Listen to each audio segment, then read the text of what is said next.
కొత్త నవల్లోకి స్వాగతం. ఈ నవల పేరు డాలర్ కోడల్. సుధామూర్తి గారు రాశారు ఈ నవలని. సుధామూర్తి గారు ఇన్ఫోసిస్ ఫౌండేషన్ చైర్పర్సన్. 2006లో ప్రచురింపబడింది. ఎన్నో సంవత్సరాలుగా అమెరికాలో స్థిర నివాసం ఏర్పరచుకున్నప్పటికీ భారతీయతను నిలబెట్టుకొని డాలర్ కోడలు అవని నా సోదరి శ్రీమతి జయశ్రీ దేశ్ పాండేకి ఈ నవల అంకితం. ఇంకా కథలోకి వెళ్దామా? విశాఖపట్నం నుంచి బెంగళూరు వెళ్ళే ప్రశాంతి ఎక్స్ప్రెస్ రైలు కోసం విజయవాడ స్టేషన్లో ఎదురు చూస్తూ అటు ఇటు పచారులు చేస్తున్నాడు శేఖర్. రైలు ఇంకా ప్లాట్ఫామ్ పైకి రాలేదు. శేఖర్ తమ్ముడు గిరీష్ కాలక్షేపానికి 2 మ్యాగజైన్లు తెచ్చిస్తా అంటూ వెళ్ళినవాడు అరగంట అయినా తిరిగి రాలేదు. కంగారు పడుతున్న శేఖర్ పదే పదే వాచ్ చూసుకోసాగాడు. రైలు నిదానంగా ప్లాట్ఫామ్ పైకి రాసాగింది. శేఖర్ అంతరంగపు లోతుల్లో ఎక్కడో మూల చిన్న బాధ. కేవలం వినడమే కానీ చూడని నగరం బెంగళూరు. ఎలా ఉంటుందో ఏమో అనుకున్నాడు. మొదటిసారిగా తన పరిచితమైన పుట్టింటిని విడిచి అపరిచితుడైన భర్త వెంట వెళ్తున్న నవవధువులాగా ఉంది అతని మనసు. ఎంతకీ తెనాలి, హైదరాబాద్, గుంటూరు, కాకినాడ పరిసర ప్రాంతాలు వదిలి ఎప్పుడూ పరరాష్ట్రం వెళ్ళలేదు. ఇదే మొదటిసారి. మరి దొరికిన ఉద్యోగం అలాంటిది. వెళ్ళడం ఇష్టం లేదు, అలాగని వదులుకోవడం కూడా ఇష్టం లేదు. చుట్టం మీద ప్రీతి, బియ్యం మీద ప్రీతి అన్న చందాన ఒక జాతీయ బ్యాంకులో టెక్నికల్ ఆఫీసర్ పోస్ట్. ఉద్యోగం చూస్తే మంచిదే. ఇక గత్యంతరం లేక బయలుదేరాడు. అన్నయ్య, రైలు వచ్చింది, సామానిటివ్వు, కంపార్ట్మెంట్లో పెడతా. అరగంట క్రితం మాయమై సడన్గా ప్రత్యక్షమైన గిరీష్ ఆలోచనలో మైమర్చిన శేఖర్ను హెచ్చరిస్తూ అన్నాడు. గిరీష్ స్వభావమే అంత. క్షణం కూడా తీరిగ్గా ఉండడు. ఎప్పుడు ఏదో ఒక పనిలో తల మొలకలై ఉంటాడు. శేఖర్ రైల్లో కూర్చొని తమ్ముడికి చెయ్యి ఊపాడు. రైలు నిదానంగా ముందుకు సాగడం ప్రారంభించింది. యా ఊరప్ప నీది? యాడికి పోతుండావు? అడిగాడు ఒక తల నెరిసిన వ్యక్తి. బెంగళూరుకి. అటు మీ నెట్రున్నారా? నెట్రా అంటే అర్థంగాక అడిగాడు శేఖర్. అదేనప్ప, మీ చుట్టాలింటికా? కాదు, పని సిక్కిందా? అన్నాడు. బెంగళూరులో స్థిరపడ్డ తమ దూరపు బంధువులు కిట్టి కృష్ణమూర్తి స్టేషన్కి వస్తా అన్నాడు. ఆస్తులు, ఇళ్ళు కూడా అక్కడే ఏర్పరచుకుని ఆ కుటుంబం కన్నడి గుళ్ళో మమైకమైంది. కిట్టికి కూడా తన వయసే ఉంటుంది. బంధుత్వం కన్నా తమ ఇద్దరి మధ్య స్నేహబంధమే అధికం. తన బస కోసం గది చూసి పెట్టమని కిట్టికి ఉత్తరం రాయడం అయింది. ఏం చేశాడో ఏమో అనుకున్నాడు శేఖర్. అంతలో ఎంతటి వారినైనా తమ వైపు ఆకర్షించే సుమధుర గానం చెవులకి సోకడంతో శేఖర్ ఉలిక్కిపడ్డాడు. అటు ఇటు చూశాడు. పక్క పార్టీషన్ నుంచి వినిపిస్తోంది ఆ రాగయుక్తమైన భావగీతం. వసంత వనమున పాడే కోయిల, రాజ పదవిని ఆశించున మేఘము చూచి ఆడే నెమలి, హర్షధ్వనాలకు ఉప్పొంగున. ఎలాంటి పక్క వైద్యాలు, ఆడంబర ధ్వనులు లేకుండా ఎంతో ఇంపుగా పాడుతున్న ఆమె గంధర్వ గానం కంపార్ట్మెంట్ అంతా ఆవరించింది. పక్క ప్రయాణికులు మౌనంగా భోజనం చేస్తున్నారు. శేఖర్ ఆ పాటను ఆస్వాదించడంలో మునిగిపోయాడు. అతడు అసలే సంగీత ప్రియుడు. పాట ఆగిపోయిన వెంటనే అమ్మాయిల కిలకిల రావాలు, చప్పట్లు. శేఖర్ గంధర్వ గానంలో నుంచి ఈ లోకానికి వచ్చాడు. విను, once more please, once more అంటూ స్నేహితురాళ్ళు బ్రతిమలాడుతున్న మాటలు వినిపిస్తున్నాయి. అంటే ఈ అభినవ లతా మంగేష్కర్ పేరు విను అని తెలుసుకున్నాడు శేఖర్. విను అంటే వందనానా, వినితానా, ఎవరైతే ఏమి? ఆమెను చూడాలన్న కోరిక కలిగింది అతనికి. వద్దప్ప, ఇప్పటికే పొద్దైపోయినది. ఇప్పుడు పాటలు పాడుకుంటూ కూర్చుంటే తెల్లారి బెంగళూరు వచ్చినా మెలకురాదు అంటూ స్నేహితురాళ్ళ అభ్యర్థనని తిరస్కరించింది. విను దిగేది బెంగళూరులో అన్న సంగతి తెలుసుకున్న శేఖర్ సంతోషంతో ఉప్పొంగిపోయాడు. విను, నిన్న జరిగిన పోటీల్లో నీకు ఫస్ట్ ప్రైజ్తో పాటు గాన గంధర్వ బిరుదు కూడా ఇస్తే ఎంత బాగుండేది. అంటే ఈ అమ్మాయి ఏదో పాటల పోటీకి బెంగళూరు నుంచి విజయవాడకు వచ్చిందనమాట.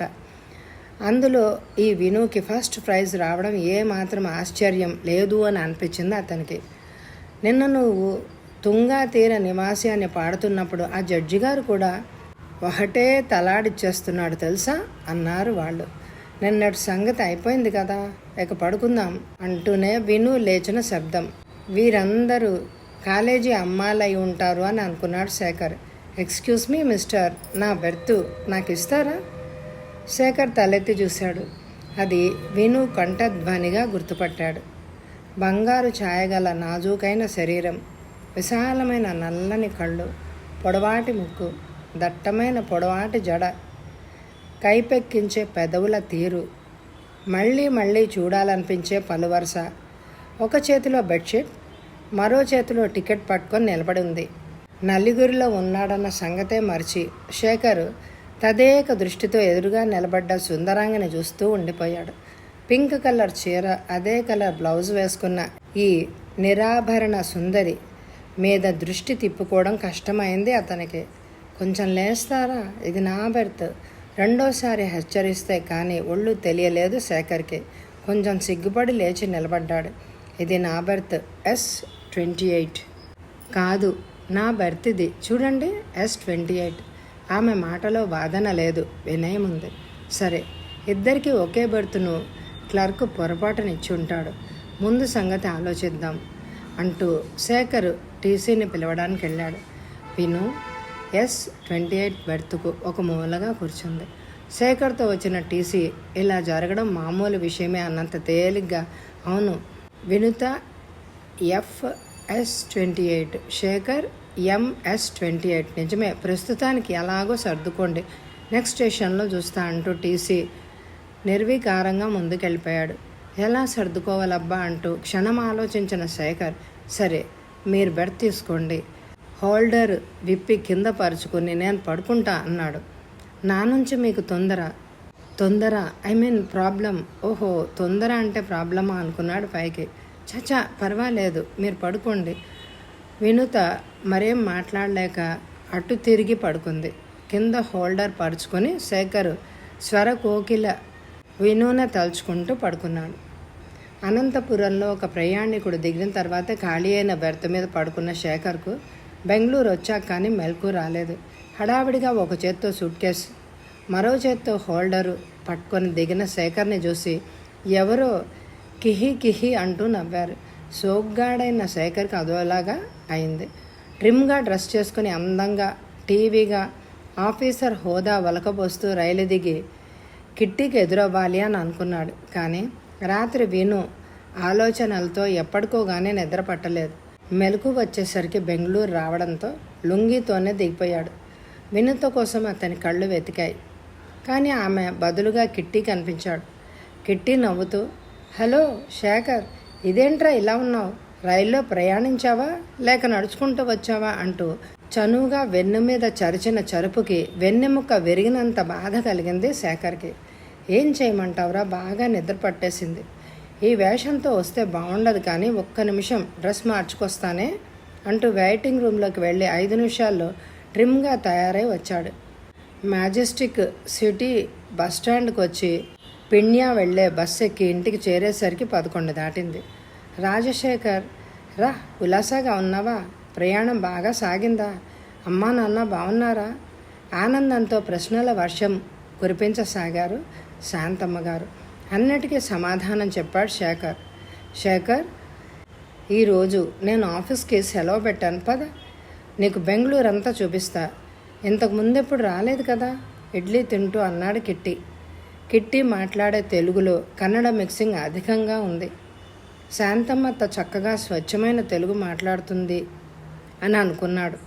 ముందు రూమ్ ఎతుకుదాం కిట్టి అన్నాడు శేఖర్. ఇప్పుడు రూమ్ తీసుకోవాల్సిన అవసరం ఏమొచ్చింది శేఖర్, మా ఇంట్లోనే ఉండొచ్చుగా అన్నాడు కిట్టి. కిట్టి, 2-3 రోజులు ఉండే మాట కాదు కదా, ఇక్కడ ఉద్యోగం చేసే వరకు నాకు రూమ్ ఎలానూ కావాలి. ఏంట్రా శేఖర్, వచ్చి రావడంతోనే వేరే వెళ్ళిపోతానంటావు, ఇదేం బాగాలేదు నిష్ఠూరంగా అన్నాడు కిట్టి. అది కాదు కిట్టి, ఇది మా ఊరు కాదు, వేరే చుట్టాలు పక్కాలు ఎవ్వరూ లేరు మీరు తప్ప. ఏదో మొదటిసారిగా వచ్చిన ఉద్యోగం ఇది, వదులుకోకూడదన్న భావంతో వచ్చాను. 2 మంచి సంస్థల్లో ఇంటర్వ్యూలు అయినాయి. హైదరాబాద్, విజయవాడల్లో ఉద్యోగం వస్తే మాత్రం తిరిగి వెళ్ళిపోతాను. సరే నీ ఇష్టం, నా స్నేహితులకు 4 చెప్తే చాలు, నిమిషంలో దొరికిపోతుంది ఇల్లు. నీ ఆఫీసు పిన్యా దగ్గరే కాబట్టి ఆ పరిసర ప్రాంతాల్లో ఇల్లు చూద్దాం అన్నాడు.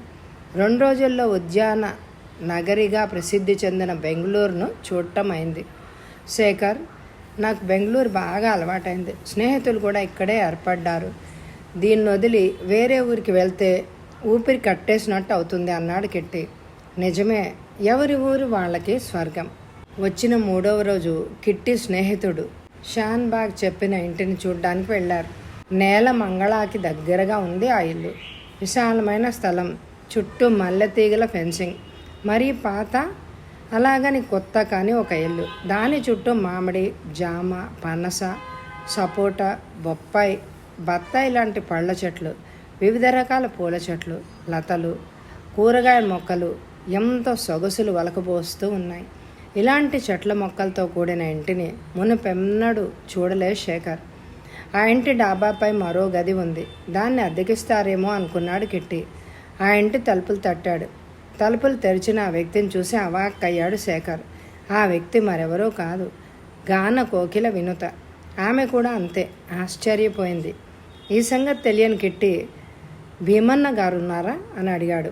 వెంటనే సర్దుకున్న వినీత, ఉండారు, రండి లోపలికి అంటూ లేడీలా లోపలికి పరిగెత్తింది.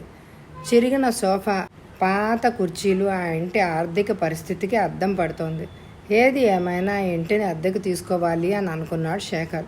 భీమన్న పెట్టిన అన్ని షరతులకి ఒప్పుకొని అడ్వాన్స్ ఇచ్చేశాడు. అక్కడి నుంచి బయటకు వచ్చిన అతడు ఎంతో ఉల్లాసంగా చెప్పాడు.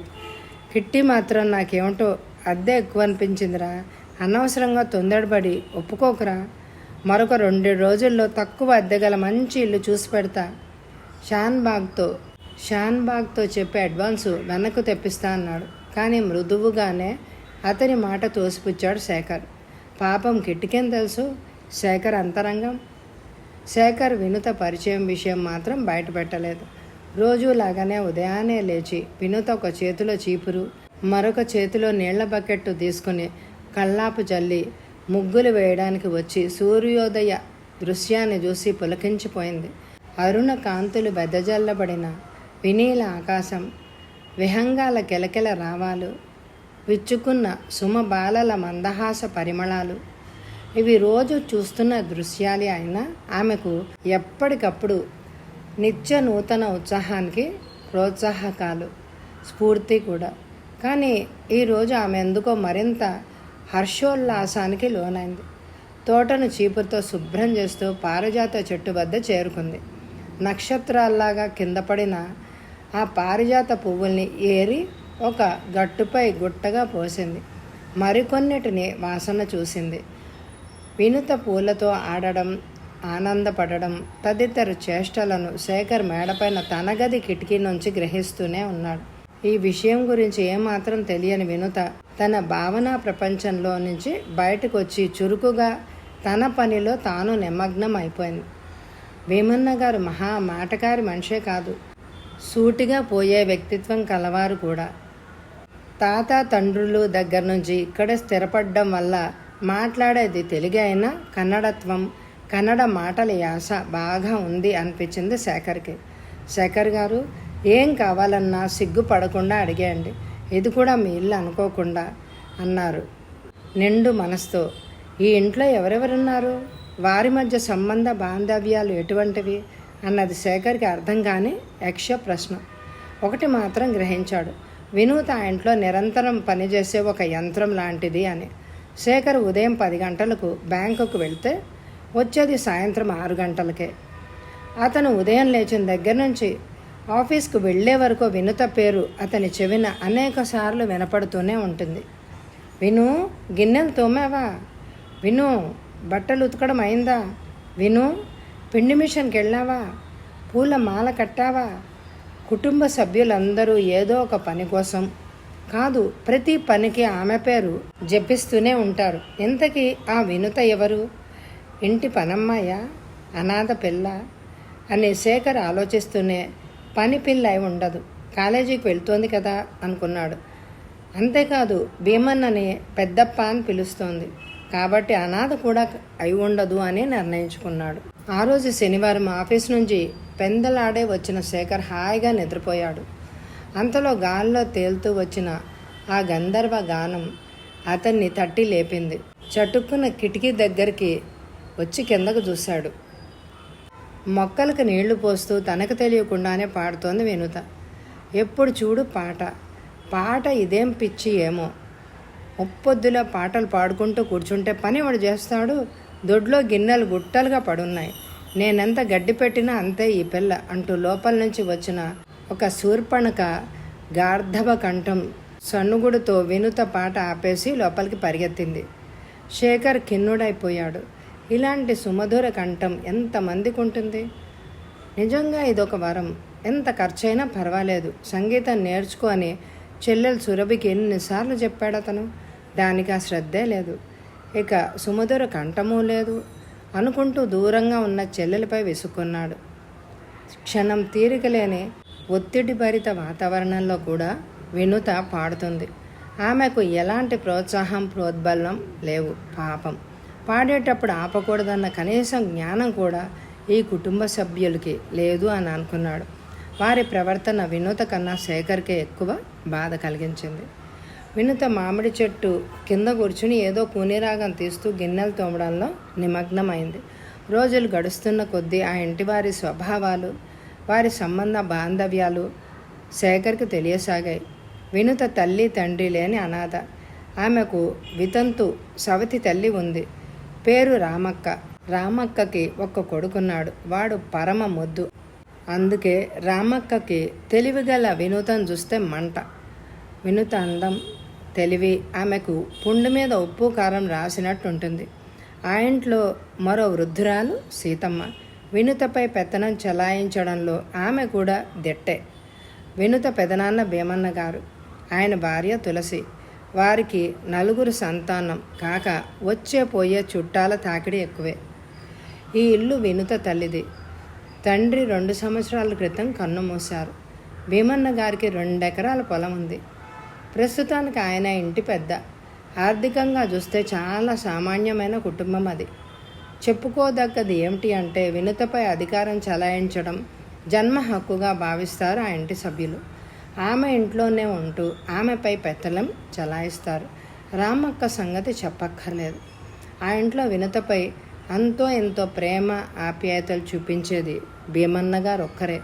ప్రతిరోజు రాత్రి భోజనమైన తర్వాత మామిడి చెట్టు కింద మంచం వేసుకుని, విను, మిగిలిన పని వాళ్ళు చూసుకుంటారు కానీ ఇలా వచ్చి కూర్చుని కనక పురంధరదాస్ పాటలు పాడు అంటూ ఆ వసంతలక్ష్మిని ఎంతో ఆప్యాయంగా పిలిచి దగ్గర కూర్చోబెట్టుకుంటాడు. అంతే. పెదనాన్న ఈ ప్రేమ పూరిత పలకరింపుతో అలసటంతా మర్చిపోయి ఉత్సాహంగా గళం విప్పుతుంది. ఆ సమయంలో మేడ మీద ఉన్న శేఖర్ తన సర్వేంద్రియాల్ని చెవులుగా చేసుకుని సంగీతం ఆస్వాదనలో మునిగిపోతాడు. మాటకారి అయిన భీమన్న గారి నుంచే చంద్రశేఖర్కి అన్ని విషయాలు తెలుస్తూ ఉంటాయి. వినుత ఇంతవరకు శేఖర్తో నేరుగా మాట్లాడనే లేదు.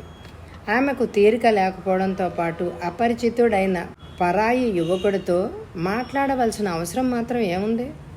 వినుత మ్యూజిక్ ప్రధాన సబ్జెక్టుగా BA 2వ సంవత్సరం చదువుతోంది.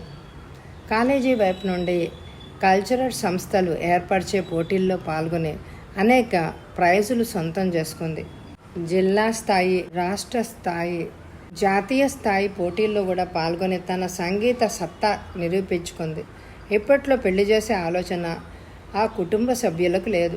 చేసుకునే ఆలోచన వినుతకు ఉన్నట్టు కూడా లేదు. అందుకు ఆర్థిక పరిస్థితి అనుకూలంగా ఉండాలి కదా. ఆమె డిగ్రీ పూర్తి చేసి ఉద్యోగంలో చేరాలి, డబ్బు కూడబెట్టాలి. అందుకు ఇంకా 2-3 ఏళ్ళు పడుతుంది.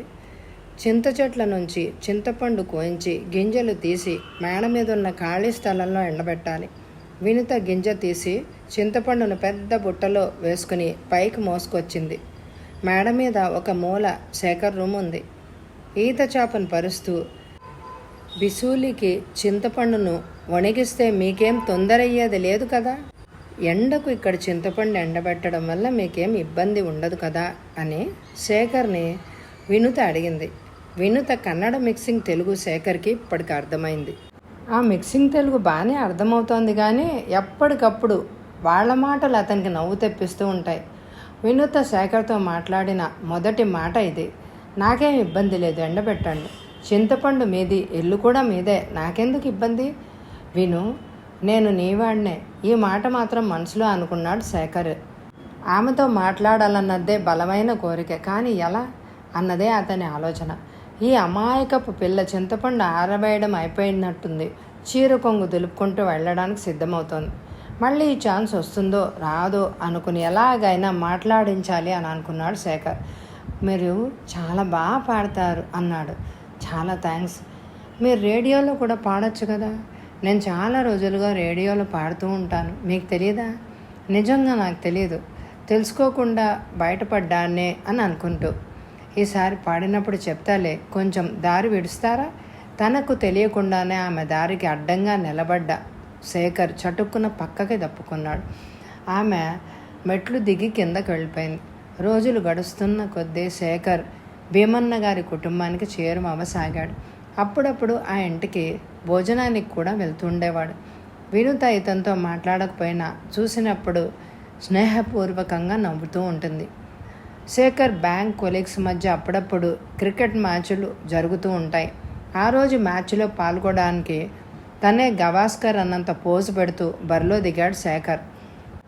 అంతే వేగంగా వచ్చిన బంతి అతని చేతికి బలంగా తాకడం వల్ల ఫ్రాక్చర్ అయింది. డాక్టర్లు ప్లాస్టర్ వేసి 2 వారాలు పూర్తిగా రెస్ట్ తీసుకోమని సలహా ఇచ్చారు.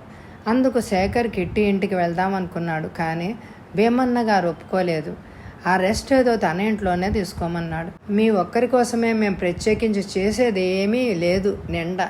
మా ఇంట్లో వినుతుంది, జనాలు ఉండారు, మీరు బరువా, మీ అవసరాలన్నీ మేము చూసుకుంటాం. ఈ విషయంలో మీరు బేజారు చేసుకోకండి అన్నాడు. చెప్పడమే కాదు, ఆయన శేఖర్ యందు అంతే శ్రద్ధ తీసుకున్నాడు కూడా. భీమన్న గారి నోరెంత లౌడ్ స్పీకరో. విను, రాజశేఖరం గారి బాధ్యత నీదే అన్నారు. ఆమె తప్ప ఆ ఇంట్లో ఇలాంటి పనులు బాధ్యతలు తీసుకునేవారు ఎవరున్నారు? ఉన్న పనులు చాలవన్నట్టు ఆమెకు ఇదొక అదనపు భారం అనుకున్నాడు శేఖర్. వినుత ఏడవడం కానీ బాధపడడం కానీ విసుక్కోవడం కానీ ఇంతవరకు శేఖర్ చూడలేదు. బహుశా తన కన్నీటిని నీటి రూపంతో తనకిష్టమైన పారిజాతం, మల్లె, చామంతులకు పంచి హృదయాన్ని తేలిక చేసుకుంటుందేమో అని అనుకున్నాడు అతను. వినుత పెళ్ళి అత్తారింటికి వెళ్తే తర్వాత కానీ వీళ్ళకి ఆమె విలువ తెలిసిరాదు అని అనుకున్నాడు. అంతలో కాఫీ కప్పుతో పైకి వచ్చింది వినుత. శేఖరు మైమరిచిపోయాడు ఆమె చేతి కాఫీ తాగి. ఒకరోజు మధ్యాహ్నం అమ్మాయిల కిలకిల రావాలు అతనికి వినిపించాయి. పనస చెట్టు నీడలో కంబళిపరిచి వినుత ఆమె స్నేహితురాళ్ళు కూర్చొని కబుర్లు చెప్పుకుంటున్నారు. అందులో కొందరు కన్నడ అమ్మాయిలు కూడా ఉన్నారు. తెలుగు కన్నడ భాషలో వారి సంభాషణ జరుగుతోంది. దీపావళికి వాళ్ళందరూ కొనుక్కోబోయే చీరలు, డ్రెస్సుల విషయమై మాట్లాడుకుంటున్నారు. నాకు నేరేళ్ల రంగు చీర అంటే చాలా ఇష్టం. దీపావళికి అదే కలర్ తెమ్మని మా పెద్దప్పకి చెప్పాను అంది వినుత. నేరేళ్ల రంగు అంటే ఏ కలరో శేఖర్కి అర్థం కాలేదు. ఆ రాత్రి భీమన్న గారు అందరికీ చీరలు తెచ్చినట్టున్నారు. వాళ్ళ మాటలు స్పష్టంగా వినిపిస్తున్నాయి. విను, నేరేళ్ల రంగు చీర దొరకలేదు, అందుకే నీలి రంగు చీర తెచ్చుండా. వచ్చే ఏడాది ఈ కలర్ తెస్తాలే అన్నారు భీమన్న గారు. పోనీలే పెద్దప్ప, నీలిరంగు కూడా నాకు నచ్చుతుంది. వినుత మాటలు విన్న శేఖర్కి చాలా ఆశ్చర్యం కలిగింది. వెంటనే తన చెల్లెలు సురభి జ్ఞాపకం వచ్చింది. తనకు ఇష్టమైన కలర్ చీర కోసం 70 అంగళ్ళైనా తిరుగుతుందే కానీ సర్దుకునే గుణం ఏమాత్రం లేదు. వినుత వయసే దాంది కూడా అనుకున్నాడు శేఖర్. ఏమాత్రం ఓటమిని అంగీకరించిన స్వభావం సురభిదైతే నిరాశను ఓటమిని కూడా నవ్వుతూ ఆహ్వానించే వ్యక్తిత్వం వినుతది అని అనుకున్నాడు. సురభికి అడిగిందల్లా సమకూర్చి తల్లి, తండ్రి అన్నలు ఉన్నారు. కానీ వినుతకు ఎవరున్నారు? తన అన్ని కోరికలను మనసులోనే చంపుకొని నవ్వడం నేర్చుకుంది. కానీ ఈ నవ్వు వెనుక దాగిన విషాదము ఒక్క వినుతకే తెలుసు. మరుసటి రోజు కనపడ్డ వినుతతో నేరేళ్ల రంగు అంటే ఏమిటి అని అడిగాడు. అదే తింటామే ఆ పండు, అది తింటే నాలికంతా నీలిగా అయిపోతుందే అది. ఓ, నేరేడు పండా అన్నాడు. అంటే నేరేడు కలర్ అన్నమాట. ఎందుకు అడిగారు అంది. ఏమీ లేదు, ఊరికే అన్నాడు. తనకింత సేవ చేసిన వినుతకు నేరేడు కలర్ చీర కొనివ్వడం ఏమంత కష్టమైన పని కాదు. కానీ ఈ సంకోచం సహజం. ఎందుకంటే ఆమెకు వచ్చే ఆ నిందల గురించి భయపడి ఊరుకున్నాడు శేఖర్.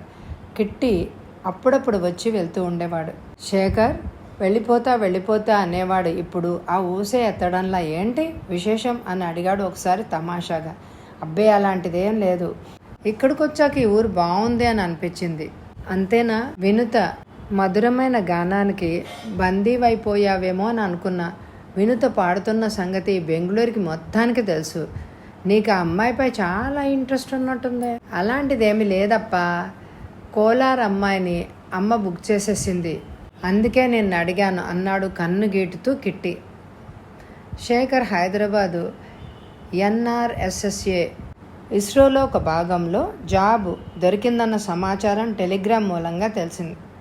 అతని సంతోషానికి అవధులు లేకపోయాయి. తనకు ఇష్టమైన హైదరాబాదులో సొంత ఇంట్లో ఉండొచ్చు అనుకున్నాడు.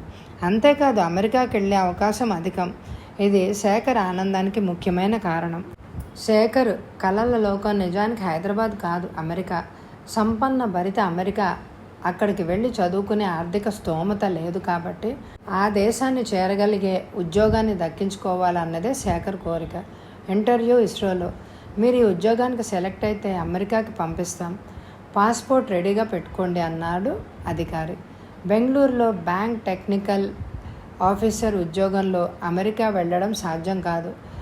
ఇస్రో నుంచి అపాయింట్మెంట్ ఆర్డర్ వచ్చేదాకా ఖాళీగా కూర్చోవడం ఎందుకని ఇందులో చేరాడు. అప్పుడే సంవత్సరమైంది. శేఖర్ సంతోషంతో సామాను సర్దుకున్నాడు. విషయం విన్న భీమన్న గారు స్వయంగా పైకొచ్చారు. ఏవండా, మీ ఊరికి వెళ్ళిపోతుండారంట, ఇంతకన్నా మంచి పని చిక్కిందా? ఊరు భద్రంగా వెళ్ళిరండి. ఎప్పుడైనా వస్తే మా ఇంటికే రండి, ఏ హోటల్కు వెళ్ళకండి. మీరు ఇన్ని రోజులు కాలం బాగా కలిసింది అన్నాడు. ఊరు వెళ్ళబోయే ముందు కిట్టి ఇంట్లో, భీమన్న గారింట్లో భోజన మర్యాదలు జరిగాయి శేఖర్కి. భీమన్న గారు, మీరు హైదరాబాద్కి తప్పకుండా రావాలి, మర్యాదగా ఆహ్వానించాడు శేఖర్. హైదరాబాద్కి రావాలప్ప, మా చెల్లె లాడనే ఉంది, రమ్మని ఓటే గొడవ చేస్తుంది. ఆడుకొచ్చినప్పుడు మీ ఇంటికి వస్తానులేండా అన్నాడు. ఊరికి బయలుదేరే ముందు శేఖర్కి వినుత గుర్తొచ్చింది. ఆమెకు ఏమి ఇవ్వాలో ఏం చెప్పాలో అర్థం కాలేదు. తన దగ్గరున్న శ్రీశ్రీ కృష్ణశాస్త్రి పుస్తకాలను ఆమెకు ప్రజెంట్ చేసి, మీ పాటలకు దూరం అవుతున్నందుకు బాధగా ఉంది అన్నాడు. వినుత చిన్నగా నవ్వింది. ఆ నవ్వు వెనక విషాద ఛాయ అలుముకోవడం శేఖర్ గమనించకపోలేదు. ఇంట్లో తన పాటను మెచ్చుకునే ఏకైక శ్రోత దూరం వెళ్ళిపోవడం ఆమెకు బాధ కలిగించింది. బహుశా ఇదే తమ ఇద్దరి చివరి కలయికేమో. అతడికి మళ్ళీ ఇక్కడికి వచ్చే అవకాశం లేదు. తను హైదరాబాద్ వెళ్ళలేదు. వెళ్ళినా అతన్ని కలుసుకోవాల్సిన అవసరం మాత్రం ఏముంది? వినుత ఆలోచిస్తూ మళ్ళీ విషాదంగా నవ్వుకుంది. కానీ వారి జీవితాల్లో విధి ఆడించబోతున్న ఆట ఆ సమయంలో వాళ్ళిద్దరికీ తెలియదు. రాజశేఖరు, గిరీషు, సురభి వీరు ముగ్గురు సంస్కృత పండితులైన శ్యామ్ సుందర్ గారి పిల్లలు. బంధువులు, తోటి ఉపాధ్యాయులు శ్యామసుందరం గారిని శ్యామన్న గారు అని ఆప్యాయంగా సంబోధిస్తారు. గతంలో ఎప్పుడో మల్కాజిగిరి దగ్గరున్న ఒక చిన్న ఇల్లు కట్టుకున్నారు. శ్యామన్న గారి భార్య గౌరమ్మ. మగపిల్లలు చదివి మంచి ఉద్యోగాల్లో చేరిన తర్వాత ఇంటిని పెద్దగా అందంగా కట్టవచ్చును అన్నది ఆమె కోరిక. కానీ ఆ కోరిక ఆమెకు ఇప్పటికీ తీరలేదు. కారణం భర్తకు వచ్చే ఆ జీతపు రాళ్లే సంసారానికి ఆధారం. ఎలాంటి ఇతర సంపాదన లేదు. ఆకాశాన్ని అంటుతున్న ధరలు, పిల్లలకు చదువులు, సంసారాన్ని కష్టంగానే ఎదుకురావడం వల్ల కొన్ని కోరికలు, కాంక్షలు తీర్చుకునే సమయం కూడా ఇంకా కలిసి రాలేదు గౌరమ్మకి. అయితే శ్యామన్న గారిది గొప్ప వ్యక్తిత్వం. వివేకి, నిదానస్తుడు, ఓర్పు గలవారన్న మంచి పేరుంది అతనికి. ధనం విషయంలో పేదైన, గుణ సంపదను కలవారాయన. అలాగే గౌరమ్మ తెలివిగల చురుకైన గృహిణి. భర్త మితమైన సంపాదనతోనే ఎలాంటి అప్పులు చేయకుండా ఇంటి పనంతా ఒక్కటే నిభాయిస్తూ అంతో ఎంతో కూడబెట్టి సదుపయోగపరుస్తూ ఉంటుంది. అనుకున్న విధంగా మగపిల్లల్ని చదివించింది. ఇప్పుడు చేతికి వచ్చిన పిల్లలే ఆమెకు ఆస్తి. లౌకిక విషయాల్లో శ్యామన్న గారు నిర్లిప్తులనే చెప్పొచ్చు. అందుకు విరుద్ధ దశలో గౌరమ్మ ఆడంబరాలపై కోరికలు అనేకం. భర్త సంపాదనలో ఆమె ఏ కోరిక నెరవేరలేదు. కొన్ని నెరవేరినా అంతకన్నా బలమైన మరొక కోరిక చోటు చేసుకునేది ఆమె మనసులో.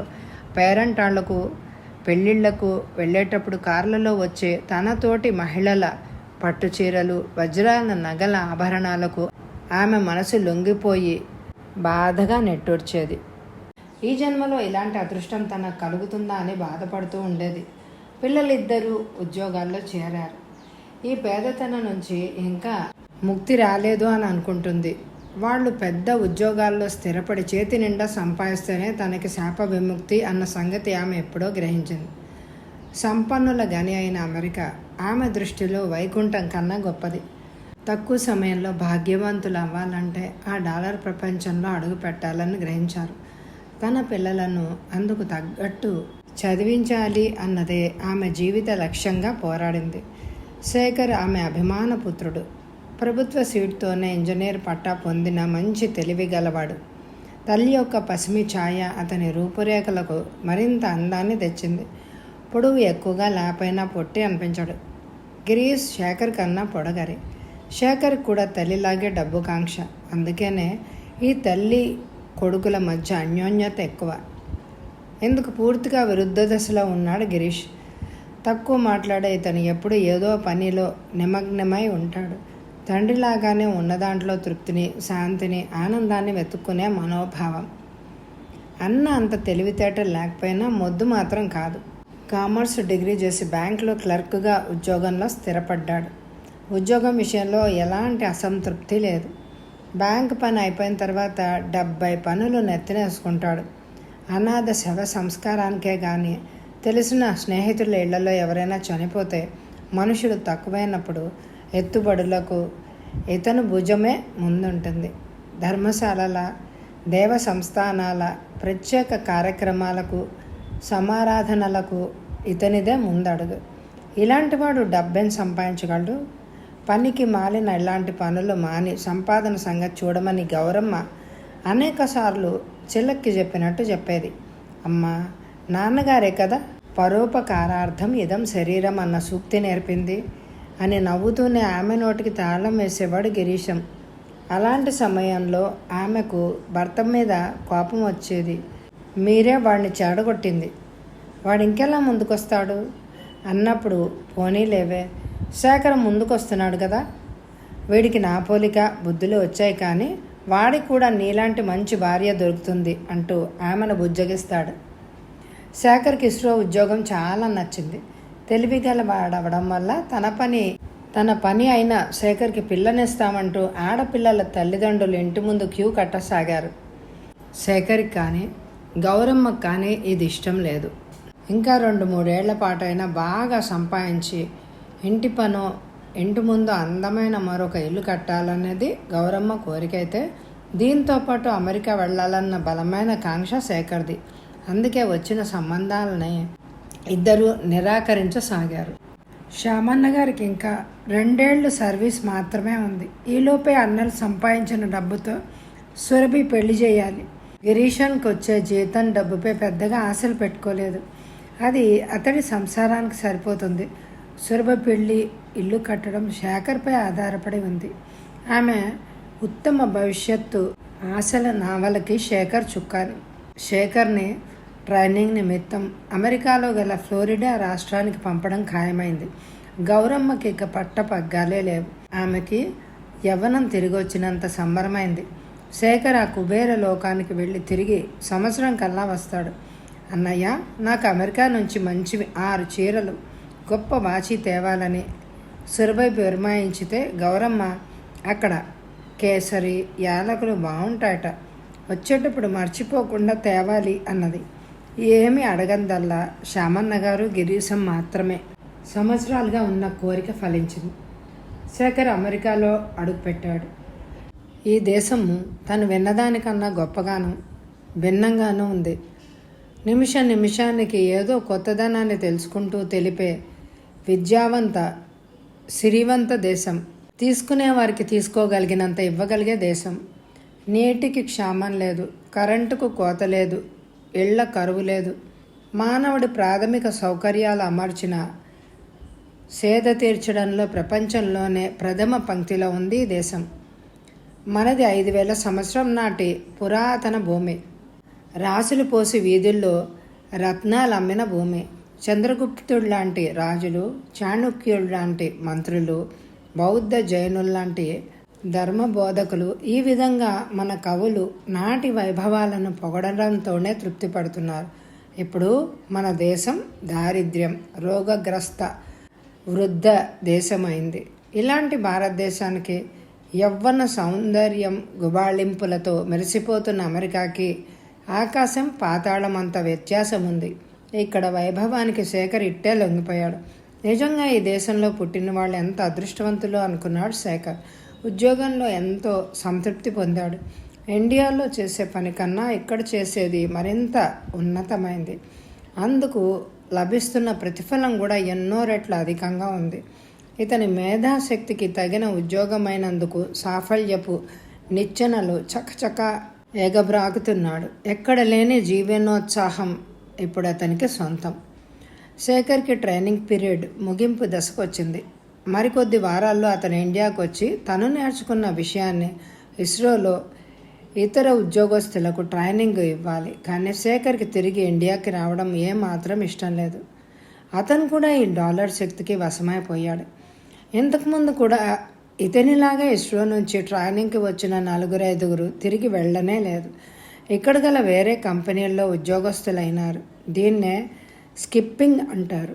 వారిని ఉద్యోగాలకు తీసుకున్న కంపెనీలు మీరేం భయపడకండి, మీకు గ్రీన్ కార్డులు లాయర్ ద్వారా అందిస్తామని ధైర్యం చెప్తున్నారు.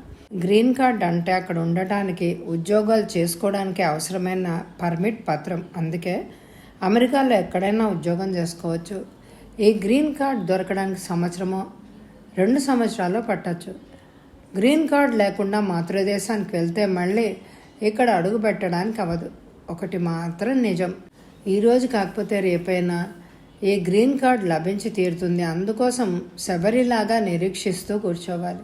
శేఖర్ ఈ విషయమే ఆలోచిస్తున్న కొద్దీ స్కిప్ అవడమే అతని దృష్టిలో సరి అని అనిపిస్తోంది. ఇలాంటి సుభిక్షమైన దేశంలో ఉండి రావాలనుకున్నదే అతని కోరిక. ఒకసారి వెనక్కి వెళ్తే మళ్ళీ ఇక్కడికి రావడం కష్టం, సాధ్యం కూడా కాదు. ఇదే విషయాన్ని తల్లికి రాస్తూ ప్రస్తుతానికి తాను ఇక్కడే ఉండదలిచినట్టు ఈ విషయం ఎవరికీ తెలిపొద్దని కోరాడు. కొడుకు ఉత్తరాలన్నీ చదివిన గౌరమ్మ సంతోషంతో ఊహల్లో విహరించసాగింది. కొడుకు ఇంకా అమెరికాలోనే ఉంటాడు, డాలర్ డబ్బు పంపిస్తాడు. ఆ డబ్బుతో తను దర్పాలు ఒలకబోస్తూ నా కొడుకు అమెరికాలో ఉన్నాడని గొప్పగా గర్వంతో చెప్పుకోవచ్చు అని.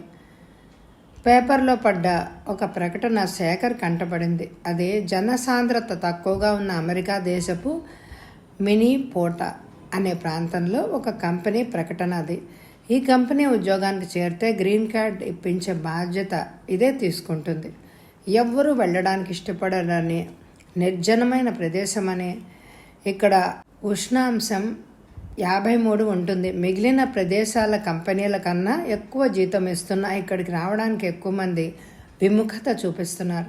శేఖర్కి ఇది తగిన ప్రదేశం, తగిన ఉద్యోగం అని అనిపించింది. అజ్ఞాతవాసులకి ఇదే విరాట నగరం. ఆ క్షణంలో ఫోన్లో మాట్లాడడం, మర్నాడే ఇంటర్వ్యూకి వెళ్ళి సెలెక్ట్ అయిపోవడం జరిగింది. ఎవ్వరికీ చెప్పా చేయకుండా సామానంతా ప్యాక్ చేసి క్షణాల్లో కారం వేసి కంపెనీ ఇచ్చిన క్వార్టర్స్లో లైట్ వెలిగించి ఎవ్వరికి అనుమానం రాకుండా రాత్రికి రాత్రి మాయమైనాడు. వారం వరకు డ్యూటీకి రాని శేఖర్కు కంపెనీ బాస్ ఫోన్ చేశాడు. రింగ్ అవుతుందే కానీ ఎత్తేవారే లేరు. శేఖర్ ఆఫీస్కు 8 రోజులు ఎక్స్ట్రా ఫోన్ బిల్లు కట్టి మరీ ఎక్కడో స్కిప్ అయినాడు. నీతి నిజాయితీ లేని మనుషులు తమ దేశం వెళ్లకుండా ఉండటానికి ఎక్కడా లేని నాటకాలు ఆడతారు. దేశప్రేమ లేని వీళ్ళు డాలర్ కోసం ఏ గడ్డైనా తింటారు. ఎటువంటి వారికి ఇచ్చే ట్రైనింగ్ అంతా వేస్ట్ అవుతోంది అని అనుకుంటూ శపించసాగాడు. మల్కాజిగిరి నుంచి సికింద్రాబాద్ వెళ్లే బస్సు ప్రయాణికుల్లో నిండుకోవడంతో వినుత గుండె భయంతో కొట్టుకోసాగింది. ఈ బస్సు తప్పితే స్కూల్ చేరేసరికి గంట లేట్ అవుతుంది. ఇదో బ్యాడ్ రిమార్క్ అయితే కష్టం.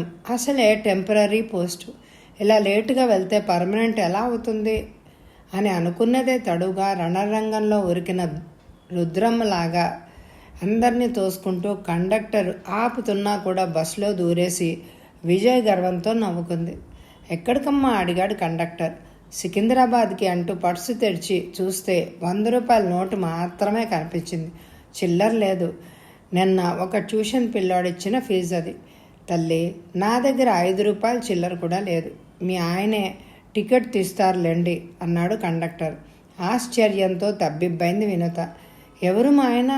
ఈ ముసలి కండక్టర్ పైసా ఖర్చు లేకుండా ఒక్క క్షణంలో ఎవరితో నబ్బా పెళ్లి చేసేసాడు అని అనుకుంటూ వెనక్కి తిరిగి చూసింది. చక్కని ఒత్తైన క్రాఫ్ట్తో, ఎత్తుగా చామన ఛాయతో, తీరైన ముక్కుతో, హుందాగా చిరునవ్వుతో నవ్వుతూ కనిపించాడు ఆ యువకుడు. సికింద్రాబాద్ 2 అంటూ చిల్లరిచ్చాడు. చూడండి, చిల్లరుండి కూడా లేదన్నారు అంటూ టికెట్టు చించాడు నవ్వుతూ. ఎవరి పతి? భూపతి. నాకు టికెట్ తీసుకోవాల్సిన అవసరం ఇతనికేమొచ్చింది? మనసులోనే అనుకుంది కోపంగా. మిస్టర్, మీ డబ్బు సికింద్రాబాద్లో ఇస్తాను అంది. పర్వాలేదులేండి. ఏంటి పర్వాలేదు? పరాయి వాళ్ళ డబ్బు నేను అట్టే పెట్టుకోను. అంతలో వినుతకు సీట్ దొరకడంతో కూర్చుంది. మల్కాజిగిరిలో తన మేనత్త ఇంట్లో ఉంటుంది వినుత. సికింద్రాబాద్లో ఒక స్కూల్ టీచర్గా చేస్తోంది. ప్రతిరోజు మల్కాజిగిరి నుంచి సికింద్రాబాద్కి తప్పని బస్సు ప్రయాణం.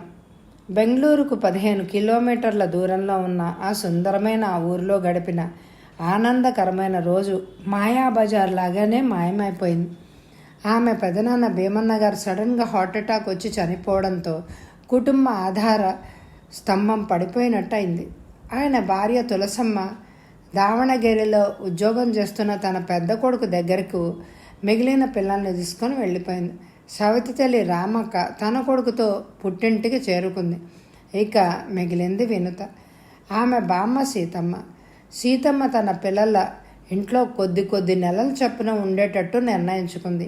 వినుత మాత్రం ఎవ్వరికీ అక్కర్లేని పనికి మాలిన వస్తువుతో సమానమైంది.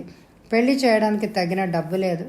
అటువంటి విపత్కర పరిస్థితిలో వినుతకు మేనత్త వరుస అయ్యే ఇందుమతి, ఆమె భర్త నారాయణమూర్తి విశాల హృదయంతో సికింద్రాబాదుకు తీసుకొచ్చారు. ఉద్యోగం ఉంటే ఈ కాలంలో త్వరగా పెళ్ళవుతుందని పెళ్లి కుదిరే నాటికి బెంగళూరులో గల వినుత ఇల్లు అమ్మి పెళ్లి ఖర్చులు నిభాయించవచ్చు అన్న ఆలోచనతో నారాయణమూర్తి గారు వినుతను ఉద్యోగంలో చేర్పించారు. తను పుట్టి పెరిగిన ఇంటికి తాళం వేసి వచ్చేస్తున్నప్పుడు వినుతకు దుఃఖం తన్నుకొచ్చింది.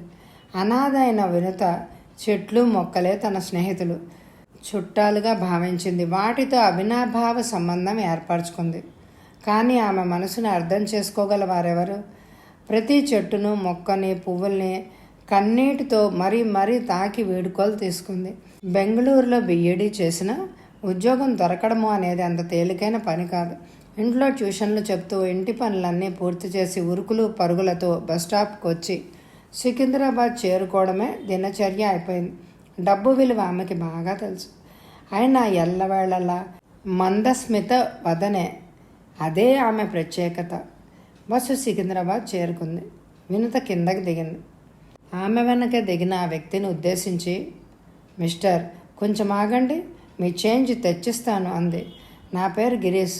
నేను కెనరా బ్యాంక్లో వర్క్ చేస్తున్నాను. మంచిది, మీరు ఇక్కడే ఉండండి, నేను ఇప్పుడే వస్తా అంటూ దగ్గరున్న ఒక షాప్కి వెళ్ళి 100 రూపాయల చిల్లర అడగసాగింది.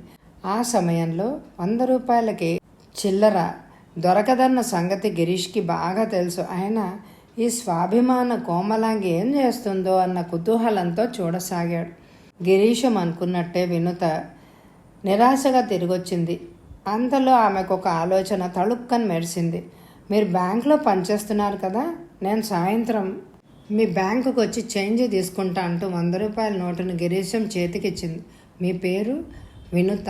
ఇదిగో ఆ కనిపించే స్కూల్ బిల్డింగ్లోనే టీచర్గా చేస్తున్నా. టైం అయింది, వెళ్ళనా అంటూ చేతులు జోడించి హడావిడిగా వెళ్ళడానికి వెనక్కు తిరిగింది.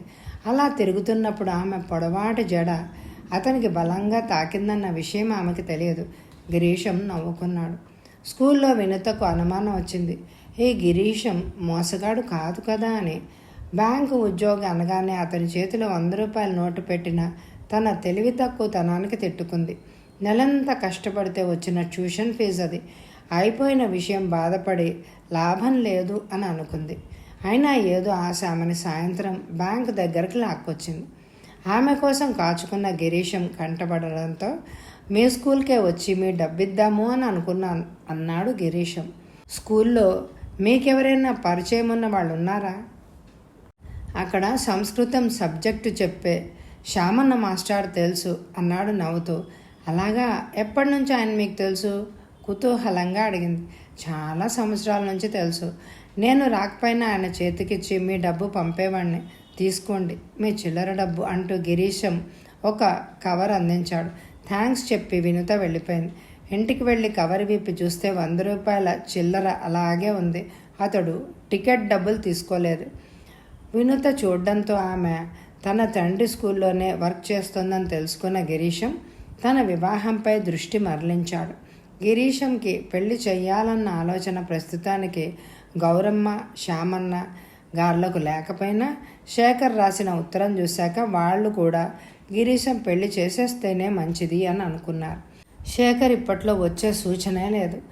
అంతేగాక గిరీశం పెళ్లి చేసేయమని, తన కోసం కాచుకోవద్దని శేఖర్ ఖరాఖండిగా చెప్పేసిన తర్వాత మరింత గట్టి నిర్ణయానికి వచ్చారు. గౌరమ్మ సంబంధాలు చూడడం ప్రారంభించారు. ఈ పెళ్లి విషయాన్ని మొదట్లో అంతగా పట్టించుకొని గిరీశం వినుతను చూసిన తర్వాత తండ్రిని, మీ స్కూల్లో వినుతని అమ్మాయి ఉందా అని అడిగాడు. ఉంది, నిజంగా ఆ పిల్ల మంగళ గౌరిలా ఉంటుంది, చాలా మంచి అమ్మాయి. ఈరోజు బస్సులో ఆమెను చూశాను అన్నాడు గిరీశం. కొడుకు మనసు గ్రహించిన శ్యామన్న గారు గిరీశం లేని సమయంలో భార్య దగ్గర ఈ విషయం ఎత్తాడు. వినుత బాగా తెలుసు, ఆ అమ్మాయికి అమ్మా నాన్న లేరు, ఇక్కడే చుట్టాలింట్లో ఉంటుంది. ఈ విషయమే వాళ్ళని కలవమంటావా గౌరీ? స్వయంగా మనమే వెళ్ళి పిల్లనిమ్మని అడిగితే మనలో ఏదో లోపం ఉంది అని అనుకుంటారు. వాళ్ళంతటా వాళ్ళనే రానియండి చూద్దాం అంటూ అప్పుడే అబ్బాయి తల్లి అన్న టీవీని ప్రదర్శించింది ఆమె. కానీ మనసులో మాత్రం తల్లి తండ్రి లేని పిల్లపై అంత శ్రద్ధగా సంబంధానికై ఎవరొస్తారు అని అనుకుంది. శ్యామన్న గారి భార్య మనసు గ్రహించలేనివారా? తన తెలిసిన వారి ద్వారా నారాయణమూర్తి దంపతులకు కబురు పంపి పెళ్లి చూపుల తతంగం నడిపించాలి అని అనుకున్నారు. ఉల్లిపాయలు తరుగుతున్న ఇందుమతి, విను, ఈ ఆదివారం ట్యూషన్లు పెట్టుకోకు అన్నది. ఎందుకత్తా? అబ్బాయి వైపు వాళ్ళు నేను చూడ్డానికి వస్తున్నారు. కానీ ఒక్క మాట, వాళ్ళు మన ఊరి వాళ్ళు కాదు, ఇక్కడ వాళ్ళు. ఏమంటావు? బెంగళూరు వాడైతేనేమి, మద్రాసు హైదరాబాద్ వాడైతేనేమి, పిల్లాడుకు తనకి తగ్గవాడు మంచివాడైతే చాలు అన్నారు అక్కడే ఉన్న నారాయణమూర్తి గారు. వినుత ఆయనకి భార్య వైపు చుట్టం, ఎలాగోలా పెళ్ళై వదిలితే చాలనుకుంది ఆయన ఉద్దేశం. ఈ సంగతి వినుత గ్రహించకపోలేదు. మీ ఇష్టం మావయ్య అంటూ తన అంగీకారాన్ని సూచించింది. అబ్బాయి బ్యాంక్ ఉద్యోగి, అన్నగారు అమెరికాలో ఉన్నాడు. అతను రావడానికి మరో 2 సంవత్సరాలు పడుతుందట. అందుకే చిన్న కొడుక్కి పెళ్లి చేసేస్తారట. ఉన్న ఒక్కగానొక్క కూతురికి పెళ్లి చేసేస్తే సరి. నీకెలాంటి బాధ్యతలు ఉండవు. నీకు ఇంజనీర్నో ఆఫీసర్నో భర్తగా రావాలన్న కోరికలు ఏం లేవు కదా అని అడిగింది ఇందుమతి. అలాంటి కోరికలేమీ లేవత్త. నాకు డబ్బు ఆస్తి కన్నా శాంతి సమాధానకర జీవితం ముఖ్యం అన్నది వినుత. వినుత, టిఫిన్ తీసుకురమ్మా అని మూర్తిగారు పిలిచినప్పుడు ట్రే చేతిలో పట్టుకొని తల వంచుకుని వస్తున్న వినుతను చూసి నవ్వుకున్నాడు గిరీష్. అమ్మా, ఓ పాట పాడతావా అని శ్యామన్న గారు అడిగాడు. తలెత్తి చూసిన ఆమెకు ఆయన పక్కనే కూర్చున్న గిరీశం కనిపించాడు. ఆ క్షణంలో ఆమె కళ్ళల్లో మెరిసిన ఆనంద ఆశ్చర్యాలు గిరి గమనించకపోలేదు. భక్తిగా ఎంతో మధురంగా పాడింది వినుత. గౌరమ్మ, సురభికి కూడా వినుత ఎంతో నచ్చింది. నారాయణమూర్తి గారు ఎలాంటి డొంక తిరుగుడు లేకుండా నేరుగా మాటల్లోకి దిగారు. బెంగళూరుకు దగ్గరలో వినుత తల్లిగారి ఇల్లుంది. దాన్ని అమ్మి పెళ్లి ఖర్చులకు ఉపయోగిస్తాం. మీరు మీ అభిప్రాయం తెలియజేస్తే దాన్ని అమ్మే ఏర్పాట్లు మేము చేసుకోవాలి అని అన్నారు. విను గురించి మీకు ప్రత్యేకంగా చెప్పనక్కర్లేదు. స్కూల్లో దాన్ని రోజు మీరు చూస్తూనే ఉన్నారు. ఏ విషయం త్వరగా తెలియజేస్తే ముందరి కార్యక్రమం ప్రారంభిస్తాం. ఇందుమతి కూడా భర్తకు వంత పాడింది. వియ్యపురాలి దర్పంతో గౌరమ్మ ఏ విషయం రేపు తెలియజేస్తాం అని అంది. మునిపోట ప్రాంతానికి చంద్రశేఖర్ అలవాటు పడ్డాడు. గ్రీన్ కార్డుకు అప్లై చేయడం అయింది. చెప్పలేం, త్వరగానూ రావచ్చు, లేటు కావచ్చు అన్నాడు లాయర్ గోడ మీద పిల్లి వాటంగా. ప్రస్తుతం శేఖర్ది కొంచెం ఇబ్బందికరమైన పరిస్థితి. తొందరపడి ఇండియాకు తిరిగి వెళితే మళ్ళీ రావడానికి వీసా లేదు. ఇక్కడికి వచ్చి 2.5 సంవత్సరాలైనా ఎటూ తేలని పరిస్థితిలో ఇరుక్కుపోయాడు. తనతోటి వారు కొందరికి గ్రీన్ కార్డు లభించింది. పెళ్లి చేసుకోవాలంటూ బండెడు సామాను ఇక్కడి నుంచి మోసుకు వెళ్ళారు. 3 రోజుల్లో 30 మంది అమ్మాయిని చూసి 4వ రోజు పెళ్లి చేసుకుని 5వ రోజు కల్లా వచ్చిన వారు ఉన్నారు. మరికొందరు డైరెక్ట్గా పిల్లని చూడకుండా ఫోటోలోనో వీడియోలోనో చూసి పెళ్లి చేసుకున్నవారు ఉన్నారు. అమెరికా జీవితం అంటే ఇదివరకున్నంత ఉత్సాహం శేఖర్లో ఇప్పుడు లేదు. ఒంటరితనం బాధిస్తోంది. పెళ్లిపై ధ్యాస మళ్ళుతోంది. ఇదివరకు ఉద్యోగం, అమెరికా, డాలర్, సంపాదన, గ్రీన్ కార్డు ఇవి తప్ప వేరే ఆలోచన ఉండేది కాదు. అనుకున్నవన్నీ సమకూరిన తర్వాత వివాహంపై మనసు మళ్ళడం సామాన్య విషయమే. పెళ్లి ఆలోచన రాగానే వెనువెంటనే శేఖర్కి గుర్తుకు వచ్చింది వినుత. వినుతను మనస్ఫూర్తిగా ఇష్టపడ్డాడు శేఖర్. అలా అని దాన్ని ప్రేమ అనడానికి లేదు. అప్పట్లో అతనికి పెళ్లి ఆలోచనే లేదు. అంతేకాక అమెరికా పరుగులో తాత్కాలికంగా ఆమె విషయం కూడా మర్చిపోయాడు. అయితే శేఖర్ వినుత వాళ్ళ ఇంట్లో ఉన్నప్పుడు ఆమె ముందు తను ఎలాంటి భావాలు ప్రకటించలేదు. అతని ఇష్టం ఇక్కడ వన్ వే అయింది. వినుత ప్రస్తుతం ఏం చేస్తోంది? పెళ్ళై ఉంటుందా? వాళ్ళింటి పరిస్థితులు చూస్తుంటే ఇంకా పెళ్ళే ఉండదు అని అనిపిస్తోంది.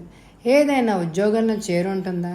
బహుశా అదే అయి ఉంటుంది అనుకున్న శేఖర్ ఉత్తరం ద్వారా తన ఇష్టాన్ని వ్యక్తపరచాలనే ఆలోచన ఒక్కసారి అతడి మెదడులో తట్టింది.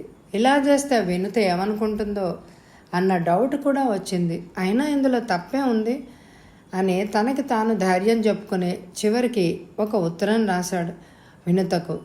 నా ఉత్తరం చూసి మీకు ఆశ్చర్యం కలిగి ఉంటుంది. ఈ విషయమై నువ్వు వేరే విధంగా భావించకు. నేను అమెరికాకు వచ్చి 2.5 సంవత్సరాలైంది.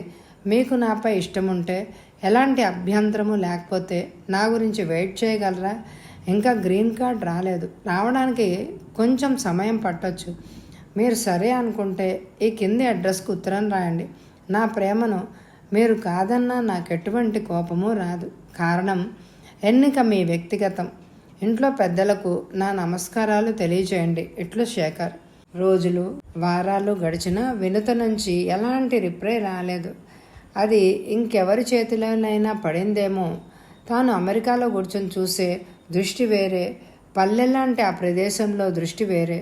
ఇలా విశ్లేషించుకున్న శేఖర్ తన తెలివి తక్కువతనానికి తానే తిట్టుకున్నాడు. చివరికి ఒకరోజు ఉత్తరం రానే వచ్చింది. కానీ అది అతను రాసిందే. ఈ అడ్రస్ గలవారు అక్కడ లేరని రీడైరెక్ట్గా చేయబడింది. మరి వినుత ఎక్కడున్నట్టు? తిరిగి వచ్చిన ఉత్తరంతో పాటు తను కోరికను, భావనను కూడా చింపేశాడు శేఖర్. అతన్ని నిరాశ ఆవరించింది. వసంతానికి స్వాగతం చెప్తూ పాడే కోయిల కోసం చిగురించిన మామిడి కొమ్మ చేయి చాచింది. కానీ ఆ కోకిల వేరే చెట్టు గూటిని చేరుకుంది. ఎక్కడో బెంగళూరులో ఇల్లుంటే మనకేం ప్రయోజనం? సికింద్రాబాద్లోనో హైదరాబాద్లోనో ఉంటే అది వేరే మాట. ఇది మన ఇంట్లో మొదటి పెళ్లి శుభకార్యం. మనకి చుట్టాలు పక్కాలు చాలామంది ఉన్నారు. పిల్లకి పుట్టింటి వారు ఏమిచ్చారు అని అడుగుతారు. మన ఊళ్ళో సత్రంలో ఘనంగా 3 రోజులు పెళ్లి చేయమని చెప్పండి. మనమేం కట్నాలు ఆశించలేదు కదా. నగలు సామానుతో పిల్లను పంపమనండి. గ్రాండ్గా రిసెప్షన్ చేయమనండి. గౌరమ్మ ఘీంకారాలు చేసింది. గౌరీ ఈ విషయమై గిరీష్ వినూతలనే ఆలోచించుకొని ఎవరో బంధువుల మెప్పు కోసం సొంత ఇంటిని అమ్మడం వివేకం అనిపించుకోదు అన్నారు శ్యామన్న గారు. వీరి సంభాషణ విన్న గిరీష్ వినుతతో మాట్లాడి ఒక నిర్ణయానికి రావాలి అని అనుకున్నాడు. పెళ్లి కుదిరిందన్న సంతోషం కన్నా ఇంటిని అమ్మవలసి వస్తోందన్న బాధ ఆమెను బాధించసాగింది. తన వేదన ఎవరితో చెప్పుకోవాలి? పాత ఇల్లే అయినా తనని వదిలి వేరే లోకాలకు వెళ్ళిపోయిన తల్లి జ్ఞాపకం అది. అదొక్కటే ఆమె ఆస్తి. తన బాల్యం ఆ ఇంట్లోనే గడిచింది. అర్ధరాత్రి చీకట్లో కూడా ఏ చెట్టు, ఏ మొక్క, ఏ గడ్డి ఎక్కడుందో చెప్పగలిగేంత పరిచయం, అనుబంధం ఆ ఇంటితో ఆమెకుంది. బాధలతో, నిరాశతో ఆమె కుంగిపోతున్నప్పుడు వీటి నుంచే ఉపశమనం, నూతనోత్సాహం పొందుతూ ఉండేది. తన సంగీత సాధనకు ఆ చెట్లే స్ఫూర్తి. అలాంటి ఇల్లు, తోట కేవలం 3 రోజుల ఆడంబరానికి అమ్మివేయడం నిజంగా ఆమెకు మనోవేదన కలిగించింది. కానీ ఆమె మనసుని ఎవరూ అర్థం చేసుకోలేదు. కానీ అది అమ్మడం తప్పనిసరి, లేకపోతే పెళ్లి కాదు.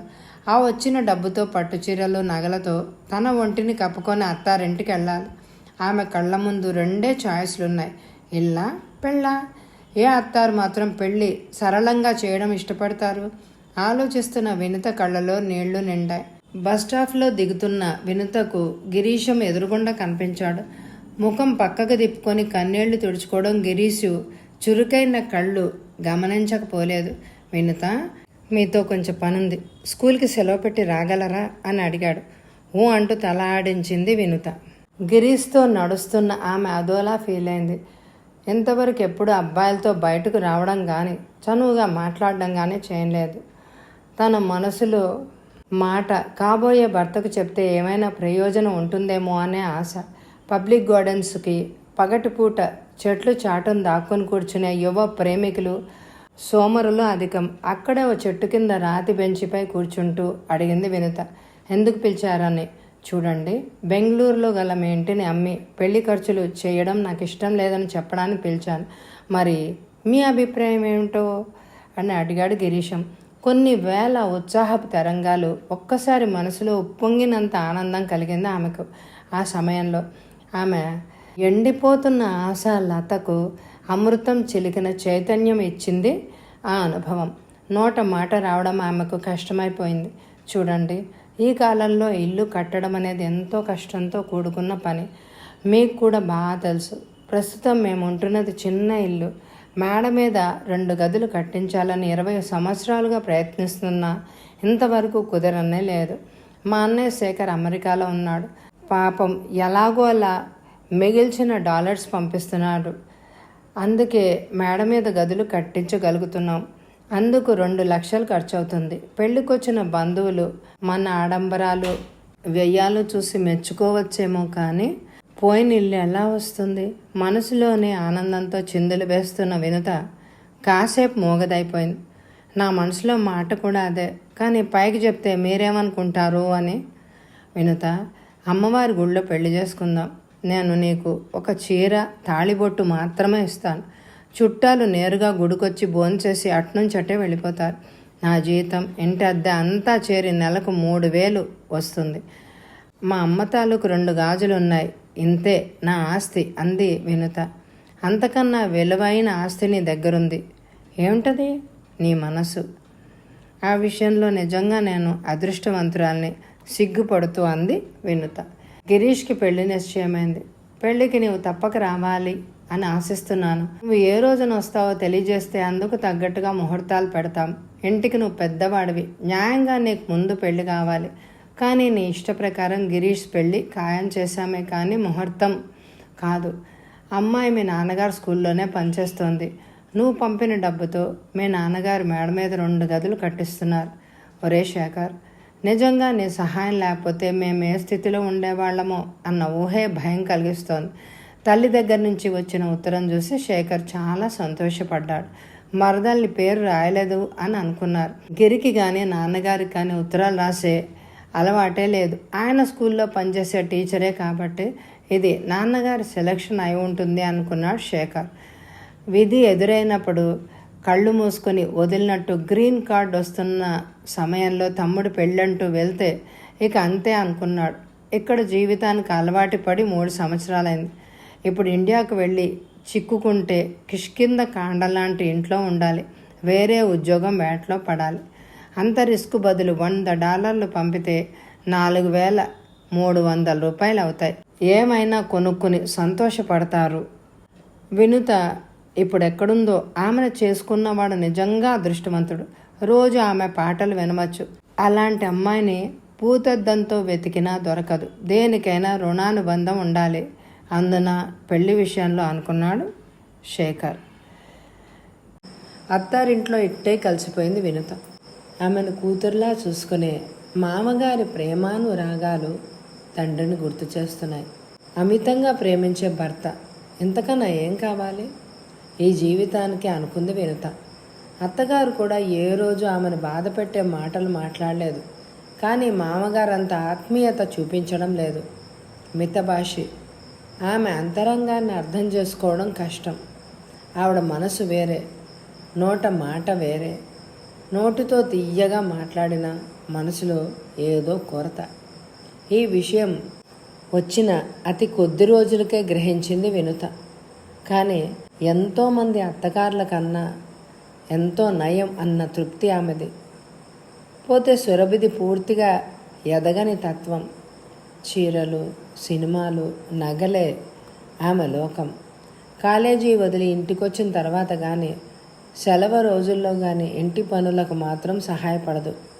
ఆ తల్లికి ఈ కూతురు ప్రాణం కన్నా ఎక్కువ. ఇంటికి ఆమె రాజకుమారి. ఆమెకెవ్వరూ ఎలాంటి పని చెప్పకూడదు. మన ఇంట్లో ఇంకెన్ని రోజులు ఉంటుంది, ఉన్న కొద్ది రోజులు హాయిగా ఉండని అంటుంది గౌరమ్మ. అదే వయసు గల వినుత తెల్లవారి 5 గంటలకు లేస్తే సురభి 9 గంటలకు లేస్తుంది. సురభికి తెలిసినవి 2 పనులు: టీవీ చూడడం, అద్దం ముందు కూర్చుని గంటల కొద్దీ అలంకరించుకోవడం. ఎలాంటి సిరి సంపదలు ఇంట్లో లేకపోయినా వినుత సౌఖ్యాన్ని అనుభవిస్తోంది. ఏ స్త్రీ తన భర్త పూర్తి ప్రేమ విశ్వాసాలను పొందుతుందో ఆమె సుఖి. కేవలం డబ్బు, బంగారం, అధికారంతో ఏ స్త్రీ కూడా సుఖపడదు. ఈ మధ్య వినుత ఉద్యోగం పర్మనెంట్ అయింది. జీతం పెరిగింది. బెంగళూరులో తన ఇంటిని అమ్మ వద్దన్నందుకు మనసులో గిరీష్ పట్ల ఆమెకు కృతజ్ఞతా భావం ఉంది. నేను పేద, అతడు పేదే. ప్రేమ విశ్వాసాలే మా బ్రతుకు బాట అంటుంది వినుత. స్కూల్లో శశికళ వినుతకు ఆప్త స్నేహితురాలు. ఇద్దరు ఒకేసారి ఉద్యోగంలో చేరారు.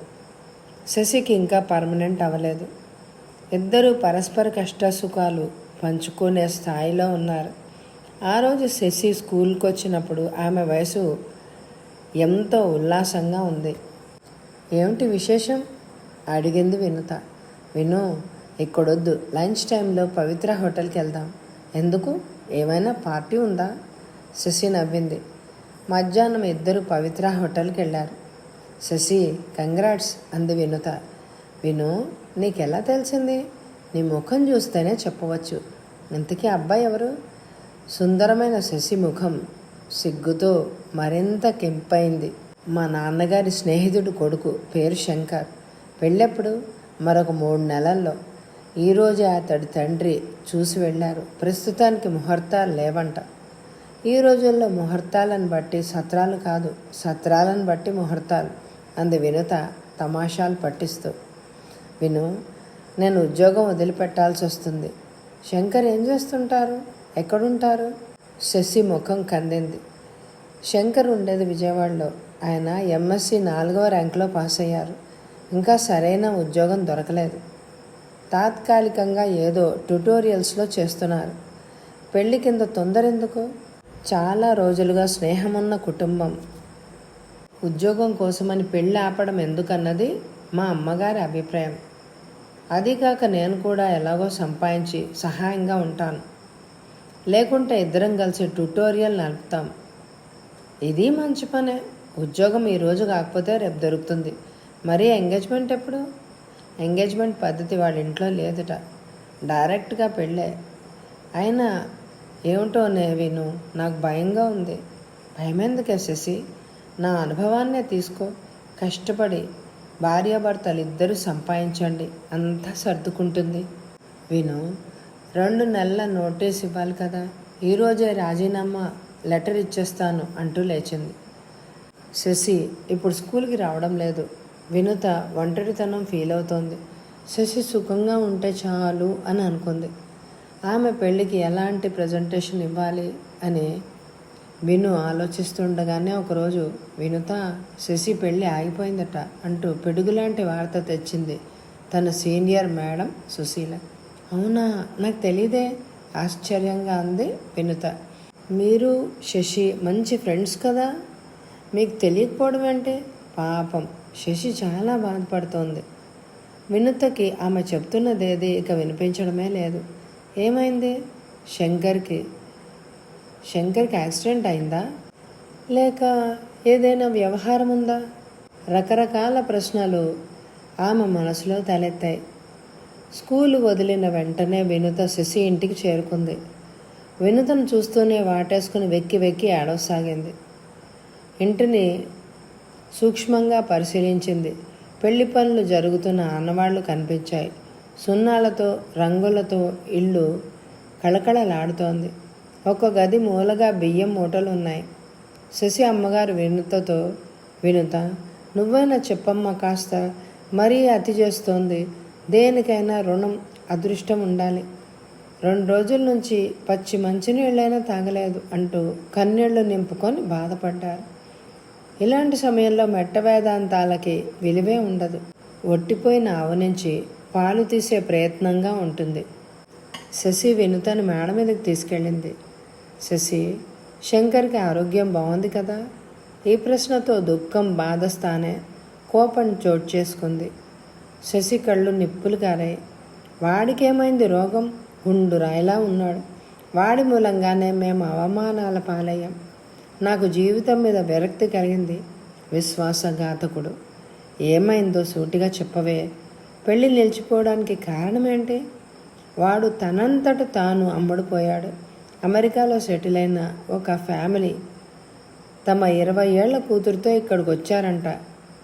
ఎవరైతే తమ కూతుర్ని పెళ్లి చేసుకుంటారో వాళ్ళని అమెరికాకి తీసుకెళ్ళి మంచి ఉద్యోగం ఇప్పిస్తానని పేపర్లో ప్రకటన ఇచ్చారట. శంకర్ అప్లై చేస్తున్నాడట. వీడొక్కడే కాదు, ప్రకటన చూసి ఇంజనీర్లు, డాక్టర్లు, సీఏలు ఇలా ఎంతోమంది అప్లై చేసుకున్నారట. ఇదేదో చూద్దామని తమాషాగా వాడు అప్లై చేశాట. అదేంటో ఆ అమ్మాయి వాడినే సెలెక్ట్ చేసుకుందట. ఇదేదో ఇంటర్వ్యూలా ఉందే. ఏమైందో విను. నా స్థితికి ఎన్ని జన్మలు తపస్సు చేసినా అమెరికా వెళ్ళలేను. నా అదృష్టం బాగుండి ఈ ఛాన్స్ వచ్చింది. దాన్ని జార విడుచుకోవడం అవివేకం. కాబట్టి క్షమించు అంటూ ఒక ఉత్తరం ముక్క రాసి పడేశాడు. నువ్వు వెళ్ళి వాడి పీక పిసికేయాల్సింది. నాకు ఆ సేమ్ వేసింది. ఎన్ని సంవత్సరాల ప్రేమ, స్నేహం, సంబంధం కన్నా గ్రీన్ కార్డు, డాలరు ముఖ్యమంటూ ఆడపిల్ల పాదాలు నాకుతూ పోయాడు శంకర్. అతడి అమ్మ నాన్న ఏమంటారు? మా నాన్నగారు వెళ్ళి ఇదే న్యాయము అని అడిగారు. చూడండి, వాడికి అక్కడ మంచి భవిష్యత్తు ఉంది. దాన్ని మేమెందుకు కాదనాలి? ఇక్కడుంటే మాలాగనే వాడి దరిద్రం అనుభవిస్తూ కూర్చోవాలి. జీవితం అంతా కష్టపడ్డా ఒక్క ఇల్లు కట్టుకోవడానికి అవదు. వెళ్ళమని మేమే చెప్పాం అన్నారట. నువ్వు చూడబోతే ఉద్యోగం మాని కూర్చున్నావు. అవును, అందుకే శంకర్ పరిష్కార మార్గం చెప్పాడు. నా పెళ్ళికి అయ్యే ఖర్చులో సగం వాడు భరిస్తాడట. ఈ డబ్బు అమెరికా వెళ్ళి పంపుతాడట. ఆ డాలర్కి దేవుడికి ఉన్నంత శక్తి, మహిమ ఉన్నట్లుందే. ఏం దేవుడో దెయ్యమో. ఈ అమ్మాయి దగ్గర ఏ లోపం ఉందో ఏమో. తెలిసిన సంబంధమే వెనక్కి వెళ్ళిందని ఆడిపోసుకోరా. మొత్తానికి నా బ్రతుకు నవ్వుల పాలైంది. అన్నిటికన్నా మించి ఇన్ని సంవత్సరాలుగా శంకరే నా భర్తని హృదయంలో భావిస్తూ వచ్చాను. దాన్ని ఒక్కరోజులో ఎలా తుంచగలను? డాలర్ ఆశతో అమెరికా మోహంలో పడి మానసికంగా నన్ను చంపేశాడు. శశి దుఃఖం కన్నీరు ప్రవాహంలా ప్రవహిస్తూనే ఉంది. వినుత నిస్సహాయురాలై శశిని చూస్తూ కూర్చుండిపోయింది. ఆ రోజు శేఖర్కి మహదానందంగా ఉంది. కారణం అతనికి ప్రమోషన్. మరో కారణం ఆ రోజే అతనికి గ్రీన్ కార్డు కూడా లభించింది. జీవితం సార్థకమైంది అని అనిపించింది. అందుకే అన్నారు అమెరికా ల్యాండ్ ఆఫ్ ఆపర్చునిటీ అని. ఇక్కడ జాతి, కుల, మతాలకు మించి ప్రతిభకే పెద్దపీఠం. శేఖర్ ఇంటికి వచ్చేసరికి ఒక లావుపాటి కవర్ అతని కోసం కాచుకుంది. దానిలో బోలెడు సమాచారాలు ఉండవచ్చును అని అనుకున్నాడు. వాటితో పాటు సురభి కోరిక పట్టి కూడా ఉంటుంది అని అనుకున్నాడు.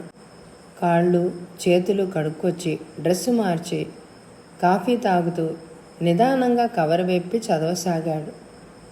అన్నయ్యకు, నువ్వు నా పెళ్ళికి వచ్చి ఉంటే చాలా బాగుండేది. పెళ్ళి చాలా సింపుల్గా అయింది. మా ఇద్దరికి ఆడంబర పెళ్ళి ఇష్టం లేదు. మా పెళ్ళి ఫోటో నీకు పంపుతున్నాను. వినుతకు నీ పరిచయం ఉందట.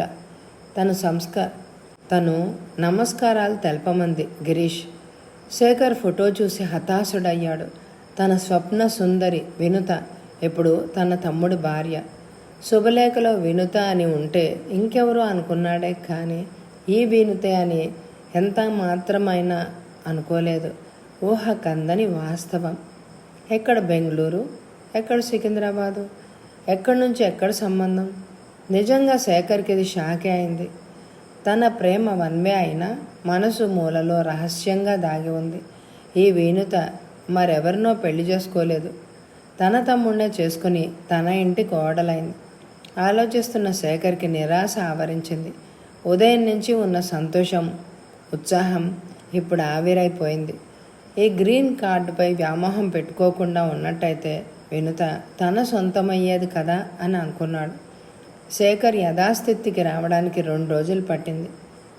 పెళ్లికి ముందు గిరీష్ అన్నగారు అమెరికాలో ఉన్నాడని తెలిసిన శేఖర్ అతని అన్నగారు అని అనుకోలేదు వినుత.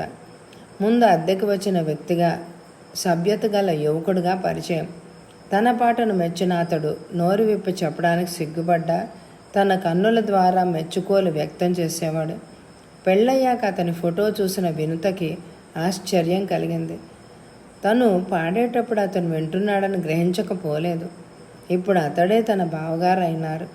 అంతే తప్ప ఆమె మనసులో అతని యందు మరి ఎలాంటి భావన లేదు. శేఖర్ ఈరోజు మాతృభూమిలో అడుగు పెట్టనున్నాడు. 3 సంవత్సరాల తర్వాత ఆనందకరమైన వాతావరణం ఇంట్లో అలుముకుంది. ఎయిర్పోర్ట్కు వెళ్ళడానికి సురభి, గిరీష్, గౌరమ్మ తయారయ్యారు. శ్యామన్న గారు మాత్రం ఊళ్ళోకి వచ్చిన వాడు ఇంటికి రాడా అని వెళ్ళలేదు.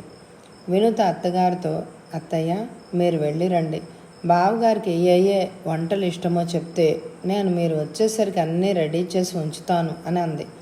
గౌరమ్మ కొడుకు ఇష్టమైన వంట పదార్థాలని లిస్టు చెప్పి ఎయిర్పోర్ట్కి వెళ్ళిపోయారు. విమానం నుంచి దిగుతున్న కొడుకును చూసిన గౌరమ్మ భావోద్వేగానికి లోనైనారు. ఆమె కళ్ళు ఆనందంతో వర్షించసాగాయి. తనలాగే విదేశం నుంచి వస్తున్న వారి స్వాగతానికి వారి వారి చుట్టాలు, బంధువులు, తల్లిదండ్రులు, భార్యలతో ఎయిర్పోర్ట్ నిండిపోయింది. శేఖర్కి కొంచెం ఒళ్ళు రావడంతో పాటు మరింత తెల్లగా వచ్చాడు అని అనుకుంది గౌరమ్మ. భారమైన 2 సూట్ కేసులతో ట్యాక్సీ దిగి లోపలికొచ్చిన శేఖర్ తండ్రి కాళ్లకు నమస్కరించాడు. తలుపు దగ్గర నిలబడ్డ వినుతను చూసి, కులాసానా, జ్ఞాపకం ఉన్నానా అని పలకరించాడు. నేను కులాసాగానే ఉన్నా, మీరెలా ఉన్నారు? అరే ఏంటి మీరింత చక్కగా తెలుగు మాట్లాడుతున్నారు? మీ ఇంటికి వచ్చినప్పటి నుంచి మంచి తెలుగు మాట్లాడుతున్నా. బెంగళూరుకు మీరు వచ్చినప్పుడు మీ దగ్గర కూడా కొన్ని మంచి తెలుగు పదాలు నేర్చుకున్నాను కదా అన్నది. బెంగళూరు విషయం వచ్చేసరికి ఒక్క క్షణం మనసు బాధగా మూలిగిన వెంటనే సర్దుకుని ఎంతైనా తమ్ముడు భార్య కదా అని అనుకున్నాడు. అప్పటికన్నా ఇప్పుడు మరెంతో నిండుగా, అందంగా, నిశ్చింతగా కనిపించింది. అమ్మా నీకో చీర, సురపుకో చీర, వినతకో చీర, మిగిలినవన్నీ అందరికీ తలా ఒకటి పంచు అంటూ అక్కడి నుంచి లేచాడు శేఖర్. శేఖర్కి 3 వారాలు మాత్రమే సెలవు దొరికింది. చుట్టాల ఆహ్వానాలతో పాటు కన్నె పిల్లల తల్లిదండ్రుల క్యూ ప్రారంభమైంది. అమెరికాలో ఉంటున్న అందమైన విద్యావంత ఉద్యోగస్థ యువకుడు, మరి ఇతడి మీద వాళ్ళ కన్ను ఉండడం సహజమే కదా. గౌరమ్మ శేఖర్ కోసం ఫైనల్గా 4 అమ్మాయిల్ని సెలెక్ట్ చేశారు. అంతిమ తీర్పు శేఖర్దే. శేఖర్ ఇండియా రీప్ వ్యాన్ వింకిల్గా అనిపించింది. ధరలు ఆకాశాన్ని తాకుతున్నాయి. జనసంఖ్య ఎక్కువైంది. రోడ్లు పక్క అంగళ్ళు అశుభ్రం, ఎక్కడ చూసినా క్యూలు. అతనికి కొత్త కాకపోయినా ఏమిటి అని అనిపించింది. ఆ నగరంలో గల ధనవంతుల్లో కృష్ణమూర్తి గారు ఒకరు. వ్యాపారంలో బాగా గడించారు. 3 కార్లు మెయింటైన్ చేస్తున్నారు. అతనికి ఒక కూతురు, ఒక కొడుకు. శేఖర్ రాకమునిపే కృష్ణమూర్తి గారు గౌరమ్మని వాళ్ళింటికి తీసుకెళ్లి పిల్లని చూపించారు. వాళ్ళింట్లో ఏ మూల చూసినా లక్ష్మి తాండవం ఆడుతోంది. ఇతని శ్రీమంతతనాన్ని గురించి గౌరమ్మ చాలాసార్లు విన్నారు. కానీ తాను ఊహించిన దానికన్నా ఎన్నో రెట్లు ఉండడంతో లోకంలో ఇంతటి శ్రీమంతులు ఉంటారా అని గాబరా కూడా పడ్డది. వాళ్ళు దేవుడి గదిలో గల పూజా సామాగ్రి మొత్తం తమ ఇంటి ఖరీదు కన్నా అధికంగా ఉందని అంచనా వేశారు. వెండి మందిరానికి బంగారు మెరుగులతో ముత్యాలు కెంపులు అలంకరించి ఉన్నాయి. టిఫిన్ ప్లేట్లు స్పూన్ల దగ్గర నుంచి అన్నీ వెండివే. కృష్ణమూర్తి గారి కూతురు జమున సామాన్య రూపమే అయినా వినయవంతురాలు. గౌరమ్మ కాళ్లకు నమస్కరించింది. సురభితో ఎంతో స్నేహంగా మాట్లాడింది. అయితే ఆ అమ్మాయి ఒంటి మీద ఉన్న నగల విలువ కట్టడం కష్టం. వజ్రాల గాజులు, ఎన్నో రకాల వజ్రాల నగలు, గొలుసులు, ఉంగరాలు, కళ్ళు మెరమెట్లు గొలిపే వజ్రాల నెక్లెసు, పెద్దంచు కంచిపట్టు చీర కట్టుకొని కూర్చుంది. శేఖర్ ఈ పిల్లని ఇష్టపడితే ఎంత బాగుంటుంది అన్న ఆలోచన గౌరమ్మ, సురభిది కూడా. ఊటీలో తమకి టీ ఎస్టేట్ ఉందని అక్కడికి రమ్మని ఎన్నో విధాలుగా బ్రతిమిలాడారు పార్వతమ్మ, కృష్ణకుమారి దంపతులు. గౌరీ పెళ్ళికి ముందే వాళ్ళ ఇంటికి వెళ్ళడం, వాళ్లతో మర్యాదలు చేయించుకోవడం నాకు ఇష్టం లేదు అని ఖరాఖండిగా చెప్పేశారు శ్యామన్న గారు. మీరు రాకపోతే పోయారు, ఇంతకీ వాళ్ళు పిలుస్తున్నప్పుడు ఎవరూ వెళ్ళకపోతే గర్వం అనుకుంటారు. నేను సురభి వెళ్ళొస్తామంటూ గౌరమ్మ బయలుదేరారు. ఊటీలో 2 రోజులుండి వారితో సకల మర్యాదలు పొందడంతో పాటు ఘనమైన 2 పట్టు చీరలు కూడా పొందారు. కృష్ణమూర్తి గారు ఎంతో మర్యాదగా వినయంగా, చూడండి, మీ ఇంటి కోడలయ్యే భాగ్యం మా జమునకు ఉందో లేదో అది తర్వాత సంగతి, కానీ మన కుటుంబం మధ్య స్నేహం వాత్సల్యం సదా ఉండాలన్నదే నా కోరిక అన్నారు. ఇది నిన్నటి కథ. శేఖర్ వచ్చాడు కదా, జమునను చూపించాలన్నదే తన కోరిక. శేఖర్, నువ్వు సురభి వెళ్ళి జమునను చూసిరండి. మేము ఇదివరకే వాళ్ళ ఇంటికి వెళ్ళి చూసొచ్చాం. వాళ్ళ పద్ధతులు మర్యాదలు నాకు అన్ని విధాలుగా నచ్చాయి నాయన. చాలా మంచివాళ్ళు. అంతటి శ్రీమంతులైనా రవ్వంతైనా గర్వం లేదు అన్నది గౌరమ్మ. సరే అన్నాడు శేఖర్. సాయంత్రం కృష్ణమూర్తి గారు కారు పంపారు. జమునను చూడ్డానికి శేఖర్, సురభి ఇద్దరే వెళ్ళారు. లైట్ల కాంతిలో జమున వజ్రాల ఆభరణాలు పోటీ పడుతున్నాయి. కానీ సహజ సౌందర్యం విషయానికి వస్తే వినత ముందు ఆమె ఎందుకు పనికి రాదు అని అనిపించింది శేఖర్కి. మా జమున బీఎస్సీ వరకు చదివింది. అల్లికలు, ఎక్బానా, ఇంటీరియర్ డెకరేషన్ వచ్చు. వీణ బాగా వాయిస్తుంది చెప్పుకుపోతున్నారు కృష్ణమూర్తి దంపతులు. మీ అమ్మాయితో మాట్లాడొచ్చా అడిగాడు శేఖర్. దాందేముంది, మహారాజులా మాట్లాడండి. రూమ్లో జమున, శేఖర్ ఇద్దరే మిగిలారు. మీకు మా ఇంటి పరిస్థితి తెలుసో తెలీదో, మా చెల్లెలి పెళ్లి చెయ్యాలి. మాది శ్రీమంత కుటుంబం కాదు. ఈ విషయం మీకు ముందే తెలిస్తే మంచిది. మీరు అమెరికాలో ఉంటారా, వచ్చేస్తారా? ప్రస్తుతం అక్కడే ఉండాలి అని అనుకుంటున్నా. అక్కడిది ఏకాకి జీవితం. ఇక్కడిలాగా అవసరమైనప్పుడల్లా స్నేహితులు దొరకరు. స్నేహ గుణం ఉంటే ఎక్కడైనా స్నేహితుల్ని ఏర్పరచుకోవచ్చు. మీ తల్లిదండ్రులకి మీరొక్కరే. మీరు ప్రతి సంవత్సరం ఇక్కడికి రావాలంటే ఆ ఖర్చు నేను భరించలేను. అదేం పర్వాలేదు. ఎక్కడ ఉన్న ఢిల్లీ, కలకత్తాలో ఉంటున్నా వారే 2-3 సంవత్సరాలకు ఒకసారి కానీ పురుళ్లకు రారు. మా అమ్మా నాన్నలకు అంతగా చూడాలనిపిస్తే వాళ్లే అమెరికాకు వస్తారు. శేఖర్ చెప్పిన దానికల్లా జమున ఒప్పుకుంది. గౌరమ్మ ఎప్పుడో గ్రీన్ సిగ్నల్ ఇచ్చేసింది. వచ్చే వారమే శేఖర్ పెళ్ళి. ఇంట్లో అంతా ఒకటే హడావిడి. పెళ్లి పనులకు అటు ఇటు తిరగడానికి శేఖర్ ఒక టాక్సీ ఏర్పాటు చేశాడు. పెళ్లి ఖర్చుల నిమిత్తం శేఖర్ గౌరమ్మ చేతికి ₹1,00,000 ఇచ్చాడు. తన 58 సంవత్సరాల జీవితంలో ఏ రోజు ఒక్కసారిగా అంత డబ్బు చూడలేదు ఆమె. మనసు ఆనందంతో దూది పింజలాగా తేలిపోసాగింది. ఒరే శేఖర్, జమున బాగా కలవారి పిల్ల. 5 పట్టు చీరలు, 1 జత బంగారు గాజులు పెట్టకపోతే ఏం బాగుంటుంది? అమ్మా, అమెరికాలో ఎవ్వరూ అంతగా చీరలు కట్టుకోరు. 2 చీరలు కొను చాలు. మీరందరూ ఇక్కడ ఉండేవాళ్ళు. ఏదో ఒక పెళ్ళి పేరెంట్ అంటూ వెళ్తూ ఉంటారు కాబట్టి ఆ మంచి చీరలేవో మీరు కొనుక్కోండి అన్నాడు. పెళ్లి ఖర్చులు లెక్కవేయగా గాజులు చేయించడానికి డబ్బు చాలడం లేదు అని తేలింది. వియ్యపురాలకి ఘనమైన పట్టుచీర తీసుకోవాలి. తర్జన భర్జన పడుతున్న తల్లితో శేఖర్, అమ్మా, బంగారం వద్దు, ఇక్కడికన్నా అక్కడే బాగా దొరుకుతుంది అన్నాడు. కానీ గౌరమ్మది ప్రెస్టీజీ క్వశ్చన్. ఎవరికి తెలియకుండా తన గాజులను మార్చి మంచి డిజైన్లో 2 గాజులు చేయించిన సంగతి చురుకు కళ్ళ వినుత కనిపెట్టేసింది. శ్యామన్న గారు మాత్రం ఇవేవీ పట్టించుకోలేదు. గొప్పవారి ఇంటి పిల్లకు డబ్బు విలువ తెలియదు. వ్యాపారం అంటే మోసంతో కూడుకున్నది, మోసం అంటే మహాపరాధం అన్న సిద్ధాంతం ఆయనది. అలాంటి ఇంటి పిల్ల ఈ పేద మాస్టారింట్లో అమరడం కష్టం. కానీ శేఖర్ ఒప్పుకున్న తర్వాత చేయగలిగింది మాత్రం ఏముంది అని మౌనం వహించారు. అయితే పేద మాస్టారి భార్య అయిన గౌరమ్మ ధారాళత్వం చూసి హతాశులు అవ్వకుండా ఉండలేకపోయారు శ్యామన్న గారు. ఇదంతా డాలర్ మహిమ అని తెలిసి, సమ్మోహన శక్తిగల డాలర్ ఎలాంటి వారినైనా ఆడిస్తుంది, ఏదైనా చేయిస్తుంది. తను అమెరికాలో కూడబెట్టి తల్లి చేతికిచ్చిన $3,000 ఆమెకింత ఆనందాన్ని తేవడం శేఖర్కి ఒకంత గర్వం, సంతోషం అనిపించింది. ఆ డాలర్ దేశానికి మనసులోనే అభినందించాడు. అప్పుడు గిరీశం పెళ్లి చాలా సింపుల్గా జరిగింది. వినుతకి పుట్టింటి వారంటూ ఎవ్వరూ లేరు. అలాంటప్పుడు సంభ్రమాలకు వైభవాలకు చోటెక్కడా?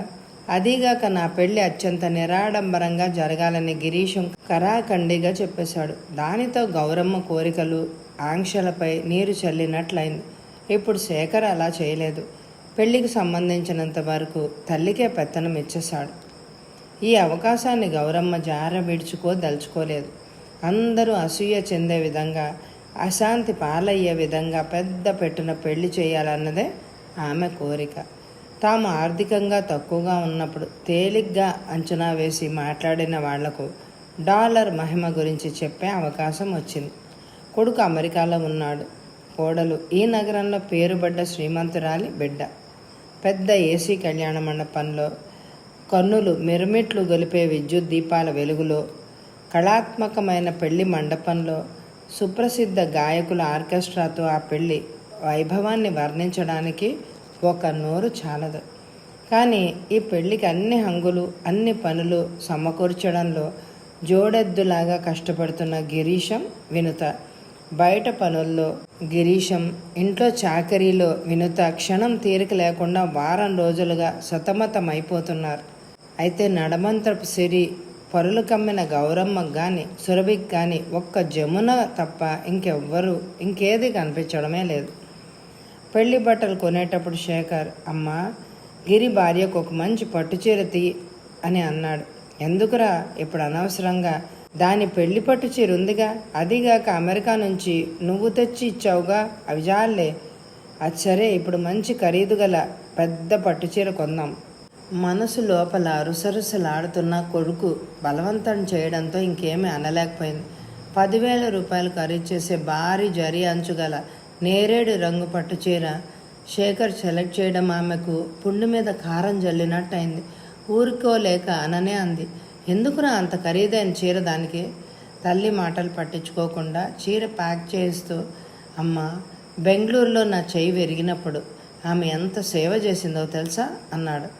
అక్కడే ఉన్న జమున ఇవేవి తలకెక్కించుకోకుండా అత్తగారి ఖాతాలో $50,000 విలువగల చీరలు, ₹1,00,000 విలువగల చీరలు కొంది. పోటీగా సురభి కూడా 5-6 ఖరీదైన చీరలే తీసుకుంది. ఇంత గొప్ప చీర చేతికిస్తున్న శేఖర్తో, నా కోసం ఇంత ఖరీదు చేసే చీర ఎందుకు తీసుకున్నారు బావగారు అంది ఆశ్చర్య ఆనందాలతో. మీరు మీ కుటుంబం బెంగళూరులో ఎంతో ఆప్యాయంగా నన్ను చూసుకున్నారు. ఏమి ఇచ్చినా రుణం తీరదు మీది. ఇది ఒక చిన్న కానుక మాత్రమే అన్న శేఖర్కి నాటి సంఘటన కళ్ళ ముందు మెదిలింది. పెదనాన్న నాకు నేరేడు కలర్ చీర కొనిస్తావా అని అడిగింది. కానీ ఆమెకు అప్పట్లో ఎదురైన అనేక నిరాశల్లో అది కూడా ఒకటి. ఆమెకు కావాల్సిన రంగు, డిజైన్లో ఆ చీర దొరకనే లేదు. పెదనాన్న తెచ్చిచ్చిన నీలరంగు చీరతోనే సరిపెట్టుకుంది. ఆ విషయాన్ని ఆమెకు గుర్తు చేస్తూ, ఆ రోజు ఇవ్వాలనుకున్న సంఘానికి భయపడి ఇవ్వలేకపోయాను. ఈరోజు మీ బావగారిగా ధైర్యంగా ఇస్తున్నాను. వినుత కళ్ళలో ఏదో వెలుగు. ప్రస్తుత పరిస్థితిలో ఇంత విలువగల చీర కొనడం తనకు సాధ్యమే కాదు. ఎప్పటి నుంచో అణిగిపోయిన ఈ కోరిక ఇప్పుడు బావగారు తీర్చారు అని అనుకుంది. శేఖర్ పెళ్లికి పూర్తి హైదరాబాదే కదిలి వచ్చిందా అన్నంత జనాభా, రాజకీయ నాయకులు, పెద్ద పెద్ద వాణిజ్యవేత్తలు, అధికారులు, వందల సంఖ్యలో నిలబడ్డ కార్లు. వైభవం అంతా చూసి గౌరమ్మ గర్వం హిమాలయం అంత ఎత్తుకి ఎదిగింది.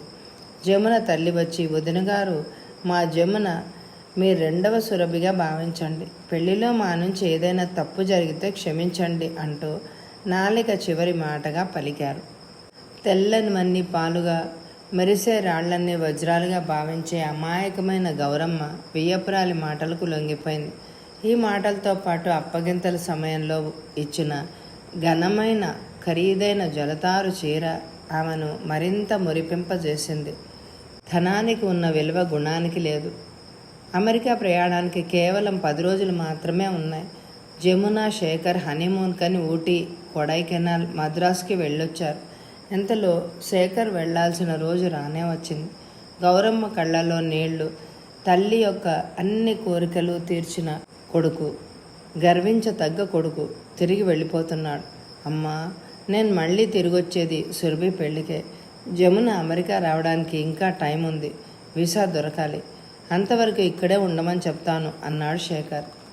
ఎంత మాట నాయనా, ఆమెని ఇక్కడ ఉండమనే చెప్పు.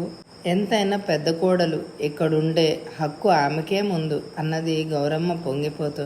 శేఖర్ విమానం పైకి ఎగురుతూనే జమున నేరుగా పుట్టింటికి బయలుదేరుతూ, అత్తయ్య, మా ఇంట్లో ఫోన్ ఉంది.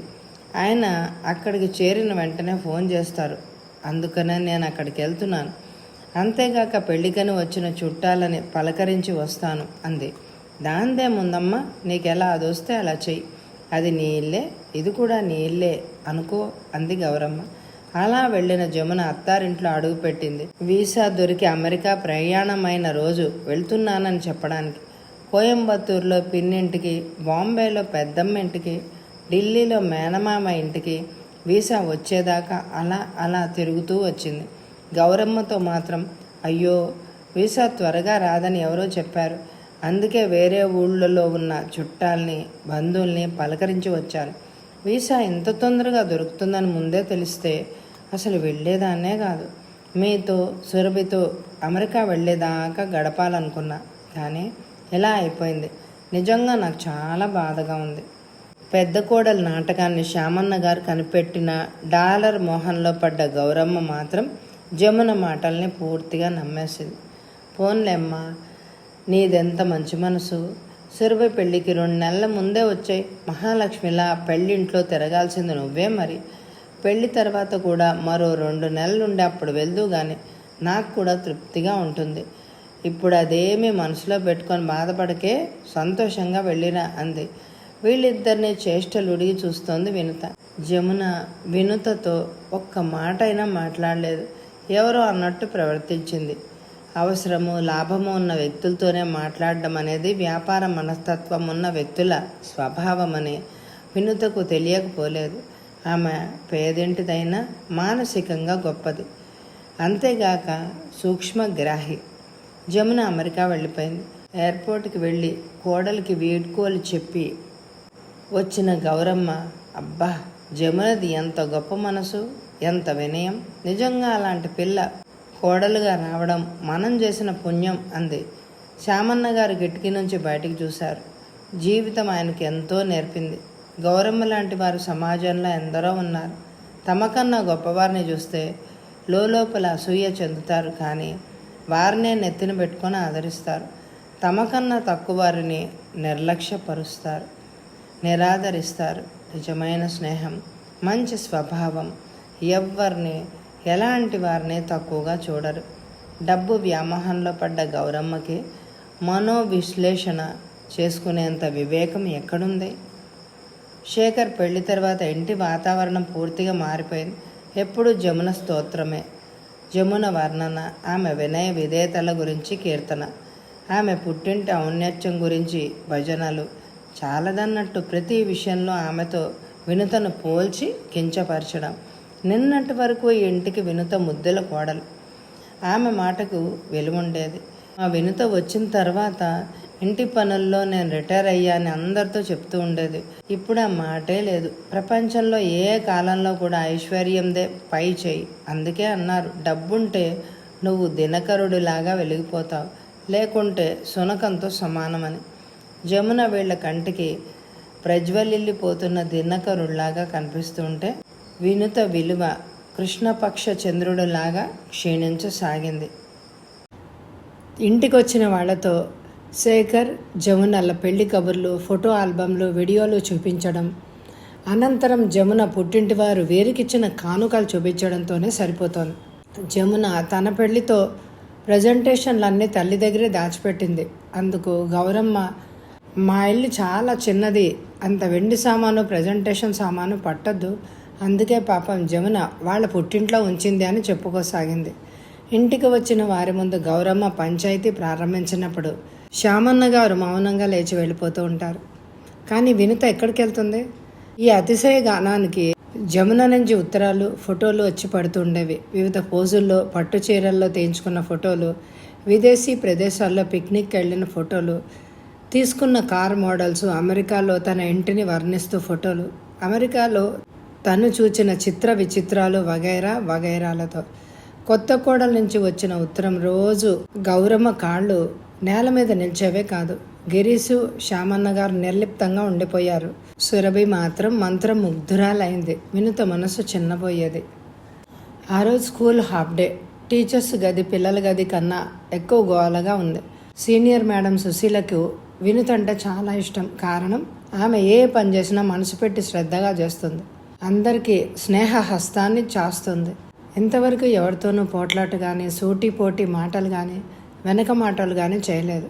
ఎల్లవేళలా తన చిరునవ్వుతో ఎదుటివారిని కట్టేసే వినుత అంటే విద్యార్థులకు కూడా ఎంతో ఇష్టం. సుశీల వినుతతో, ఈరోజు మనందరం కలిసి మొగలియే ఆజం సినిమాకి వెళ్దామా? పాటలు చాలా బాగున్నాయట. అవును మేడం, నేను కాలేజీలో చదువుతున్నప్పుడు చూశాను అంటూ వినుత గతంలోకి జారుకుంది. బెంగళూరులో సంతోష్ థియేటర్లో ఆడింది ఆ సినిమా. నిజంగా అవి ఎంత సంతోషకరమైన సరదా రోజులు.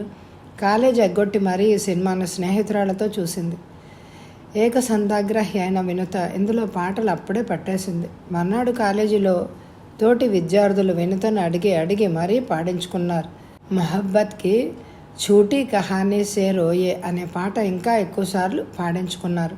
లేడీస్ రూమ్ బయట ఉన్న కొందరు తుంటరి అబ్బాయిలు వినుత పాటను విన్నారు.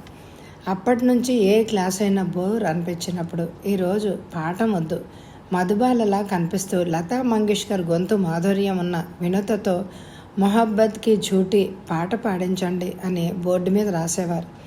ఇప్పుడు వాళ్ళంతా ఎక్కడున్నారో ఏమో, నేను మాత్రం ఇక్కడున్నాను. ఆ మధురమైన ఆనందకరమైన రోజులు తిరిగి వస్తాయా? రావు, కానీ జ్ఞాపకపు పొరల్లో నిలిచిపోయాయి. వినుత, సినిమాకి వస్తున్నారా లేరా? సుశీల హెచ్చరికతో ఈ లోకంలోకి వచ్చింది వినుత. ఈరోజు రాను, మరో రోజు వస్తాను. మా అత్తగారికి చెప్పలేదు. నువ్వు రావాల్సిందే, మీ అత్తగారికి మేం చెప్తాం. సుశీల వినుత దగ్గరగా వచ్చి జరిగిన రహస్యం అంది. వినుత, ఒక విషయం చెప్తాం, ఏమనుకోకే. మీ మామగారు చాలా మంచివారు, పరువు మర్యాదలకు విలువిచ్చే మనిషి. అయితే ఇప్పుడేమైంది? ఆందోళనగా అడిగింది వినుత. మొన్ననే మ్యాట్నీకి వెళ్ళాను. బాల్కనీ ముందు సీట్లో మీ ఆడపడుచు పక్కన మరో అబ్బాయి పక్కన కూర్చున్నారు. ఆమెకు నేనెవరో తెలియదు, కానీ శ్యామన్న మాస్టర్ కూతురుగా ఆమె నాకు తెలుసు. ఆ చీకట్లో ఒకరి చేతుల్లో ఒకరు చెయ్యి వేసుకుని ప్రపంచాన్నే మర్చిపోయారు. వినుత తలని ఎవరో శుద్ధితో బాదినట్టయింది. ఆ అబ్బాయి ఎవరు నీకు తెలుసా? తెలుసు, మా వీధి చివరి నుండే ఇల్లే అతంది. పేరు గోపీనాథ్. పిల్లాడు మాత్రం స్ఫురద్రూపి. బీఎస్సీ పాస్ అయ్యాడు. అయితే ప్రస్తుతానికి మంచి ఉద్యోగం లేదు. ఎక్కడో పార్ట్ టైం జాబ్ చేస్తున్నాడు. కావాలంటే మిగిలిన విషయాలు మీరు విచారించండి. వినుత ఆలోచనలో మొలిగిపోయింది. కూతురికి దొరికే భర్త అందంగా ఉండాడా, గొప్ప ఉద్యోగస్తుడై ఉండాలని, అంతేకాకుండా అత్తగారు లేని ఇల్లై ఉండాలని గౌరమ్మ కాంక్ష. అందుకే సురభి పెళ్లి వాయిదా అవుతూ వస్తోంది. ఎక్కడ అబ్బాయి ఉన్నాడని తెలిస్తే అక్కడికి భర్త గిరీష్, మామ చెప్పులు అరిగేలాగా తిరుగుతున్నారు. కానీ గౌరమ్మ గొంతమ్మ కోరికల ముందు ఎవరూ అనడం లేదు. అలాంటి పరిస్థితిలో ఈ సురభి నిరుద్యోగస్తుణ్ణి ప్రేమిస్తే అసలు ఎలా పడిందో ఏమిటో. భారమైన మనసుతో వినుత ఇంటి మొహం పట్టింది. సినిమాకి వెళ్లాలన్న ఉత్సాహం నశించింది. చెల్లెళ్ళు లేని వినుత సురభినే చెల్లెలుగా భావించి ప్రేమిస్తోంది. తనకి దొరికినట్టే ఆమెకు కూడా దేవుళ్లాంటి భర్త దొరకాలని మనస్ఫూర్తిగా కోరుకుంటోంది. ఎవరో ఈ మధ్య అదేదో అమ్మవారి దేవస్థానానికి వెళ్తే కోరుకున్న కోరిక నెరవేరుతుందని చెప్పడంతో ఆదివారం ఎలాగో తీరిక చేసుకుని ఆ గుడికి వెళ్ళి సురభికి మంచి భర్త దొరకాలని పూజ చేయించి వచ్చింది కూడా. మరి సురభి మనసులో ఈ గోపీనాథ్ ఎప్పుడు ప్రవేశించాడో ఏంటో.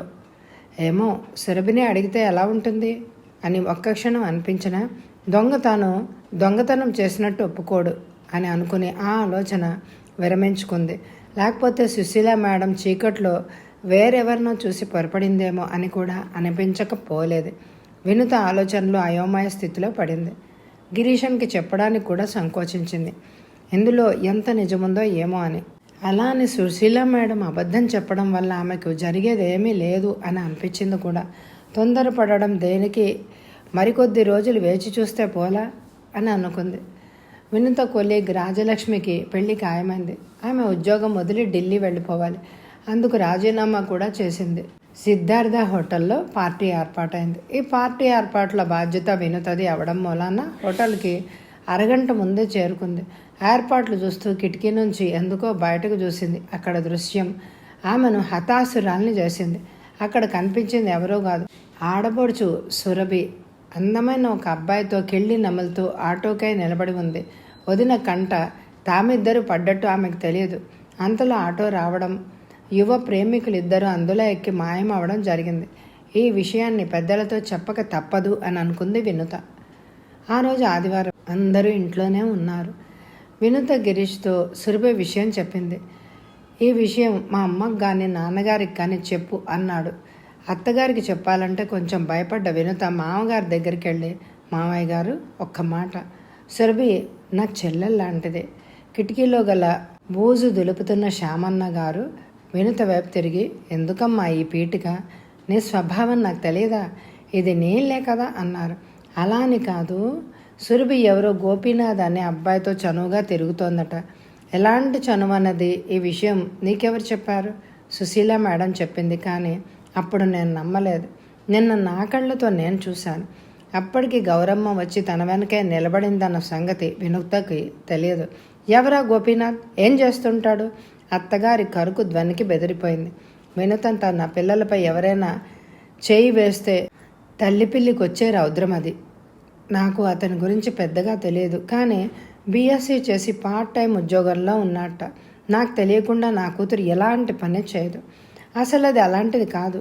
కూతురిపై గల అపారమైన ప్రేమ ఆమెను గుడ్డి చెవిటిదానే చేసింది. అనవసరంగా కంగారు పడకండి. విషయం ఏమిటో సురభిని అడిగి తెలుసుకుందాం అంటున్న శ్యామన్న గారు అంతటితో ఆ ప్రకరణకు ముగింపు పలికారు. గౌరమ్మకి కడుపులో దేవినంత బాధ కలిగింది. కోడలి ద్వారా ఈ గుట్టు రట్టయింది కదా అనే ఒకవైపు అయితే, సురభి ఇంత తక్కువ స్థితి గలవాడిని ఎంపిక చేసుకుందన్న బాధ మరొక వైపు ఆమెను వివసురాల్ని చేసింది.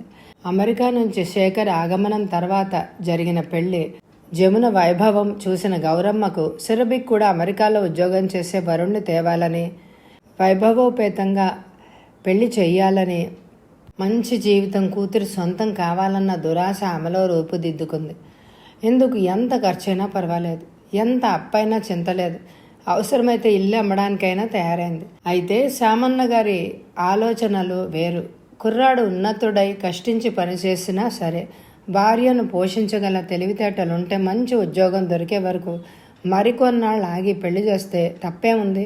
ఒక్కతే కూతురు, ఈ ఊళ్ళోనే కళ్ళ ముందే ఉంటుంది, కష్టసుఖాల్లో తోడుగా ఉండొచ్చు. దేవస్థానం నుంచి తిరిగొచ్చిన సురభికి గంభీరంగా ఉన్న ఇంటి వాతావరణానికి కారణం కనిపెట్టేసింది. కోపంతో కందిపోయిన తల్లి, బిక్కుబిక్కుమంటూ నిలబడ్డ వదిన, ఎప్పటిలాగే శాంతంగా ఉన్న తండ్రి, వీళ్ళందరికీ గోపి సంగతి తెలిసిపోయిందా? వదిన ఇదంతా చెప్పి ఉంటుందని కూడా అర్థం చేసుకుంది. నిజానికి గోపిని ప్రేమించే వయసే ఆమెది. ఈ వయసులో కంటికి ప్రేమ పొరలు కప్పడం సహజం. కాబట్టి గోపి ఉద్యోగ విషయాన్ని అంత సీరియస్గా తీసుకోలేదు. అందమైన యువకుడు కాలేజీలో పరిచయం అయినాడు. అప్పుడప్పుడు అతన్ని ఇలా కలుసుకుంటుంది. ప్రస్తుతం అతను ఒక కంప్యూటర్ కంపెనీలో పార్ట్ టైం ఉద్యోగి. పెళ్లి విషయం ఇంకా ఆలోచించలేదు. గౌరమ్మకి ఈ విషయాలు ఏవి తెలియవు. ఇప్పుడు తనకు తెలిసినంత వరకు సురభి తల్లికి చెప్పింది. సురభి, నువ్వు ఇంకా చిన్నదానివి, ప్రపంచం ఏంటో నీకు తెలియదు. గోపిని పెళ్లి చేసుకుంటే నీకు ఎలాంటి సుఖమూ లభించదు. ఇక్కడ ప్రతి రూపాయి ఆలోచించి ఖర్చు చేయాలి. మీ వదిన వినుతనే చూడు ఎంత కష్టపడుతోందో. నెలంతా కష్టపడ్డా 4,000 రావు. అంటే అమెరికాతో పోలిస్తే $100 కూడా ఉండదు. అదే జమునను చూడు, ₹1,00,000 నీళ్లలాగా ఖర్చు చేస్తుంది. ఫోటోలు చూసావు కదా, ఎలాంటి కార్లు, ఎంత గొప్ప ఇల్లు. నిజంగా నువ్వు కూడా అలా లగ్జరీ బ్రతకాలనుకుంటే ఈ ప్రేమలు దోమలు అంటూ పట్టుకొని వేలాడుకో. దీన్ని ఇక్కడితో వదిలేయి అంటూ సురభి మనసు మార్చే ప్రయత్నం పదే పదే అమెరికా వైభోగం, డాలర్ పవర్ ప్రస్తావిస్తోంది. లోపల నుంచి ఇదంతా వింటున్న వినుతకు నమ్మలేని ఆశ్చర్యం. మనసు పడ్డ వ్యక్తి ముఖ్యమా, డాలర్ ముఖ్యమా అనుకుంది బాధగా. సాయంత్రం ఆఫీస్ నుంచి వచ్చిన గిరీష్ తల్లితో, అమ్మా, నేను అన్ని విధాలా విచారణ చేశాను. గోపి మంచి వ్యక్తిత్వం గల కుర్రాడు. తల్లి లేదు, తండ్రి మంచివారు. గుమాస్తాగా చేరి రిటైర్ అయ్యారు. గోపి ఒక్కడే సంతానం. కంప్యూటర్ వచ్చు కాబట్టి ముందు ముందు మంచి ఉద్యోగాల్లోనే సెటిల్ అయిపోతాడు. ఎలాంటి ఉద్యోగం దొరుకుతుంది, ఎంత జీతం రావచ్చు, ఆపరేటర్ అవ్వచ్చు, ఇంకా కష్టపడితే పై పోస్టు వస్తుంది. ఏది ఏమైనా తృప్తిగా హాయిగా బ్రతకగలడు. నాకు మాత్రం పర్వాలేదు అనిపించింది. ఇదే నీ కూతురైతే ఇచ్చి చేసేవాడివా? పుట్టని కూతుర్ని తెచ్చి ఇలా అడిగితే ఏం సమాధానం చెప్పను? ఒకటి మాత్రం నిజం, నా కూతురే కనుక గోపి లాంటి వ్యక్తిని ఇష్టపడితే మనసు విరచకుండా ఖచ్చితంగా పెళ్లి చేసేవాడిని. కానీ నేను మాత్రం ఇవ్వను. నాకు అమెరికాలో ఉండే అల్లుడే కావాలి. తల్లి స్వభావం, పట్టుదల తెలిసిన గిరీశం మరింకేం మాట్లాడలేదు. ప్రేమ గీమ అంటూ ఉపన్యాసం ఇవ్వడానికి సిద్ధమైన సురభికి కూడా తల్లి చెప్పిందే సబబు అని అనిపించింది. అత్తగారి డాలర్ వ్యామోహం వినుత మనసును దెబ్బతీసింది. గౌరమ్మ మరింత చురుకుగా సంబంధాలు వెతకసాగారు. పెళ్లి బ్రోకర్లతో, మాకు ఇక్కడ వరుడొద్దు, అమెరికా వరుడు కావాలి, ఉంటే చెప్పండి, ఎంత ఖర్చైనా పర్వాలేదు అన్నారు. ఏ తల్లికైనా కూతురు సుఖంగా ఉండాలన్నదే సహజమైన కోరిక. కోడలు సుఖంగా ఉండాలనుకోవడం అసహజం. కానీ కోడల్ని అప్పుల్లో ముంచి కూతుళ్లను సుఖ సాగరంలో తేల్చాలి అని అనుకోవడం అమానుషం కాదా? శాంతి, సుఖం అనేవి డబ్బుతో కొనేవి కావు. ఈ గౌరీ ఇలా ఎందుకు తయారైంది అని శామన్న గారు బేజారు పడసాగారు. కానీ గౌరమ్మ మాత్రం ఎవరి మాటలకు విలువ ఇవ్వకుండా తన మాట పైన నిలబడి ఉన్నారు. చుట్టాలు, బంధువులు ఆమె ముందు మాత్రం అలాంటి అమెరికా వరుడు మా దృష్టికి వస్తే చెప్తాం అని వెనక మాత్రం ఈ గౌరమ్మ దివానా చూడండి. మట్టి గాజులు, మట్టి చీరలో కాలం గడిపిన ఈమె కొడుకు అమెరికా వెళ్లడంతో ఆ దేశం, అక్కడి వాళ్లే మనుషులు అన్నట్టు మాట్లాడుతోంది. ఇండియాలో వాళ్ళు ఈమె కంటికి భిక్షకుల్లాగా కనిపిస్తున్నారంటూ ఆడిపోసుకునేవారు. నావికుల దృష్టి చుక్కానిపైనే ఉన్నట్టు గౌరమ్మ దృష్టి అమెరికాపైనే ఉంది. గోపి సంఘటన తర్వాత గౌరమ్మ వినుతతో మాట్లాడడమే మానేసింది. వినుతే గిరీశానికి చెప్పి ఎలాగో అలా గోపికి అంటకట్టించే ప్రయత్నం చేసిందని గౌరమ్మ భావించింది.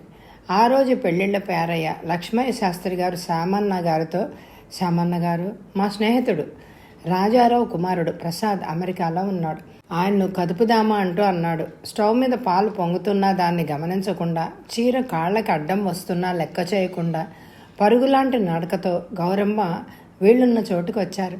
అమెరికా అనే మంత్రదండం ఆమెనే మంత్రముగ్ధురాల్ని చేసింది. మన సురభి జాతకం ఇవ్వండి అన్నది భర్తతో. శాస్త్రి గారి వాళ్ళు ఎంతలో ఉన్నారో, వారి కోరికలేమిటో ముందు తెలుసుకోండి అన్నాడు శామన్న గారు స్థిర చిత్తంతో. వాళ్ళు ఏం అడిగినా మనము ఇవ్వడానికి సిద్ధమే అన్నదామె భర్త మాటల్ని చెవినేసుకోకుండా. పెద్ద కోరికలేం లేవు. వజ్రపు కమ్మలు, అమెరికా టికెట్టు, 2 కేజీల వెండి, 50 కాసుల బంగారం అని మాత్రం నాకు తెలుసు. ఘనంగా పెళ్లి రిసెప్షన్, పెళ్ళి వాళ్ళందరికీ ఘనంగా బట్టలు పెట్టాలి. అయితే కట్నం మాత్రం పైసా కూడా వద్దట. వాళ్ళ కోరికల లిస్టుకే 3 లక్షల రూపాయలు పైగా అవుతుంది కదా అన్నారు శ్యామన్న గారు. కానీ గౌరమ్మ రాగాలు తీస్తూ, మనకున్నది ఒక్కగానొక్క కూతురు, మగపిల్లలను చదివించలేదా? అప్పు చేసేనా? చెల్లెలు పెళ్ళి చేసేయాలి, ఆ బాధ్యత వాళ్ళిద్దరికీ లేదా? అవసరమైతే ఇల్లేనే అమ్మడానికి మనం సిద్ధం కావాలి అన్నది. గౌరీ, ఈ వయసులో ఇల్లమ్మి మనం అమెరికాలో కాపురం పెట్టాలా, లేక అద్దె ఇంట్లో మగ్గాలా? శక్తి మీరిపోవడం అనర్థానికి దారితీస్తుంది. ఈ సంబంధమే వద్దు అని అనేక విధాలుగా చెప్పినా గౌరమ్మ ససే మేర అంది. శాస్త్రి గారి ద్వారా మధ్యవర్తితో పెళ్లి చూపులు ఏర్పాటైంది. 2 గంటలు లేటుగా ప్రసాద్, అతని తండ్రి రాజారావు గారు, చెల్లెలు, మరో 4 స్నేహితులు వచ్చారు. రాజారావు గారి ఇంటిని సూక్ష్మంగా పరిశీలించారు. ఇంత సామాన్యులు తాము అడిగింది ఎలా ఇవ్వగలరు అని మనసులోనే అనుకున్నారు. ఇలాంటి సంబంధం తెచ్చినందుకు శాస్త్రి గారిని మనసులోనే తిట్టుకోసాగారు. సురభి టిఫిన్ ప్లేట్లతో హాల్లోకి వచ్చింది. ముఖానికి నొప్పని అతి మేకప్, ఆమె ఒంటి రంగుకి సరిపోని ఆకుపచ్చ బనారస్ చీర, తనకు పనికిరాని చీరని జమున సురభికిచ్చింది. ఆ చీరలో అతిశయోక్తిగా కనిపించింది. ఆమెను చూస్తున్న ప్రసాద్ మొహం పక్కకి తిప్పుకున్నాడు. అప్పుడే గుమ్మం దగ్గరకు వచ్చిన వినుతను చూసి అందం అంటే ఆడపిల్ల అంటే ఇలా ఉండాలి అని అనుకున్నాడు. శాస్త్రి గారు పులి స్టాప్ కామా లేకుండా మాట్లాడుతున్నారు. మా అన్నగారు కూడా అమెరికాలోనే ఉన్నారు. మీరు అక్కడ ఏ ఊళ్ళో పనిచేస్తున్నారు అని అడిగాడు గిరిధర్. చికాగో. అమెరికాలోని స్టైల్ ఇంగ్లీష్లో సమాధానం ఇచ్చాడు ప్రసాద్. ఎన్ని సంవత్సరాలుగా అక్కడ ఉద్యోగం చేస్తున్నారు? 10 సంవత్సరాలుగా. గిరీశం తెలుగులో అడుగుతుంటే ఇంగ్లీష్లో సమాధానం ఇచ్చాడు ప్రసాద్. మీరు జాబ్ చేస్తున్న కంపెనీ పేరు? వెస్టింగ్ హౌస్. ఇంకా ఏమైనా ప్రశ్నలు మిగిలిన్నాయా? విసుగ్గా మొహం పెట్టి అన్నాడు. ఏం లేవు. గిరీశం అనుమానంతో మరేం మాట్లాడలేదు. వాళ్ళు వెళ్ళడానికి సిద్ధమయ్యారు. మీ అభిప్రాయం త్వరగా చెప్తే మంచిది. అమెరికాలో ఉన్న మా కోడలికి తెలపాలి. పెళ్ళికి ఆమె ముఖ్యం కదా అన్నారు గౌరమ్మ గర్వంగా. వాళ్ళు వెళ్ళిపోయిన తర్వాత గౌరమ్మ కొడుకుపై కసుమని లేచారు. నువ్వెందుకు వాళ్ళని అన్ని ప్రశ్నలు వేశావు? వాళ్ళకు కోపం వచ్చి కాదంటే? అమ్మ, అతడెక్కడో దూరదేశంలో ఉంటాడు. మనం మన పిల్లని ఇస్తున్నాం కానీ కుక్క పిల్లని కాదు. ఎలాంటి ఉద్యోగం, ఎక్కడుంటున్నారు అది అడగడంలో తప్పే ఉంది.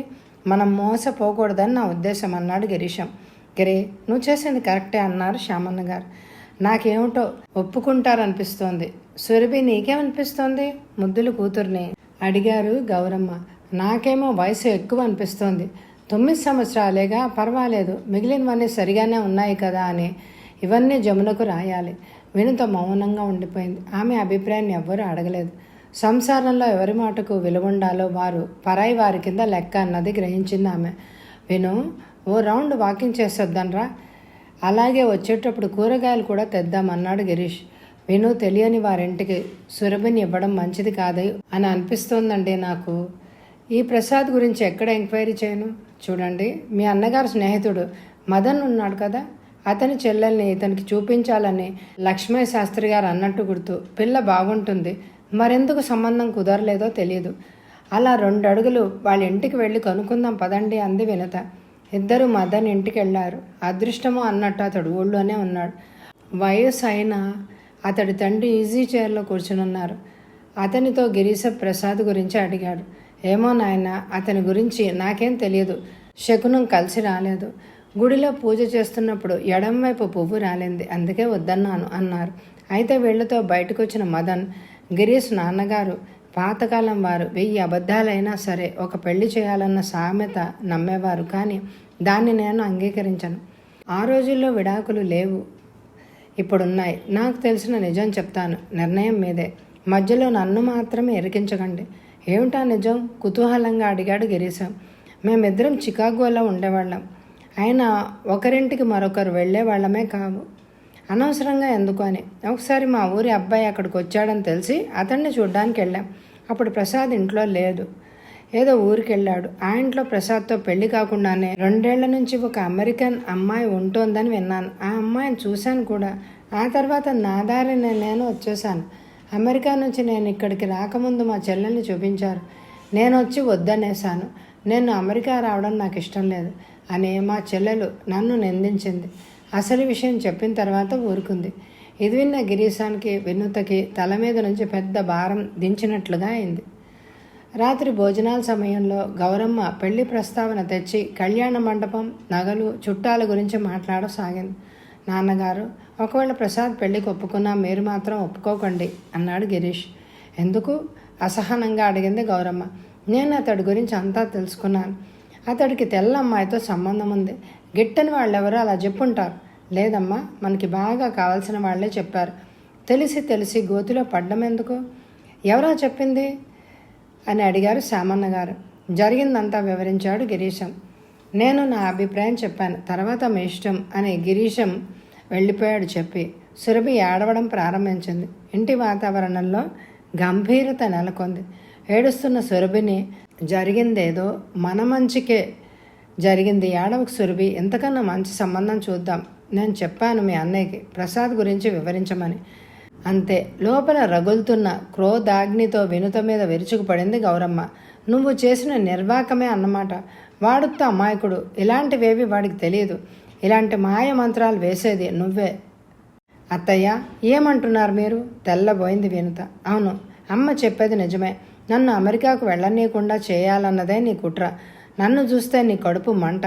నీలాగే కష్టపడుతూ నేను బ్రతకాలన్నదే నీ ఉద్దేశం. పిసినిగొట్టువి. జమిన వదినని చూడు, ఎంత ధారాళమో. ఈ పెళ్లి కుదిరితే ఇల్లు ఎక్కడ అమ్మాల్సి వస్తుందోనని నీ భయం. అందుకే ఈ నాటకం. నోర్మొయ్ సురభి. అంతవరకు శాంతంగా ఉన్న శామన్నగారు గర్జించారు. నాన్నగారు తెల్లనివన్నీ పాలనుకునే అమాయకులు మీరు. ఈమె సంగతి మీకు తెలియదు. అందుకే అన్నారు కులం చూసి పిల్లని తేవాలని. చిన్న ఇంటిది, చిన్న బుద్ధులు. పెద్దింటి నుంచి వచ్చిన వదిన ముందు ఈమెంత? సురభి, కొంచెం నోరు అదుపులో పెట్టుకో అంటూ చెయ్యెత్తారు. తల్లి కూతుళ్ళు చేస్తున్న అపవాదాలు జీర్ణించుకోలేని శక్తి కోల్పోయింది వినుత. అయితే పరిస్థితి శృతి మించడం చూసి చటుక్కున చెయ్యి పట్టుకుంది. దెబ్బ సురభి మీద పడకుండా ధారాపాతంగా కళ్ళు వర్షిస్తున్నాయి. సురభి, మనసా వాచా నిన్ను చెల్లెలుగా భావించి నీ పెళ్లి విషయంలో తలదూర్చాను. ఇకపై ఏ విషయంలోనూ కలగజేసుకోను. జరిగిన దానికి క్షమించు అంటూ అన్నం తింటున్నదల్లా సగంలోనే వదిలి వెళ్ళిపోయింది. గౌరమ్మ, సురభి తిరిగి కూడా చూడకుండా అన్నం తినడంలో నిమగ్నులైపోయారు. డాలర్ మొదటిసారిగా అశాంతి అనే నాటకానికి తెర లేపింది ఆ ఇంట్లో. సురభి పెళ్లి నిశ్చయమైంది. విశాఖపట్నంలో బ్యాంక్ ఉద్యోగి, ఆఫీసర్ గ్రేడ్లో ఉన్నాడు. ఎలాంటి బాధ్యతలు లేవు. చెల్లెలు పెళ్ళైంది. అత్తగారు లేరు. సురభి అదృష్టవంతురాలు. కారుంది, సొంత ఇల్లుంది. అమెరికాలో లేదన్న విషయం తప్ప ఇంకేమీ కొరత లేదు. వినుత మాత్రం ఈ పెళ్లికి సంబంధించిన ఏ విషయంలోనూ తలదూర్చకుండా జాగ్రత్త పడింది. సురభి అన్న మాటలను ఆమె మర్చిపోలేదు. ఎంత చేసినా ఆడపడుచే. చెల్లెలు ఎప్పటికీ కాదు అన్న సత్యాన్ని తెలుసుకుంది. అత్త ఆడపడుచుల క్రూరమైన అంతరంగాలు బయటపడ్డ నాటి నుంచి ఆమె అంతర్ముఖి అయిపోయింది. అవసరమైతే తప్ప ఎవరితో మాట్లాడదు. తానేమిటో తన పనేంటో. సురభి గిరీష్కి చెల్లెలు కాబట్టి ఆమె మాటలు పట్టించుకోవడం సహజం. దుఃఖాన్ని, బాధని తనలో మేడ్చుకోవడం అలవాటున్న వినుత ఈ సన్నివేశాన్ని కూడా తేలిగ్గా దిగమింగగలిగింది. సురభి పెళ్లి తాంబూలాల కార్యక్రమం ఘనంగా జరిగింది. అమెరికా నుండి శేఖర్ పెళ్లికొడుకి సూట్ పంపిస్తే జమున $100 సురభి పేర పంపించింది. శేఖర్ తన ఉత్తరంలో ఈ సంవత్సరం మాకు సెలవులు తక్కువగా ఉన్నాయి. జమున కూడా బ్యాంకులో ఉద్యోగంలో చేరింది. పెళ్లి రోజు ఎప్పుడో తెలిపితే 2 వారాల ముందు వస్తాం. సాధ్యమైనంత వరకు అందరికీ అనుకూలమైన ముహూర్తం పెట్టండి అని రాశాడు. ఆగస్టులో వినుతకు పురిటి రోజులు. అది తప్పితే డిసెంబర్లో ముహూర్తాలు ఉన్నాయి. కానీ పెళ్లివారు అంత దూరం ఒప్పుకోవడం లేదు.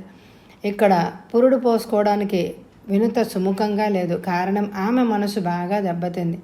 గిరీష్, శ్యామన్న గారు ఎంత చెప్పినా వినకుండా మా ఊరి ఆసుపత్రులకు కరువ పురిటికి అవ్వ వస్తుంది అంది. జూలై నెల అందరికీ అనుకూలమైందిగా తోచింది. ఇప్పుడు ఇంట్లో ఫోన్ కూడా వచ్చింది. జమునకి ఈ వార్త ఫోన్లో చెప్పగా దానికి ఆమె జూలైలో యూరోప్ పర్యటనకు వెళ్తున్నాం, క్యాన్సిల్ చేయడం కుదరదు అంది. గౌరీ పర్యటన క్యాన్సిల్ చేయవచ్చు కానీ పురుడును ఆపడానికి అవ్వదు కదా. జూలైలోనే ముహూర్తాలు పెట్టుకుందాం. ఈ సంవత్సరం యూరోప్ వెళ్ళకపోతే ఏంటట? చెల్లెలి పెళ్ళికి 8 రోజులు ముందొచ్చినా పర్వాలేదు అన్నారు శ్యామన్న గారు. అలా కాదు, జమున కోపగించుకొని పెళ్ళికి రాకపోతే ఎలా? ఆమెకి ఏది అనుకూలమో అదే చేయాలి. మీరందులో అనవసరంగా తలదూర్చకండి అన్నది గౌరమ్మ. దాని అర్థం వినుతకు తెలుసు. సురభి పెళ్లికి శేఖర్ 2 లక్షలు ఇచ్చాడు. గిరీశం బ్యాంకులో లోన్ తీసుకుని 50,000 ఇచ్చాడు. శేఖర్, జమునలు అధిక డబ్బిచ్చినందువల్ల వారికి అనుకూలంగా చేయాలి. వయసులో పెద్దవారైన పరిస్థితులు అర్థం చేసుకోకుండా డాలర్ కోడలికి అడుగులకు మడుగులు ఒత్తే కైపులో ఉన్నారు. డాలర్ ముందు రూపాయి వెలవెలపోయింది. సురభి పెళ్లి ఆగస్టులోనే నిశ్చయమైంది. పురిటికి అతి దగ్గర రోజులు అవి. నువ్వొస్తే ఎంత, రాకపోతే ఎంత, జమున వస్తుంది అదే చాలు అన్న భావన గౌరమ్మది. జమున అనేక ప్రజెంటేషన్ సామాన్లు తెస్తుంది. నలుగురిలో ఆమెను గురించి చెప్పుకోవడానికి చాలా ఉంది. తన గురించి ఏముంది? శేఖర్, జమున ఇండియా వచ్చిన రోజే వినుత మగపిల్లాన్ని ప్రసవించింది. శ్యామన్న గారి సంతోషానికి హద్దులు లేకుండా పోయాయి. కొడుకు కోడళ్ళు ఆగమనంతో నూతన ఉత్సాహం వచ్చింది గౌరమ్మల. పెళ్లి ముహూర్తం ఇంకా 15 రోజులు మాత్రమే ఉంది. జమున ఒక్క పని కూడా తాకలేదు. ఒంట్లో బాగాలేదన్న వంకతో వచ్చిన మర్నాడే పుట్టింటికి వెళ్ళిపోయి పెళ్లి 2 రోజులు ఉందన్నగా వచ్చింది. నిమిషానికో పట్టుచీర మారుస్తూ వీడియో ముందు ఫోజులు ఇవ్వడంతోనే అలసిపోయింది ఆమె. మొత్తానికి సురభి పెళ్లి వైభవంగా జరిగింది. వెండి బంగారం పట్టుచీరలతో పాటు ఇంటికి సరిపడా ఖరీదైన సామానంతా ఇచ్చి పంపారు. అయితే గౌరమ్మ ధారాళం జమునకు ఏమాత్రం నచ్చలేదు. తాము ఇంటి నుంచి కొన్ని వేల మైళ్ళ దూరంలో ఉండి చలి ఎండ అనక కష్టపడి సంపాదిస్తున్న డాలర్లను ఈ విధంగా ఖర్చు చేయడం ఆమెకు బాధాకరం అనిపించింది. సంపాదించే వారికే తెలుస్తుంది దీని కష్టమేమిటో. కానీ నోటి మాట ద్వారా చెడు ఎందుకు అనిపించుకోవాలి? ఇకపై డాలర్లు పంపడం తగ్గించేస్తే సరిపోతుంది అని అనుకుంది మనసులో. కొడుకుని చూసొచ్చాడు గిరీష్. పిల్లవాడికి హర్ష అని పేరు పెట్టాలి అని అనుకున్నారు శ్యామన్న గారు. పెళ్లి ముగిసిన 3వ రోజే తిరిగి పుట్టింటికి వెళ్ళిపోయింది జమున. వినుత కొడుకుని చూడ్డానికి శేఖర్ బెంగళూరు వెళ్ళాడు. పన్నుల భారంతో గౌరమ్మ వెళ్ళలేకపోయింది. మా జమున $4,000 ఇవ్వకపోయినట్లయితే ఈ పెళ్ళి ఇంత ఘనంగా అయ్యేదే కాదు.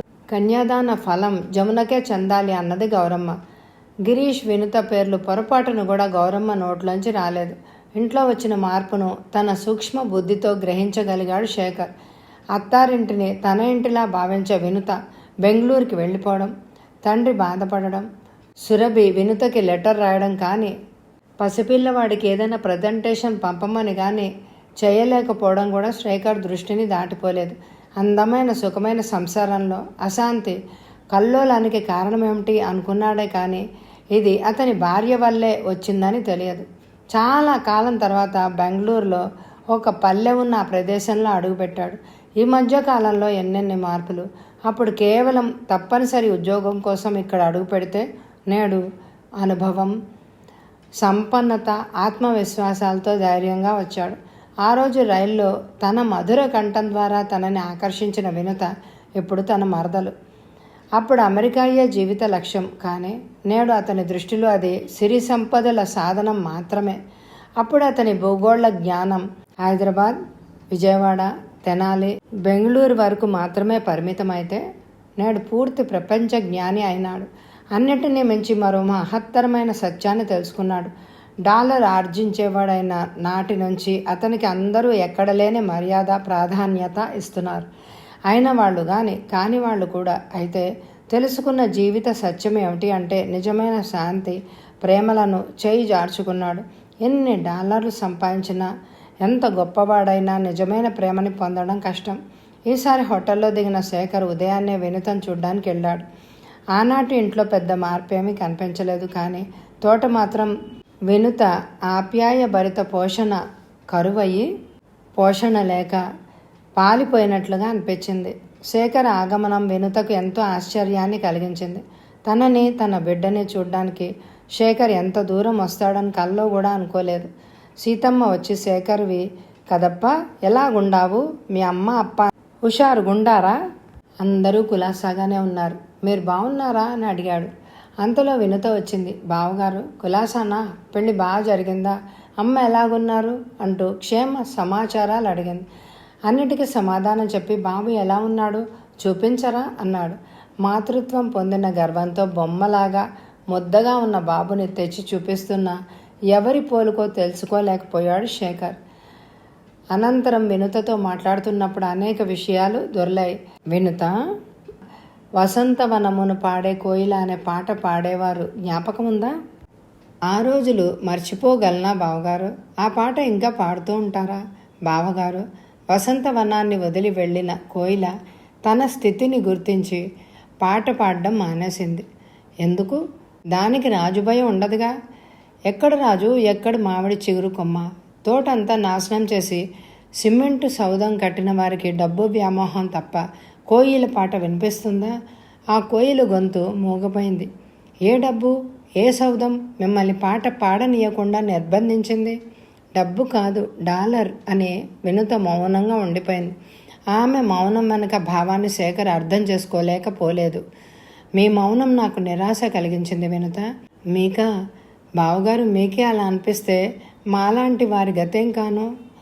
మీలాంటి విద్యావంతులు సాక్షాత్ లక్ష్మీ పుత్రురాలు జమున సర్వకాల సర్వ అవస్థలందు మీ పేరే జపించే తల్లి చెల్లెలు. ఇంతకన్నా ఇంకేం కావాలి మీకు? వినుత, మీరెందుకు ఇలా అయిపోయారు? మీరు సొంత పరివారంతో స్వదేశంలో ఉన్నారు. సొంత సంస్కృతి, భాష, జ్ఞానం మీ అబ్బాయికి మీ ద్వారా చెందుతుంది. ఎక్కడో ఉన్న నాలాంటి ఇబ్బందులు మీకు తెలియవు కదా. బావగారు, దూరపు కొండలు నొన్నుపన్న సామెత మీరు వినే ఉంటారు. ఈ సామెత మాకు వర్తిస్తుంది కదా. బావగారు, మీకు నిజం చెప్పనా లేక మీ తల్లి చెల్లిని దూషించనా? నిజమే చెప్పండి. అయితే వినండి. మీ డాలర్ మమ్మల్ని ఈ గతికి తెచ్చింది. ప్రతి విషయాన్ని, ప్రతి పనిని మీ డాలర్తో కొలిచి మేం చేసే దానికి విలువ లేకుండా చేశారు. సురభి పెళ్లికి మేమిద్దరం అప్పు చేసినా, శారీరకంగా శ్రమించిన పెళ్లి ముహూర్తాన్ని జమునకు అనుకూలమైన రోజే పెట్టారే కానీ 4 సంవత్సరాలుగా మనస వాచ సేవలు చేస్తున్న రూపాయి కోడలు జ్ఞాపకం రాలేదు. డాలర్ కోడలికి అగ్ర తాంబూలం, అడుగులకి మడుగులెత్తడం, రూపాయి కోడల్ని అవమానించడం, పెళ్లి పందిరిలో జమున చలవ వల్లే పెళ్ళైందని చెప్పారని నా ఊసే ఎత్తలేదని తెలుసు. ఈ మాట శేఖర్కి ఆశ్చర్యాన్ని కలిగించింది. బెంగళూరులో మారు మూలనున్న బాలింత వినుతకు దివ్య దృష్టి ఉందా? అక్కడ జరిగింది ఎలా చెప్పగలిగింది? అయితే అది దివ్య దృష్టి కాదు. ఇలాంటి మాటలు విని విని అలవాటు పడిపోయింది అనుకున్న శేఖర్ నిర్వీణ వదనంతో వెనక్కు తిరిగాడు. వినుత నదికి ఆవల ఉన్న గడ్డి ప్రదేశం సదా పచ్చగానే ఉన్నట్టు కనిపిస్తుంది. అక్కడ వారి బాధలు, కష్టాల గురించి మీకు ఏమాత్రం తెలియదు. అంటే అంత సంపన్న దేశంలో కూడా శేఖర్ సుఖంగా, సంతృప్తిగా లేడా? అక్కడికి ప్రతి వాళ్ళు పరుగులు, సుఖాలతో, డబ్బుతో ఏదడానికే కదా. మరి ఇతడు ఇలా అంటాడేంటి? లోపలే ఆశ్చర్యపోయింది వినుత. వినుత, అక్కడ సెల్లో సామాన్లు కొని డాలర్లని లెక్క పెట్టే వాళ్ళందరూ సుఖపడిపోతున్నారన్నా?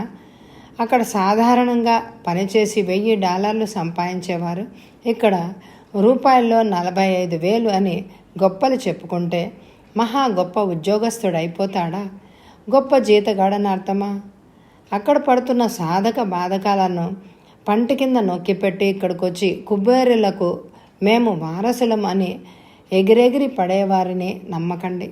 బహుశా ఇతను జమున గురించి చెప్తున్నాడా అన్న అనుమానం వినుతది. వినుత, అక్కడ డాలర్ సంపాదించడం కోసం ఇక్కడ అందరినీ వదిలి ఏకాకిగా బ్రతుకుతూ శ్రమిస్తాం. అక్కడ కేవలం ఇండియన్స్తో మాత్రమే స్నేహం పెంచుకుంటాం. దశాబ్దాలుగా అక్కడ ఇండియన్స్ పాతుకుపోయినా అక్కడి వారు వీరిని తమలో ఒకరిగా చూడరు. ఒంటరితనం మమ్మల్ని ఎప్పుడూ వెంటాడుతూనే ఉంటుంది. ఈ ఒంటరితనాన్ని మర్చిపోవడానికే అక్కడ గుళ్ళు, గోపురాలు కడుతూ ఉంటారు భారతీయులు. అలాంటప్పుడు స్వదేశానికి తిరిగి వచ్చేయచ్చు కదా. డబ్బు వ్యామోహపు వలలో చిక్కుకున్నట్లయింది మా పరిస్థితి. మరొక విషయం కూడా ఏమిటంటే అక్కడ వ్యక్తి ప్రతిభ, తెలివి, యోగ్యతను బట్టి చక్కని ఉద్యోగ అవకాశాలు లభిస్తాయి. జాతి, మతం, కులం లాంటి కుహనా రాజకీయాలు ఉద్యోగాల విషయంలో అడ్డుపడలేవు. ఈ దేహం అక్కడి సుఖాలకు, సౌకర్యాలకు అలవాటు పడింది. ఒకనాడు నా కాళ్లే నాకు కారు అని అంటుండేవాడిని. కానీ ఈరోజు కారు లేకుండా అడుగు వేయలేని పరిస్థితి. ఒకవేళ ఇక్కడికి తిరిగి వచ్చినా మరింత బాధపడవలసిన పరిస్థితి వస్తుంది. డాలర్తోనే నా జీవితం ముడిపడి ఉంది. శేఖర్ మొదటిసారి తన మనోవేదనని వినుత ముందు వెళ్ళగక్కాడు. ఆమె అంతరంగం గురించి అతడికి తెలిసినంతగా మరొకరికి తెలియదు. ఆ రోజుల్లో 3rd క్లాస్ కంపార్ట్మెంట్లో బెర్త్ దొరికితే చాలు ఎంతో సంతోషపడిపోయేవాడిని. కానీ నేడు విమానంలో 1st క్లాస్లో కూర్చుని వస్తున్నా ఆనందం అనుభవించలేకపోతున్నాను. ఆ రోజు అమెరికాకి వెళ్ళడమే పెద్ద అదృష్టంగా భావించాను. కానీ నేడు నా దృష్టిలో అది సిరి సంపదల గడ్డ అంతే. అమెరికా వెళ్ళొచ్చాన్న వాడే గొప్ప తెలివిగల వాడు అన్నది ఈ దేశంలో అనేకుల భావన. డాలర్ చేతిలో ఉంటే బెల్లం చుట్టూ ఈగల్లా ముసిరే లోకం అని గ్రహించగలిగాను. అందుకే కష్టమో నిష్ఠూరమో ఇలాంటి గౌరవాల కోసం అక్కడే ఉండదలిచాను అని అన్నాడు. వినుత హృదయం తన తల్లి తెలివి తక్కువ చేతలు, మాటల వల్ల ఇంకా బాధపడడం భరించలేకపోయాడు. భారమైన మనసుతో బెంగళూరు నుంచి వెనుతిరిగాడు. వినుత బిడ్డతో సికింద్రాబాద్కు వచ్చి 6 నెలలైంది. ఓ రోజు దోసకాయ పిండి రుబ్బుతున్న గౌరమ్మకి ఎందుకో గుండె నొప్పి వచ్చింది. మర్నాడు స్నానం చేస్తుండగా గుండె దగ్గర గడ్డ లాంటిది చేతికి తగిలింది. స్కూల్కి వెళ్ళబోతున్న వినుతను పిలిచి గడ్డ చూపించింది. వెంటనే ఆమె స్కూల్కి సెలవు పెట్టి అత్తగారిని ఆసుపత్రికి తీసుకెళ్ళింది. ఈ విషయాన్ని భర్తకు కానీ మామగారికి కానీ ఆమె వెంటనే చెప్పలేదు. లోపల ఆందోళనగా ఉన్నా పైకి ఏమీ తెలియనివ్వలేదు. వైద్యుడు గౌరమ్మని పరీక్షించి ఆమెను బయటికి పంపి వినుతను పిలిచి, ఈ రోగి మీకేం అవ్వాలి అని అడిగాడు. మా అత్తగారు, ఏమైంది డాక్టర్? స్తనం దగ్గర గడ్డ ఉంది, దాన్ని బయాప్సీ చేయాలి, తర్వాతే ఏ విషయమైనా తెలుస్తుంది. దీని అర్థం ఏంటి డాక్టర్? గడ్డ క్యాన్సర్కి సంబంధించిందైనా ఉండాలి, లేకపోతే ఊరికే వచ్చైనా ఉండాలి. రోగికి ఇప్పుడే ఏమీ చెప్పకండి. భారంగా వినుత బయటికి రావడం చూసి ఏమీ లేదు కదా, ఆయింట్మెంటు ఇచ్చారా అని అడిగింది గౌరమ్మ. త్వరగా నయమైపోతుందట. తీయగా అబద్ధం చెప్పింది. వయసు అయిన మామగారికి చెప్పకూడదు అనుకుంది. దూరంగా ఉన్న బావగారికి చెప్పి గాబరా పెట్టడం బాగుండదు. రాత్రి గిరీశం ఉన్నప్పుడు వినుత ఈ విషయాన్ని చెప్పింది. విషయం విన్న గిరీశం కళ్ళు నీటితో నిండుకున్నాయి. తన తల్లికి క్యాన్సర్ వచ్చిందా అంటూ నీరసంగా కూర్చుండిపోయాడు. వినితే ధైర్యం చెప్తూ, క్యాన్సర్ అని ఎవరు చెప్పారు? క్యాన్సర్ కాకపోవచ్చు, ఉంటే ఆపరేషన్ చేసి గడ్డ తీసేస్తారు. మర్నాడు వినుత అత్తగారిని ఆసుపత్రికి తీసుకెళ్ళింది. తనకేదో అయింది, కోడలు చెప్పడం లేదు. కొడుకు గాబరా పడుతున్నారని గౌరమ్మ గ్రహించింది. కోడలు ధైర్యం మెచ్చుకోదగ్గదే. తనకేదైనా అయితే సురభి గతేంటి? జీవితంలో ఒక్కసారి కూడా ఆసుపత్రి గుమ్మం ఎక్కలేదు. ఆవిడకి ఆసుపత్రులు అంటేనే భయం, ఆపరేషన్ అంటే ఇంకా భయం. అత్తగారితో వినుత, అత్తయ్య ఈ గడ్డ తీసేస్తారు, నేను బయట నిలబడతా, మీరేం భయపడకండి, మీకేం కాకూడదని దేవుణ్ణి ప్రార్థిస్తున్నాను అని వినుత చెప్తుంటే ఆమెకు ఏదో డౌట్ వచ్చింది. 2 రోజులు ఆసుపత్రిలో ఉండాలి గౌరమ్మ. అది మహిళా వార్డు అయినందువలన రాత్రి వినుత వచ్చి పడుకునేది. వాంతులు విరోచనాలు అయినప్పుడు వినుత బెడ్ ప్యాన్ పెట్టేది, ఏమాత్రం అసహ్య పడకుండా. మీ కూతురికి ఎంత ఓర్పు, రాత్రంతా నిద్ర లేకుండా మీరు అడిగినప్పుడల్లా బెడ్ ప్యాన్ ఇచ్చేది, ఏమాత్రం విసుక్కునేదే కాదు అని పక్క బెడ్లపై గల పేషెంట్లు మెచ్చుకున్నారు. నా కూతురు విశాఖపట్నంలో ఉంది, ఇదే నా కోడలు. ఇంకొక ఆమె అమెరికాలో ఉంది, దూరం కదా, పాపం అందుకే రాలేకపోయింది అన్నారు. అంత బాధలోనూ డాలర్ వ్యామోహం రూపాయి విలువను మరిపింపజేసింది. రిపోర్ట్లో క్యాన్సర్ కాదని తేలిన తర్వాత వినుత గిరీష్ల సంతోషం అంతా ఇంత కాదు. గిరీష్ ఈ విషయాన్ని వివరంగా తెలియజేస్తూ అన్నకు మొదటిసారి ఉత్తరం రాశాడు. ఓ వారం డ్రెస్సింగ్ చేసుకుంటూ రెస్ట్లో ఉండాలని డాక్టర్ చెప్పాడు. 2 నెలల క్రితమే తీర్థ స్థానాల టూర్ చేయడానికి టికెట్ బుక్ చేశారు గిరీశం. కానీ వెళ్ళలేని పరిస్థితి ఇది. కానీ శ్యామన్న గారు, ఏం పర్వాలేదు, మీరు వెళ్ళిరండి, ఇంట్లో నేనుండి మీ అమ్మని చూసుకుంటాను అని అన్నారు. కానీ వినుత ఒప్పుకోలేదు. టూర్ క్యాన్సిల్ చేయించింది. అనవసరంగా క్యాన్సిల్ చేయకండి, ఎవరో చుట్టాల పెళ్ళి ఉందని జమున అమెరికా నుండి వస్తోంది, నాకు ఒంట్లో బాగాలేదని తెలిస్తే చాలు, పాపం అది పరిగెత్తుకొస్తుంది, సురభని కూడా పిలుస్తా, వదినతో 1 వారం ఉన్నట్టుంటుంది అని గౌరమ్మ అన్నప్పుడు శ్యామన్న గారికి తల దించుకున్నట్టయింది. అత్తగారికి ఎలాంటి సేవల ద్వారా మెప్పించడం ఆమె వల్ల కావడమే లేదు. గాయం నయం అవ్వక మునిపే రూపాయి కోడల్ని మరిచారు.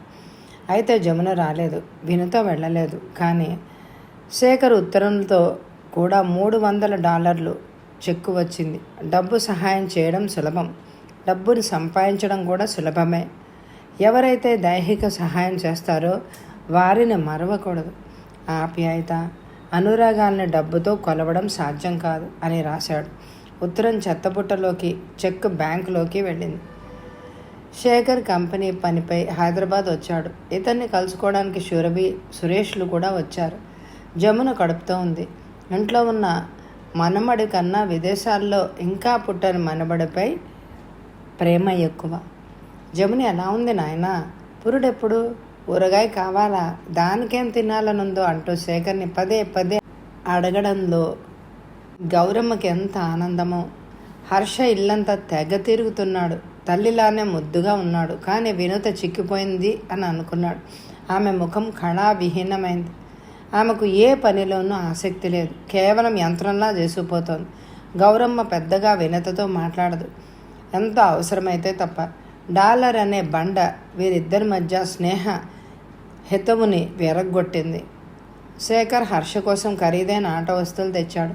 ఎందుకు ఇంత ఖరీదైనవి తెచ్చారు? మీకు బిడ్డ పుట్టబోతోంది కదా, దాన్ని కట్టి పెడితే బాగుండేది, మాలాంటి వారికి ఇంత ఖరీదైన బహుమతులు తెస్తే మీలాంటి వారికి మేమేమి ఇవ్వగలం అని వినీత అన్నప్పుడే శేఖర్కి మతిపోయినట్టయింది. వినీతకి ఏమైంది అని అనుకున్నాడు. వినీత, హర్ష మా ఇంటికి మొదటి మనవడు. వాడికి ప్రజెంటేషన్ ఇచ్చే అధికారం ఉంది. దానికి బదులుగా నా బిడ్డకు ఇవ్వాలని నీ మనసులో ఉంటే నీకేది తోస్తే అది ఇవ్వు అంటూ మాట అక్కడితో కట్ చేశాడు. డాలర్ కోడలి పురిటికి అమెరికా వెళ్ళి 1 సంవత్సరం ఉండాలన్నది గౌరమ్మ కోరిక. కానీ శ్యామన్న గారు అందుకు ఒప్పుకోలేదు. శేఖర్ హర్షని వదిలి సంవత్సరం పాటు ఉండడం నా వల్ల కాదు. అంతేకాక నా ఆరోగ్యం కూడా సరిగా లేదు. ఏదైనా ఎక్కువ తక్కువ అయితే దేశం కాని దేశంలో నాకు ప్రాబ్లం. మీ అమ్మకు చూడాలనుంది కాబట్టి దాన్ని తీసుకెళ్ళు అన్నారు. 2 నెలల్లో గౌరమ్మ అమెరికా ప్రయాణం నిశ్చయమైంది. సంతోషంతో గౌరమ్మకి ఏం చేయాలో, చూలింతకు ఏం తీసుకెళ్లాలో పాలు పోవడం లేదు. అమ్మ ప్రయాణానికి అన్ని ఏర్పాట్లు చేసి శేఖర్ వెళ్ళిపోయాడు. తన ప్రయాణం గురించి గౌరమ్మ చుట్టాలు, పక్కాలు, ఇరుగు పొరుగు వారందరి దగ్గర దండోరా వేయసాగింది. ఈ అమెరికా గురించి విని విని శ్యామన్న గారికి తల చిట్లిపోయింది. విజయవాడ వెళ్ళి జమున సుఖంగా ప్రసవించాలని కనకదుర్గమ్మ వారికి ప్రదక్షిణాలు చేసి వచ్చారు. షాప్కి వెళ్ళి 5,000 రూపాయల పచ్చరంగు పట్టుచీర తీసుకున్నారు. వినుత ఇదంతా గమనిస్తూనే ఉంది. తను కడుపుతో ఉన్నప్పుడు ఈ కార్యక్రమంలో ఏ ఒక్కటి కూడా అత్తగారు జరపలేదు. గిరీష్ని అడిగి చీర కొనిపించుకోమన్నారు. కానీ జమునతో అలా అనలేదు. అనేక రకాల తినుబండారాలు, స్వీట్లు, పళ్ళు, ఊరగాయలు సిద్ధమయ్యాయి. తక్కువ మాట్లాడే గిరీశం కూడా, అమ్మ నువ్వు ఎక్కడ ఏమైనా దుకాణాలు పెట్టడానికి వెళ్తున్నావా? ఈ ఒక్క కొడుకు కూడా కొంచెం అట్టి పెట్టకూడదు అని తమాషాగా నవ్వుతూ అనేవాడు. గిరి, నీకు కావాలంటే వినుత ఇవ్వగలదు. అదీ కాక అంగళ్ళు ఉన్నాయి, కొని తెచ్చుకోవచ్చు. కానీ అక్కడ జమునకి ఎవరున్నారు అంటూ ఏవేవో చేసినవి తెచ్చినవి అన్నీ మూటగట్టారు. ఇంటి నుంచి కూడా ఏవేవో ప్యాకెట్లు, సామాన్లు వచ్చి పడ్డాయి. పుట్టబోయే శిశువు కోసం బంగారు చైను, ఉంగరం చేయించారు. వాటిని భద్రంగా పెట్టిలో పెట్టారు. వినూత సంవత్సరం పాటు రాను, ఇల్లు జాగ్రత్తగా చూసుకో. అక్కడి నుంచి ఎవరైనా వస్తే అవసరమైన సామాన్లు చీటీ రాసి పంపుతాను, వాళ్లకు అవి పంపించు. సహనం కోల్పోయిన సామన్న గారు, నువ్వు 1 సంవత్సరం కాకపోతే 5 సంవత్సరాలు కొడుకుకు దగ్గరగా ఉండిరా. నువ్వేం చంద్రలోకానికి వెళ్ళడం లేదు. ఆ బోడి అమెరికాకి రోజుకి 1000 మంది వెళ్ళొస్తుంటారు. నువ్వు పోతే కానీ హాయిగా నిద్ర పట్టేటట్టు లేదు అన్నారు. గౌరమ్మ ఏడవడం ప్రారంభించింది. మీరు నిన్నంతవరకు ఎక్కడికి తీసుకెళ్ళలేదు. నా కొడుకు పుణ్యమా అని అమెరికా వెళ్తున్నాను. అందుకు ఇంటికి పెద్దదైన మీరే ఇలా మాట్లాడితే ఎలా అంది. విసుగ్గా శ్యామన్న గారు అక్కడి నుంచి లేచి వెళ్ళిపోయారు. వినుత లోపలికి జారుకుంది. హర్ష బారసాలకి ఇదే నాయనమ్మ కేవలం 100 రూపాయలు ఇచ్చింది. పుట్టని అమెరికా పాపకి ఏవేవో వస్తువులు, కలలు. ఎక్కడున్న మనవడిని నిర్లక్ష్యం పరచడం, వినుత పిల్లాన్ని బాగా చూసుకో అని ఒక్కసారైనా అనలేదు. చా అనుకుంది మనసులో బాధగా. గౌరమ్మ వెళ్ళబోయే ముందు సురభి భర్తతో వచ్చింది. జమునకి పోచంపల్లి పట్టుచీర, బిడ్డకి రకరకాలైన ఖరీదైన వస్తువులు తెచ్చిచ్చింది. ఆ రోజు రాత్రి సురభి, అమ్మ మా ఆయన కూడా అమెరికా వెళ్ళి అక్కడే ఏదైనా ఉద్యోగం చేయాలనుకుంటున్నారు అంది. అయ్యో దానికేమైంది? సురేష్ మీరు అక్కడికి వెళ్ళి రండి, నేను ఉంటా. అలా కాదమ్మా, అక్కడేదో పరీక్షలు రాస్తేనే ఉద్యోగం దొరుకుతుందట. అందుకో సంవత్సరం పడుతుందట. అంతా నీకెవరు చెప్పారు? ఈయనే చెప్పారు. పెళ్ళికి ముందే ఈ విషయాలన్నీ ఎంక్వైరీ చేశారట. మీ ఆయన తెలివిగలవాడు, పాస్ అవుతాడులే. అంతేకాదమ్మా, అందుకు చాలా డబ్బు ఖర్చు అవుతుంది. 1 సంవత్సరం పాటు మేమిద్దరం అక్కడే ఉండాలట. దానికెందుకు అంత ఆలోచన? అన్నయ్య ఇంట్లో ఉండండి, విమానం ఛార్జీలు, అక్కడుండే ఖర్చు అన్నీ అన్నయ్య ఇస్తాడులే ఎంతో ఆత్మవిశ్వాసంతో అంది గౌరమ్మ. అన్నయ్య ఒప్పుకున్నా వదిన ఒప్పుకోవాలి కదా, సందేహంగా అంది సురభి. ఈ విషయంలో నీకు ఎలాంటి అనుమానం లేదు. జమున గొప్ప ఇంట్లో పుట్టి పెరిగిన పిల్ల, దాని గుణం కూడా అంతే గొప్పది. సురేషు ఇంటల్లుడు, జమున తగ్గి ఒగ్గి నడుచుకుంటుంది. నేను శేఖర్తో జమునతో నేరుగా మాట్లాడి మీకు తెలియజేస్తా. తల్లి మాటలు సురభి అమెరికా కలలు కంటూ నిద్రకు ఉపక్రమించింది. మర్నాడు ఈ విషయం గురించి సామన్న గారికి తెలిసింది. నువ్వు ఆ విషయంలో తలదూర్చవద్దు. పెళ్లి చేయడం వరకే మన కర్తవ్యం. వాడి ఇంట్లో ఉండడం అనేది కుదరని పని. ఇలా చెయ్యి అని వాడికి చెప్పడానికి మనమెవరం? అనవసరపు విషయాల్లో కలగు చేసుకోవడం బాగుండదు అని నిర్మోహమాటంగా అన్నారు. చెల్లెలి భర్తకి సహాయం చేయనంటాడా శేఖర్? సంవత్సరం తర్వాత ఉద్యోగం వెతుక్కుంటూ వాళ్ళు వెళ్ళిపోతారుగా, జీవితాంతం వాడింట్లో ఉండబోరుగా. మీరేమన్నా వెళ్ళి చూసారా అమెరికాని? మీరెప్పుడు పుల్ల విరుపు మాటలే. నేను మాత్రం జమునని అడుగుతాను అంతే కఠినంగా అంది గౌరమ్మ. సికింద్రాబాద్ నుంచి అమెరికా బయలుదేరిన గౌరమ్మకి ఆమెకు తెలిసిన బంధువులొకరు సహా ప్రయాణికుడు కావడంతో ఆవిడ ప్రయాణం మరింత సుగమం అయింది. Hyderabad via Bombay, London, New York, Minnesota ఇలా సాగింది వారి ప్రయాణం. ఎయిర్ హోస్టెస్ ఇచ్చిన ఏ పదార్థం కానీ భోజనం కానీ తినలేదు గౌరమ్మ. కేవలం జ్యూస్ తాగారు. స్నానం చేయకుండా ఆమె ఏది పుచ్చుకోదు. కానీ ఇంతటి సుదీర్ఘ ప్రయాణంలో స్నానం ఎలా కుదురుతుంది? గౌరమ్మ జీవితంలో మొదటిసారిగా విమానం ఎక్కిన విదేశీ ప్రయాణం చేస్తున్నారు. ఆమెకు ప్రతిదీ కొత్తగా ఆశ్చర్యంగా కనిపిస్తోంది. పక్కనే ఉన్న గిరిధర్ గారు గౌరమ్మ అవస్థని చూసి టాయిలెట్ ఉపయోగించే విధానం, సీట్ బెల్ట్ పెట్టుకోవలసిన పద్ధతి గురించి చెప్పసాగారు. గౌరమ్మకి ఎయిర్పోర్ట్లో కొడుకు శేఖర్ ముఖం కనిపించేసరికి ప్రయాణపు బడలికంతా మాయమైంది. శేఖర్ నా బాధ్యత అయిపోయింది, మీ అమ్మగారిని నీ దగ్గరికి చేర్చాను అంటూ గిరిధర్ నవ్వుతూ వీడ్కోలు చెప్పి తన దారిన తాను వెళ్ళిపోయాడు. శేఖర్ సామాన్లన్నీ కారులో పెట్టాడు. ఆ కారును చూసిన గౌరమ్మ ఏదో సంభ్రమంతో కారును తాకుతూ, ఈ కారు ఫోటోనే కదా జమున పంపించింది అని అడిగింది. అన్నట్టు జమున ఎయిర్పోర్ట్కి రాలేదెందుకు? తన ముద్దుల డాలర్ కోడల్ని గురించి అడిగింది గౌరమ్మ. ఆమె ఆఫీస్కి వెళ్ళింది, రావడం లేట్ అవుతుంది. కడుపుతో ఉన్న మనిషి ఇంకా ఆఫీస్కి వెళ్తోందా అంటూ కోడలు పడుతున్న శ్రమ తలుచుకొని బాధపడిపోయింది. అమ్మ, ఇక్కడ ప్రసవించే రోజు వరకు ఉద్యోగానికి వెళ్ళాలి. అవునా అంటూ ఆశ్చర్యంగా నోరు వెళ్ళబెట్టింది గౌరమ్మ. శేఖర్ తల్లికి సీట్ బెల్ట్ కట్టాడు. నేను పడిపోవడానికి చిన్నపిల్లన్నా, బెల్ట్ తీసే. అలా అని కాదమ్మా, ఇక్కడ రూల్స్ అవి. జమున ఎయిర్పోర్ట్కి వచ్చి తనని ఎంతో ఆదరంగా ఆహ్వానిస్తుంది అని అనుకుంది గౌరమ్మ. భారతదేశానికి వచ్చినప్పుడు అమెరికాకి వెళ్తున్న ప్రతిసారి తనే వచ్చి పిలుచుకురావడం, పంపడం చేస్తుండేది. జమున తల్లి ఎయిర్పోర్ట్కు ఒక్కొక్కసారి వచ్చేదే కాదు అని కాసేపు బాధపడ్డ గౌరమ్మకి కారు కిటికీ అద్దం నుంచి కనపడే బయట ప్రపంచం విస్మయంలో ముంచెత్తడంతో ఈ విషయాన్ని పూర్తిగా మర్చిపోయింది. ఇది అమెరికా. ఇక్కడ కార్లు తప్ప ఆటోలు, రిక్షాలు, సైకిళ్ళు, గుర్రపు బండ్లు ఏమీ లేవు. కారులో కూర్చుని ప్రయాణం చేస్తుంటే ఏమాత్రం అలసట లేని ఏదో హాయ్. ఆకాశంలో తేలిపోతున్నట్టుగా ఉంది. అబ్బా, ఎంత విశాలమైన అందమైన రోడ్లు! స్వర్గంలో ఉన్న అనుభూతి కలుగుతోంది. ఈ సంపన్న దేశానికి రావాలంటే ఎంత తపస్సు చేయాలి, ఎంత పుణ్యం ఉండాలి. నిజంగా తన పుణ్యమంతా శేఖర్ రూపంలో ఉంది అని అనుకుంది. వీడే గనక ఇక్కడ రాకపోయినట్లయితే ఈ భాగ్యం తనకు దక్కేదా అని అనుకున్న గౌరమ్మ తన సుకృతానికి అదృష్టానికి నిలువున పులకించిపోయింది. విశాలమైన ఆవరణ కాకపోతే కాంపౌండ్ లేదు. ఇంటి ముందర విశాలమైన పచ్చగడ్డితో కూడిన మైదానం, అక్కడక్కడ అందమైన పూలు, మొక్కలు, కారు వెళ్ళడానికి సిమెంట్ దారి. ఇదేం ఆఫీసురా అడిగింది గౌరమ్మ.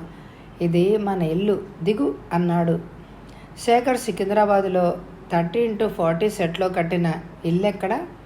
రాజభవనాన్ని పోలిన ఇల్లెక్కడ? ఇంత విశాలమైన ఇంటి యజమాని తల్లిని తను అనుకున్నట్టు గర్వంగా ఇంట్లో అడుగు పెట్టారు. మెట్లెక్కి వచ్చిన గౌరమ్మ ఇంటి తలుపు తీసినామె తన కోడలు జమున అని నమ్మలేకపోయింది. సురభి పెళ్లిలో నిమిషానికొక పట్టుచీర మారుస్తూ ఒంటి నిండా ఆభరణాలతో కళ్ళు మెరమిట్లు గొలిపేలాగా పెళ్లి పందిరంతా తెగ తిరిగిన మహాలక్ష్మి లాంటి ఆ జమునేనా ఇది అని అనిపించింది. చిన్న బాబు, మోకాళ్ల పైకి ఫ్రాక్ లాంటి డ్రెస్సు, బొట్టు లేని నుదురు, తాలిబొట్టు లేని మెడ, ముక్కు పొడక లేదు, గాజు లేని మొండి చేతులు, ఒంటి నలుపు రంగు విరిగింది. సికింద్రాబాద్లో చేపల మార్కెట్లో చేపలమ్మే దానికి ఏ మాత్రం తీసిపోనట్టుంది. బాగున్నారా అత్తయ్య నవ్వుతూ పలకరించింది జమున. బాగానే ఉన్నా అంటూ లోపలికొచ్చింది. ఈ పరిసరాలు ఆమె అనుకున్న దానికి పూర్తిగా వ్యతిరేకంగా ఉంది. తనని చూడగానే జమున కాళ్ళకి నమస్కరిస్తుందని, అలా నమస్కరించేటప్పుడు విజయవాడ దుర్గమ్మ గుడి నుంచి తెచ్చిన అక్షింతలు చల్లి ఆశీర్వదించాలి అని అనుకుందామె. కానీ అలా జరగలేదు. జమున లోపలికెళ్ళింది. మెత్తని సోఫాలో కూర్చున్న గౌరమ్మ ఇంటిని క్షుణ్ణంగా గమనించింది. ఇంతలో స్నానానికి ఏర్పాటు చేశాడు శేఖర్. గౌరమ్మ స్నానం చేసి మడిచీర కట్టుకొని బయటకు వచ్చి చూస్తే చీకటైనట్టు ఉంది. ఇంత త్వరగా చీకటైపోయిందే? చలికాలంలో ఇక్కడ అంతేనమ్మా. గౌరమ్మ కాఫీ తాగి ఇల్లు చూడ్డానికి లేచింది. మాది సాధారణమైన చిన్న ఇల్లు, 5 బెడ్రూమ్లు మాత్రమే ఉన్నాయి, 2 గ్యారేజీలు ఉన్నాయంటూ శేఖర్ తన ఇంటిని పరిచయం చేశాడు. ఒక్కో గదిలో ఒక్కో మంచం, దానిపై మెత్తని బెడ్, ముక్మల్ కన్నా ఖరీదైన బెడ్షీట్, డ్రెస్సింగ్ టేబుల్స్ ఒకదానికన్నా ఒకటి వెరైటీగా అందంగా ఉంది. దానికి తోడు చిన్నది సామాన్యమైన ఇల్లు అంటున్నాడు కదా అని అనుకుంది. శేఖర్, రాజ్మహల్ లాగా ఉంది కదరా నీ ఇల్లు, ఇక్కడ అందరి ఇళ్ళు ఇలాగే ఉంటాయమ్మా. అయితే గౌరమ్మకి అదంతా తలకెక్కలేదు. జమున అత్తగారిని వంటింట్లోకి తీసుకెళ్ళింది. ఎంత స్వచ్ఛంగా, శుభ్రంగా, విశాలంగా ఉంది వంట ఇల్లు. మైక్రో ఓవెన్, గ్యాస్, గ్రైండర్, పెద్ద ఫ్రిడ్జ్. జమున, ఇంకా ఎన్ని రోజులు పనికెళ్ళాలి? రేపు ఒక్కరోజే, మళ్ళీ పురుడై 2 నెలల తర్వాత వెళ్తాను. గిరీష్కి చిన్న ఉద్యోగం కాబట్టి వినుత తప్పనిసరిగా ఉద్యోగానికి వెళ్ళాలి. ఇక్కడ నీకేం తక్కువని? నీకెందుకు ఉద్యోగం? జమున శేఖర్కి సంజ్ఞ చేసింది. ఈ ముద్ద అత్తగారికి తెలిసే విధంగా వివరించు అన్న భావంతో. అమ్మ, ఏనుగు బరువు ఏనుగుకి, మేక భారం మేకది. ఈ ఇంట్లో అన్ని వస్తువులు ఇన్స్టాల్మెంట్ పద్ధతిలో కొన్నాం, వాటిని తీర్చాలి కదా. పాపని చూసుకోవడానికి నువ్వెలాగూ ఉన్నావు. జమునకు కూడా పొద్దుపోయినట్టు ఉంటుంది. చెయ్యని ఉద్యోగం తర్వాత సంగతి తర్వాత చూద్దాం అన్నాడు. మర్నాడు జమున, శేఖర్ ఇద్దరూ ఆఫీసులకు వెళ్ళిపోయారు. గౌరమ్మ ఒక్కతే మిగిలిపోయింది. గౌరమ్మ వచ్చి వారం రోజులైంది. ఓ రోజున నొప్పులతో జమున ఏడవడం ప్రారంభించింది. తట్టుకో, భయపడుకు, ఇది ప్రతి ఆడదానికి సహజం అంటూ సముదాయిస్తోంది. అంతలో శేఖర్ వచ్చి భార్యను కారులోకి ఎక్కించాడు. నేను రానా అంది గౌరమ్మ. వద్దమ్మా, అక్కడ నన్ను మాత్రమే లోపలికి పంపుతారు, మన ఇంట్లోనే ఉండు, నేను ఫోన్ చేస్తాలే అంటూ శేఖర్ కార్ స్టార్ట్ చేశాడు. ఆవిడకి ఇవన్నీ కొత్తగా ఉన్నాయి, కానీ ఈ దేశంలో ఇవన్నీ సామాన్యమే అనుకుంది గౌరమ్మ.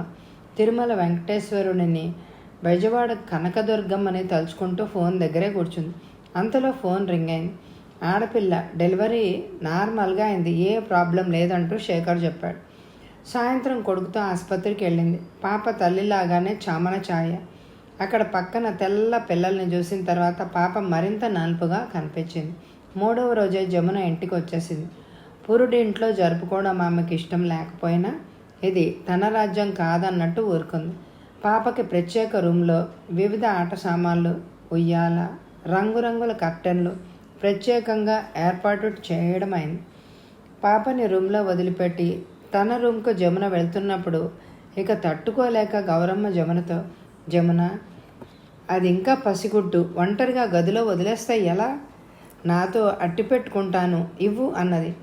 అందుకు జమున, వద్దండి, మీరు రేపు ఊరెళ్ళిపోయాక నాకు ప్రాబ్లం అవుతుంది, వేరే ఉండడం ఇప్పటి నుంచి అలవాటు చేస్తా అంటూ ఇక మాటలు పెంచకుండా రూమ్లోకి వెళ్ళిపోయింది. వెంటనే ఆవిడకు హర్ష గుర్తొచ్చాడు.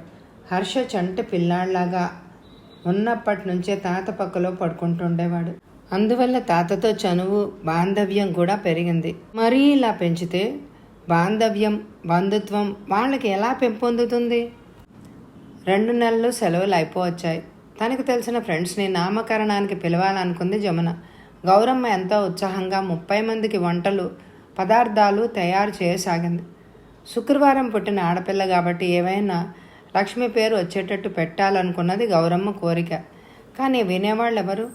ఆసుపత్రిలోనే మానసి అని పేరు రాయించడం అయింది. ఈ నామకరణం కార్యక్రమం నెపం మాత్రం. నామకరణానికి వచ్చిన వారిలో కొందరు తెలుగువారు, మిగిలిన వారు ఉత్తర భారతం వారు. అయితే అందరి మాధ్యమం ఇంగ్లీష్. పాపకు రకరకాల ప్రజెంటేషన్లు వచ్చాయి. కొన్ని ఫ్రాకులు $50 ఖరీదు చేసేవిగా కూడా ఉన్నాయి. ఇంత ఖరీదులో పట్టు లంగాను, బంగారు జుంకాలో దొరికేవి అనుకుంది గౌరమ్మ. కార్యక్రమం అంతా అయిపోయిన తర్వాత శేఖర్ కారు శుభ్రం చేసుకోవడానికి బయటికి వెళ్ళాడు. అలసిపోయిన జమున పాపని పడుకోబెట్టి తెలుగు స్నేహితురాలు ఉమతో డ్రాయింగ్ రూమ్లో కూర్చొని కబుర్లు చెప్తోంది. జమున, ఈ సంవత్సరం అమ్మాయి, వచ్చే సంవత్సరం అబ్బాయితో ఇల్లు నిండని అంది ఉమ. వద్దు తల్లి, వద్దు, ఇక చాలు. నీకేం తక్కువని ఇంతటితో చాలంటున్నావు? అందరికన్నా నేను దేనిలో ఎక్కువ? అందరిలాగా నేను సామాన్యురాలనే. నాకెప్పుడు చిన్న కుటుంబమే ఇష్టం. నాకు అంతేలే అంది ఉమ. మా ఇంట్లో మేమిద్దరమే పిల్లలం. మా అమ్మకి చుట్టాలు పక్కాలు పట్టదు. అందుకే ఎవరొచ్చినా రాత్రిళ్ళు నేను మాత్రం ఉండమని చెప్పను. ఒక విధంగా ప్రైవసీ పోతుంది. ఏమైనా చుట్టాలతో కలయిక పెళ్ళిళ్ళలోనే. వీరి మాటలన్నీ గౌరమ్మ వింటూనే ఉంది.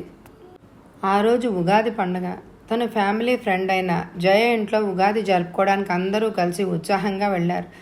జమున పెద్దంచు పట్టుచీర కట్టుకొని వజ్రపు కమ్మలు, నెక్లెస్, వివిధ రకాల ఆభరణాలు ధరించి వెండి పాత్ర నిండా కేసరీబాత్ చేసి బయలుదేరుతుంటే గౌరమ్మకి ఆశ్చర్యం. పెళ్లిలో రిసెప్షన్ పెళ్లి కూతురు కన్నా అధికంగా అలంకరించుకున్నట్టు అనిపించింది. ఆడపిల్లలు అలంకరించుకోవాల్సిందే, అయితే ఇంత విపరీతంగానా అని అనిపించినా పైకి మాట్లాడలేదు. డాలర్ కోడలు ఉత్సాహానికి భంగం తేలేదు. ఇది సామాన్యమే అన్నట్టు శేఖర్ ఎప్పటిలాగే ఉన్నాడు. జయ ఇల్లు చాలా విశాలంగా ఉంది. Swimming pool, study room, TV room, ఇలా. ఈ ఊరు అమెరికన్ భారతీయుల్లోకెల్లా జయే శ్రీమంతురాలు. అయినా కించిత్ గర్వం లేదు. విశాలమైన హాల్ మధ్యలో వెండి స్టూల్పై దీపారాధన అలంకరించారు. ఆమెకి 2 ఆడపిల్లలు. అందమైన డిజైన్ గల జరీ పట్టు లంగాలు ధరించి నగలు పెట్టుకొని రాజకుమార్తెల్లాగా మెరిసిపోతున్నారు. అక్కడ చేరిన అనేక మంది భారతీయులు వేరే వేరే భాషలు మాట్లాడుతున్నా ఆ పిల్లలు మాత్రం తోటి పిల్లలతో అమెరికన్ ఇంగ్లీష్ మాట్లాడుతున్నారు. అక్కడికి వచ్చిన అనేక మంది ఆడవాళ్ళు జమున లాగానే విలువగల ఆభరణాలు, చీరలు ధరించి వచ్చారు. కానీ ఆధారంతో పేద మాస్టారి భార్య గౌరమ్మ అందరినీ నోరెళ్లబెట్టుకొని చూస్తూ ఉండిపోయింది. చీర కట్టిన ఒక యువతి గౌరమ్మ దగ్గరగా వచ్చి జ్ఞాపకం ఉన్నానా అని అడిగింది. ఈ పిల్లని ఎక్కడో చూసినట్టు అస్పష్టంగా జ్ఞాపక పొరల్లో ఉంది, కానీ గుర్తు రావడం లేదు. ఎక్కడో చూశాను అన్నది నసుకుతూ. నేను శ్యామన్న మాస్టర్ స్టూడెంట్ని. చిత్ర నా పేరు. మీ ఇంటికి వస్తూ ఉండేదాన్ని. ఇప్పుడు గుర్తొచ్చింది. సన్నగా రెవటలా ఉన్న చిత్ర ఇప్పుడు రసం నిండిన మామిడి పండులా ఉంది అని అనుకుంది. ఆమె మనసు చదివినట్టు చిత్ర, నేను శంకరం గారి అమ్మాయిని. ఇప్పుడు బాగా మారిపోయాను కదా. మీరు నన్ను చూసి చాలా సంవత్సరాలు అయింది కదూ. మళ్ళీ ఆమెకేదో గుర్తొచ్చినట్టు, శంకరం గారి అమ్మాయి చిత్ర ఇక్కడెందుకుంది? ఈమె పెళ్ళికి ఆయన వెళ్ళొచ్చారు. తర్వాత కొంతకాలానికి ఆమె భర్త పోయినట్టు తెలిసిందే అని అనుకుంది మనసులో. అమ్మా, మాస్టర్ బాగున్నారా? ఆయన ఎందుకు రాలేదు? మరోసారి వస్తారులే. అమ్మా, రేపు ఆదివారం మా ఇంటికి వస్తారా? నేను వచ్చి తీసుకుపోవాలి. గౌరమ్మకు కూడా వెళ్ళాలన్న ఉత్సాహం. తెలిసిన అమ్మాయి కావడంతో పాటు ఇక్కడికి ఎలా రాగలిగింది అన్న విషయం రాబట్టాలన్న కుతూహలం ఆమెది. రేపు నేను వస్తాను, మీ కోడల దగ్గర అడ్రస్ తీసుకుంటాను అంటూ లేచి వెళ్ళిపోయింది తాంబూలం అందుకుంటూ. జయ అందరికీ జాంగీరు, బేసన్ లడ్డు ప్యాకెట్లు చేసి పంపించింది. అంతేకాక వచ్చిన వారందరికీ రుచికరమైన భోజనం పెట్టింది. అందరూ వెళ్ళిపోతున్నట్టు ఇంకా ఉండబట్టలేక గౌరమ్మ, జయ 200 మందికి నువ్వు ఒక్కరితివే ఎన్ని పదార్థాలు చేశావు, సహాయానికి నిన్ను పిలవాల్సింది అన్నారు. ఆవిడ మాటలు విన్న జయకు చాలా సంతోషం అనిపించింది. లేదంటే నేను చికాగో స్వీట్స్ దుకాణంలో ఆర్డర్ చేశాను, లేకుంటే నాకు సాధ్యమా ఇంత వంట? మరి వంట దేవస్థానం పూజారి భార్యను పిలిచాను, ఆవిడే చేశారు. ఇంకోసారి తప్పగా రావాలంటే గోలలో మిమ్మల్ని సరిగా చూసుకోనే లేదు అంది నొచ్చుకుంటూ. జయ మాటల్లో ఎంతో ఆప్యాయత ఉంది అని అనిపించింది. శేఖర్ ప్రతి సంవత్సరం జయ ఇంతెంత ఖర్చు చేసి ఉగాది జరిపిస్తుందా కారులో వస్తుండగా అడిగింది గౌరమ్మ. అవును, నేను ఇక్కడికి వచ్చిన దగ్గర నుంచి చూస్తున్నాను. ఆమె చేస్తోంది. ఆమెకేం కోట్ల డబ్బు మూలుగుతోంది. ఆ విషయం అందరికీ చూపించుకోవడానికే ఇదంతా. జమున మాటల్లో అసూయ తొంగి చూసింది. అది కాదు జమున, ఈ దేశంలో సంపత్తు లేనిది ఎవరికి? కానీ మనవాళ్ళు అనుకొని ఇలా చేసేవాళ్ళు ఎంతమంది? ఇలాంటి వాళ్ళని మనం మెచ్చుకోవాలి.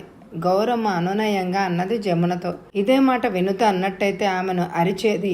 ఎందుకు ఈ భేదం? శేఖర్, రేపు శంకరం గారి అమ్మాయి చిత్ర వచ్చి నన్ను తీసుకెళ్తానంటోందిట.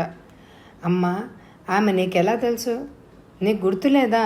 శంకరం మన స్కూల్లో జవాన్గా ఉండేవాడు. అతని కూతురు చిత్రని మేనమామకే ఇచ్చి చేశారు. ఎవరి విషయం మీరు మాట్లాడేది? చిత్ర జోసఫ్న మధ్యలో జమున కలగజేసుకుంది. కాదు, చిత్ర శంకరం కూతురు. అదెవరో నాకు తెలియదమ్మా. ఈరోజు మీరు మాట్లాడిన చిత్ర జోసఫ్ అన్నాడు శేఖర్. అవును, నాకు బాగా తెలుసు. మొదట్లో లాస్ ఏంజల్స్లో ఉండేవారు, ఇప్పుడు ఇక్కడికి వచ్చారు. జయ ఇండియన్స్ అందరినీ పిలుస్తుంది. జమున చెప్తుంటే డిటెక్టివ్ నవల చదివినట్టుగా ఉంది గౌరమ్మకు. అమ్మ, చిత్రని ఆమె పర్సనల్ విషయాలు నీ అంతట నువ్వు అడక్కు. వెనక ఎలాంటి కథ ఉంటుందో ఏమో బాధపడతారు. తల్లి స్వభావం తెలిసిన శేఖర్ హెచ్చరించాడు. మరుసటి రోజు చిత్ర వచ్చింది. ఇప్పటి ఆమె వేషం నిన్నటి అలంకరణకు పూర్తిగా భిన్నంగా ఉంది. జీన్స్ ప్యాంటు, టీషర్టు వేసిన, నుదుట బొట్టు, మెళ్ళో మంగళసూత్రాలు ఉన్నాయి. అమ్మగారిని తీసుకెళ్ళి మళ్ళీ మీకు అప్పగించే బాధ్యత నాది అని ఎక్కువగా మాట్లాడకుండా కార్ డోర్ తెరిచింది. గౌరమ్మ మౌనంగా ఆమెను అనుసరించింది.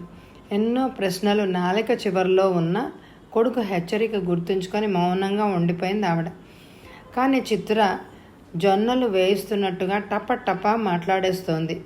అమ్మ, మిమ్మల్ని చూస్తుంటే మా అమ్మని చూసినట్టు అనిపిస్తోంది. ఎన్ని సంవత్సరాలైందో కదా మిమ్మల్ని చూసి. నువ్వెప్పుడు వచ్చావు ఇక్కడికి? 6 సంవత్సరాల క్రితం. కారు ఇండియన్ పోర్ట్ దగ్గర నిలుపుతూ అంది. ఈ ఊర్లో ఇండియన్ పోర్ట్ అంత పెద్దది కాకపోయినా అన్నీ దొరుకుతాయి. తిండి సామాను, కాయగూరలు, ఆకుకూరలు దగ్గర నుంచి కూడా అన్నీ. కన్నడ, తెలుగు, తమిళ అన్న భేదం కూడా లేదు. అమ్మ, మీరు ఎలాంటి భోజనం ఇష్టపడతారో చెప్తే అవి కొంటాను. వద్దమ్మా, నిన్నటి భోజనమే నాకేం అరగలేదు. పళ్ళు పాలు చాలు. మామిడి పండు, పనస పండు డబ్బాలను తీసుకొని బయలుదేరింది చిత్ర. చిత్ర, ఏ సినిమా క్యాసెట్ తీసుకున్నావు? అమ్మ, వేరే సినిమా కదలెందుకు? చిత్ర తానే నోరిప్పింది. నేను ఇంటర్ మంచి మార్కులతో పాస్ అయ్యాను. మా నాన్నగారు ఒక రోగపీడితుడు. పేదతనం, అందున నేను పెద్ద కూతుర్ని. ఎలాగో పెళ్లి చేసేయాలి అని అనుకున్నారు. అవును చిత్ర, నీ పెళ్ళికి స్కూల్ మాస్టర్లంతా వచ్చారు కదా? అవునమ్మా, నీ జ్ఞాపక శక్తి మెచ్చుకోతగ్గది. మా మేనమామ శివన్నకిచ్చి పెళ్లి చేశారు. అప్పుడు నాకు 17 ఏళ్ళు. నిజమే, ప్రపంచం ఏంటో తెలియని వయసు. శివన్న నాకన్నా 10 సంవత్సరాలు పెద్దవాడు. తాగేవాడు, జూదం ఆడేవాడు. అయినా ఇంట్లో ఈ పెళ్లిని ఎవ్వరూ వ్యతిరేకించలేదు. నేను చాలా అదృష్టవంతురాలని, కట్నం లేకుండా పెళ్లి కొడుకు దొరికాడని గత జ్ఞాపకాలతో ఆమె కళ్ళు వర్షించసాగాయి. ఆమె వేదన, బాధ ఆమెకే తెలుసు. శివన్నకి అక్షరం లేదు. అలాంటి కుర్రాడి చేతిలోంచి ఇలాంటి నాజూకు పిల్ల ఎలా బ్రతికి బయటపడుతుందో తెలియదు. చివరికి సైకిల్ తొక్కుతుండగా లారీ కింద పడి చనిపోయాడు. శివన్న పోయినప్పుడు నాకు 18 ఏళ్ళు. పెళ్ళైన సంవత్సరంలోపే విధవనయ్యాను. దరిద్రపు జాతకురాలని అందరూ తిట్టారు. మా అమ్మమ్మే అత్తగారైనా బాగా వేపుకు తింది. అవును, అప్పుడు మావారే నిన్ను ఆ పల్లె వదిలి పెట్టకుండా హైదరాబాదుకు తెమ్మని మీ నాన్నకు సలహా ఇచ్చారు. అవునా? అవునమ్మా, మాస్టర్ చేసిన ఉపకారం జన్మలో మర్చిపోలేనిది. లేకుంటే ఆ పల్లెలో కూలి పని చేస్తూ పడుండేదాన్ని. హైదరాబాదులో నువ్వు టైపింగ్ క్లాసుకు వెళ్తుండేదానివి కదా. అమ్మా, అదంతా మీ దయతోనే. మీకు జ్ఞాపకం ఉందో లేదో, నేను మాత్రం మర్చిపోలేను. మాస్టర్ నెలకు 20 రూపాయలు పంపిస్తూ ఉండేవారు టైప్ ఫీజుకని. ఈ విషయం గురించి ఎప్పుడో శ్యామన్న గారు ఏదో సందర్భంలో ఆమెకు కథ చెప్తే, పోనీ కొంచెం డబ్బు పంపించండి, ప్రతి నెల బ్రతుకు తెరువుకు ఏదైనా విద్య నేర్చుకోవడానికి అని భర్తతో చెప్పినట్టు ఇప్పుడు గుర్తుకొస్తాను. మీ అందరి దయ వల్ల ఈరోజు ఇక్కడున్నాను. తర్వాత టైపిస్ట్గా ప్రైవేట్ కంపెనీలో ఉద్యోగం దొరికింది. 400 జీతం, పని ఎక్కువ. తర్వాత మా నాన్న రిటైర్ అయిపోవడంతో రామానంతపురం వెళ్ళిపోయాము. అవును, తర్వాత మీ విషయం ఏమీ తెలియదు. కారు మౌనంగా ముందుకు పరిగెడుతోంది. బయట ప్రపంచం చూడాలన్న గౌరమ్మకి కోరిక లేదు ఇప్పుడు. ఆమె మనసు చిత్ర జీవితం గురించి ఆలోచిస్తోంది. పేదతనంలో ఉన్న చిత్ర, విధవ చిత్ర, టైపిస్టు చిత్రకి ఇప్పటికీ పోలికే లేదు. కంపెనీలో పరిచయమైన వాడు గోవింద, మా కులం వాడే. మా ఇంటి కూడా వస్తుండేవాడు. ఒకసారి నన్ను పెళ్లి చేసుకుంటా అని చెప్పాడు. మా అందరికీ చాలా సంతోషమైంది. అప్పుడు నా జీతం 800కి పెరిగింది. 2 చెల్లెళ్ళు, ఒక తమ్ముడి బాధ్యత నాపై ఉంది.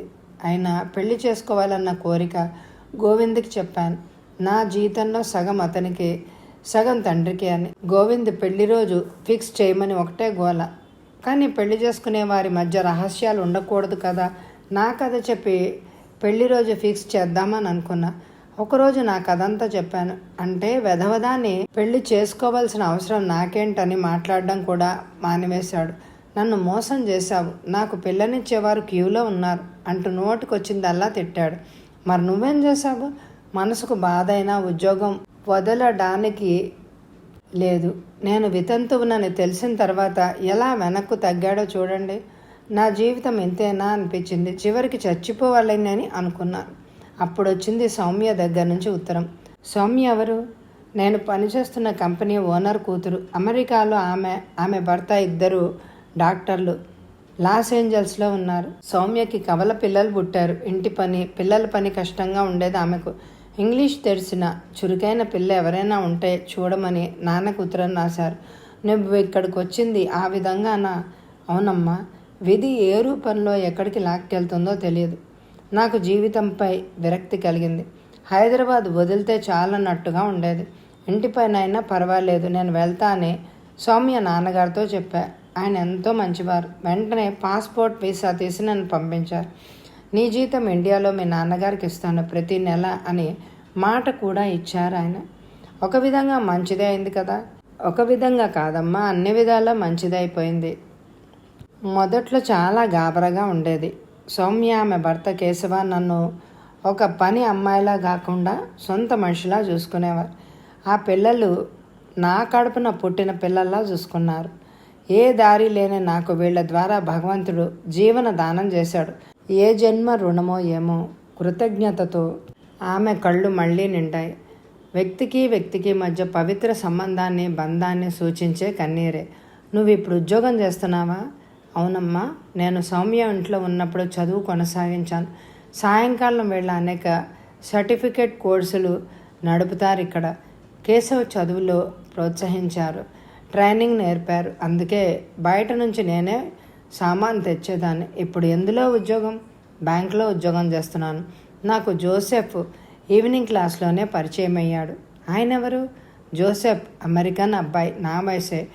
అతడి తల్లి నర్సు. అతను కూడా నాలాగే కష్టపడి పనిచేసి వృద్ధిలోకి వచ్చాడు. మొదట్లో అతన్ని నేను గమనించలేదు. అతని పరిచయం వాళ్ళ అమ్మ ద్వారానే అయింది. ఆమె నర్సు కదా. కేశవ్కి బాగా తెలుసు. మా స్నేహం ప్రేమగా మారింది. చిత్ర పెళ్లి కూతురులా సిగ్గుపడుతూ తన ప్రణయ గాథ చెప్పింది. నన్ను పెళ్లి చేసుకోవాలి అని అనుకున్నాడు. నేను వితంతుని అని చెప్పాను. అందుకు అతను నువ్వు ఇక ముందు అవ్వకుంటే చాలు అని జోక్ చేశాడు. సౌమ్యకి ఈ విషయం చెప్పాను. జోసెఫ్ దేవుడిచ్చిన వరుడు నీకు. మన జాతి, దేశం, భాష కాకపోతేనేమి విశాల హృదయుడు. మా ఇంటి పనిపిల్లకి మా వల్ల జీవితం వృధా అయిపోకూడదు. నువ్వు వెళ్ళడం మాకు ఇబ్బందే, అయినా పర్వాలేదు. నీ భవిష్యత్తు ముఖ్యమని దగ్గరుండి పెళ్లి చేశారు. మా అత్తగారు మాతో ఉండరు, వేరే ఉంటారు. వారానికి ఒకసారి ఆమె రావడమో మేము వెళ్ళడమో చేస్తాం. చాలా మంచి వ్యక్తి, ఎలాంటి ఇబ్బంది పెట్టదు అంది.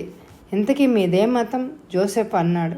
పుట్టిన దగ్గర నుంచి ఉన్న నీ మతంపై నీకు శ్రద్ధ ఉంటే అదే పాటించు. నా మతం నేను పాటిస్తా అన్నారు. నా పద్ధతిలోకి అతను అడ్డురాడు. అలాగే నేను కూడా అతని పద్ధతులకు అడ్డు వెళ్ళను. గుళ్ళకు వెళ్తాను, తాళి ఉంచుకుంటాను. అయ్యో, మానవ ధర్మం కన్నా గొప్పది వేరే లేదు పోని అన్నారు గౌరమ్మ గారు ఆమెను సమర్థిస్తున్న ధోరణిలో. అంతలో ఇల్లొచ్చింది. తెల్ల భర్త ఇంటి దగ్గర చిత్రకై ఎదురు చూస్తూ ఉన్నాడు. వాళ్ళు ఇంగ్లీష్లో ఏం మాట్లాడుకున్నారో గౌరమ్మకు అర్థం కాలేదు. గౌరమ్మ చేతిని తన విశాలమైన అరచేతితో తాకి షేక్ హ్యాండ్ ఇచ్చాడు. బిడియంతో గౌరమ్మ ముడుచుకుపోయింది. గౌరమ్మ ఎంతో సంతోషంతో చిత్ర ఇచ్చిన పాలు పళ్ళు స్వీకరించింది. తన ఎదురుగా పెరిగిన చిత్ర చిన్న వయసులో కష్టాలు పడ్డా ఇప్పుడు హాయిగా ఉండడం ఆమెకి ఎక్కడలేని సంతోషాన్ని ఇచ్చింది. ఇల్లు చిన్నదైనా సంతోషం, ప్రేమ నిండినదై ఉన్న సంసారం. భర్తకి కూడా బ్యాంకులోనే ఉద్యోగం. చిత్ర, శంకరం వచ్చాడా ఇక్కడికి అని అడిగారు. లేదు, ఈ పెళ్లి చేసుకుంటానని తెలిసి కోపంతో నాతో మాట్లాడడమే మానేశాడు. నెలకి $200 పంపుతున్నాను, అంటే సుమారు 10,000. ఇద్దరు చెల్లెళ్ళు పెళ్ళిళ్ళైపోయి. తమ్ముడికి చదువు, వంట పట్టలేదు, కానీ పాల వ్యాపారం చేస్తున్నాడు. ఇప్పుడు నాన్న నన్ను చూసి సంతోషంగానే ఉన్నారు. వచ్చే ఏడాది డబ్బు పంపి అమ్మా నాన్నలని పిలిపిద్దాము అని అనుకుంటున్నాను. కుటుంబంలో ఒక వ్యక్తి అమెరికాకి వచ్చినందుకు ఆ కుటుంబం మొత్తం బాగుపడింది కదా అనుకుంది గౌరమ్మ. బయలుదేరుతున్న గౌరమ్మ బొట్టు పెట్టమన్నారు. మడి ఆచారం గల గౌరమ్మకు తాను కుంకుమ పెడితే ఒప్పుకుంటారా లేదా అన్న అనుమానంతో ఉన్న చిత్ర ఆమె అనుమతి ఇవ్వగానే సంతోషంగా కుంకుమ తెరిచింది. తను పెట్టుకుని చిత్రకు కూడా పెట్టి అక్షింతలు చల్లి ఆశీర్వదించమంటే చిత్ర ఆమె కాళ్లకు నమస్కరిస్తూ వెక్కిళ్ళు పెట్టింది. కానీ అవి ఆనందాశ్రువులు మాత్రమే. భార్య నమస్కరించడం చూసిన జోసెఫ్ తాను వచ్చి నమస్కరించాడు. బయలుదేరుతుండగా చిత్ర గౌరమ్మ చేతిలో ఒక చిన్న బాక్స్ ఉంచింది. ఇదేంటే అమ్మా? ఇది నగలుంచుకునే పెట్టా. నగలతో ఇచ్చేంత ఐశ్వర్యం నాకు లేదు. నా బతుక్కి మార్గదర్శకం చూపిన పుణ్యాత్ములు మీరు అంది. వెండి ఆభరణాల పెట్టె చాలా అందంగా ఉంది అని అనుకుంది ఆమె. వెంటనే ఆవిడ మనసులో భర్త రూపం మెదిలింది. ఆయన పేదవాడైనా ఎంతమందికి బ్రతుకు దారి చూపించారు కదా అని అనుకుంది గౌరమ్మ. ఆ రోజు సెలవు దినం. శేఖర్ బయట కారు శుభ్రం చేసుకుంటున్నాడు. ఉమ్మ జమునని పలకరించడానికి వచ్చింది. గౌరమ్మ రూమ్లో ఉంది. వాళ్ళిద్దరు హాల్లో కూర్చుని కబుర్లు చెప్పుకుంటున్నారు. ఉమ్మా, మీ మరిది వచ్చాడన్నా ఉన్నాడా వెళ్ళాడా? మొన్ననే వెళ్ళాడు. ఇక్కడ 4 రోజులు ఉన్నాడు. అతగాడికి చేసి పెట్టలేక నా ప్రాణాలు పోయాయి అనుకో. మాకు మాదైన జీవితం అలవాటైంది. వారానికి సరిపడా ఒకేసారి వంట చేసి ఫ్రిడ్జ్లో పెట్టి రోజు టైంకి వేడి చేసుకొని తినడం అలవాటు. ఇండియా నుంచి వచ్చిన వాళ్లకు అది నచ్చదు కదా. మా మరిది అంతే. ఊరికి వెళ్ళి వదిన చద్దికూడు పెట్టిందని నలుగురితో చెప్పి యాగి చేస్తాడు. అందుకే అతడికి రోజు వేడి వంట చేసి పెట్టేదాన్ని. ఎప్పుడెప్పుడు వెళ్తాడా అని అనిపించిందంటే నమ్ము. ఏమో బాబు, ఎక్కువ రోజులు ఇంట్లో చుట్టాలు ఉండడం నాకేమాత్రం నచ్చదు అంది ఉమ. నువ్వు చెప్పింది నిజమేనే ఉమా. ఏది అతిగా ఉండకూడదు. ఇక్కడి నుంచి వాళ్ళకి ఏవో కొన్ని డాలర్లు పంపించి పారేస్తే మంచి పేరుంటుంది. ఎంతో మర్యాదగా కూడా చూస్తారు. కానీ అయ్యో పాపాన్ని ఇంట్లో పెట్టుకున్నామో విరసాలు దెప్పిపడుపులు ప్రారంభమవుతాయి. అందుకే నాకు కలిసి ఉండడం ఇష్టం లేదు. అయితే నాకు నీలాగా ఇండియా నుంచి వచ్చే పోరియే వారి బాధ లేదు. మా మరిది చిన్న ఉద్యోగంలో ఉన్నాడు. ఇక్కడికి వచ్చే ఆర్థిక స్తోమత అత్తగాడికి లేదు. ఆడపడుచు భర్తకు బ్యాంకులో మంచి ఉద్యోగమే, కానీ ఇక్కడికి వచ్చే అవకాశమే లేదు. ఇక్కడికి ఏవో ట్రైనింగ్లు అంటూ రావడం పోవడం చేశారో మునిగిపోయామే అనుకో. గౌరమ్మకి నిద్ర పట్టడం లేదు. వీళ్ళిద్దరూ మాట్లాడుకుంటున్న మాటలు స్పష్టంగా వినిపించాయి. జమున మాటల ద్వారా ఒకటంటూ స్పష్టమైంది. సురభి భర్త సురేష్ని ఇక్కడ పెట్టుకొని చదివించదు. పోతే శేఖర్ భార్యను ఎదిరించి చెల్లెలి భర్తను తెచ్చి పెట్టుకోడు. అంత ధైర్యం వాడికి లేదు. గిరీష్ స్వభావం అలా కాదు. తనకు తోచింది తాను అనుకున్నది చేసి తీరుతాడు. ఎవరు అడ్డొచ్చినా లెక్క చేయడు. ఒక విధంగా శేఖర్ చేసేది సరి. ఇలాంటి దూర దేశాల్లో అయిన వాళ్ళు ఉండరు. కాబట్టి భార్యకు భర్త, భర్తకు భార్య ఒకరినొకరు అనుసరించుకొని పోతేనే సంసారం హాయిగా సాగుతుంది. ఒకరి తరఫున బాధ, పోట్లాటలు వీరి మధ్య ఉండకూడదు. ఇండియాలో భార్యతో పోట్లాడి వచ్చిన కొడుకును తల్లి ఆదరిస్తుందే కానీ నువ్వు చేసింది తప్పు అని ఇంటికి వెళ్ళు అని సర్దుకొని కాపురం చెయ్యి అని వెనక్కు పంపదు. అక్కడి సాంఘిక పద్ధతులు అంత బలంగా ఉన్నాయి. కానీ ఇక్కడ అలా కాదు కదా. అందుకే అమెరికాలో భారతీయ భర్తలు భార్యలు చెప్పినట్టు విని ఉంటారు అని విశ్లేషించుకుంది గౌరమ్మ. సూక్ష్మగ్రాహి అయిన గౌరమ్మ ఇక్కడ పద్ధతులు, వాతావరణాన్ని, పరిస్థితులను ఆకలింపు చేసుకున్నారు. ఇండియాకు వస్తే ఎంతో గౌరవం, మర్యాదలు, వినయం నటించే జమునకు నిజంగా పెద్దలంటే అంత గౌరవం లేదని తెలుసుకున్నారు. చూలింత కట్టుకున్నది కదా అని 5,000 రూపాయలు బట్టి పట్టుచీర, పచ్చని గాజులు తెప్పిస్తే నిర్లక్ష్యంగా పక్కన పడేసింది. ఉగాది అనేది తెలుగువారికి అతి ముఖ్యమైన పండగ.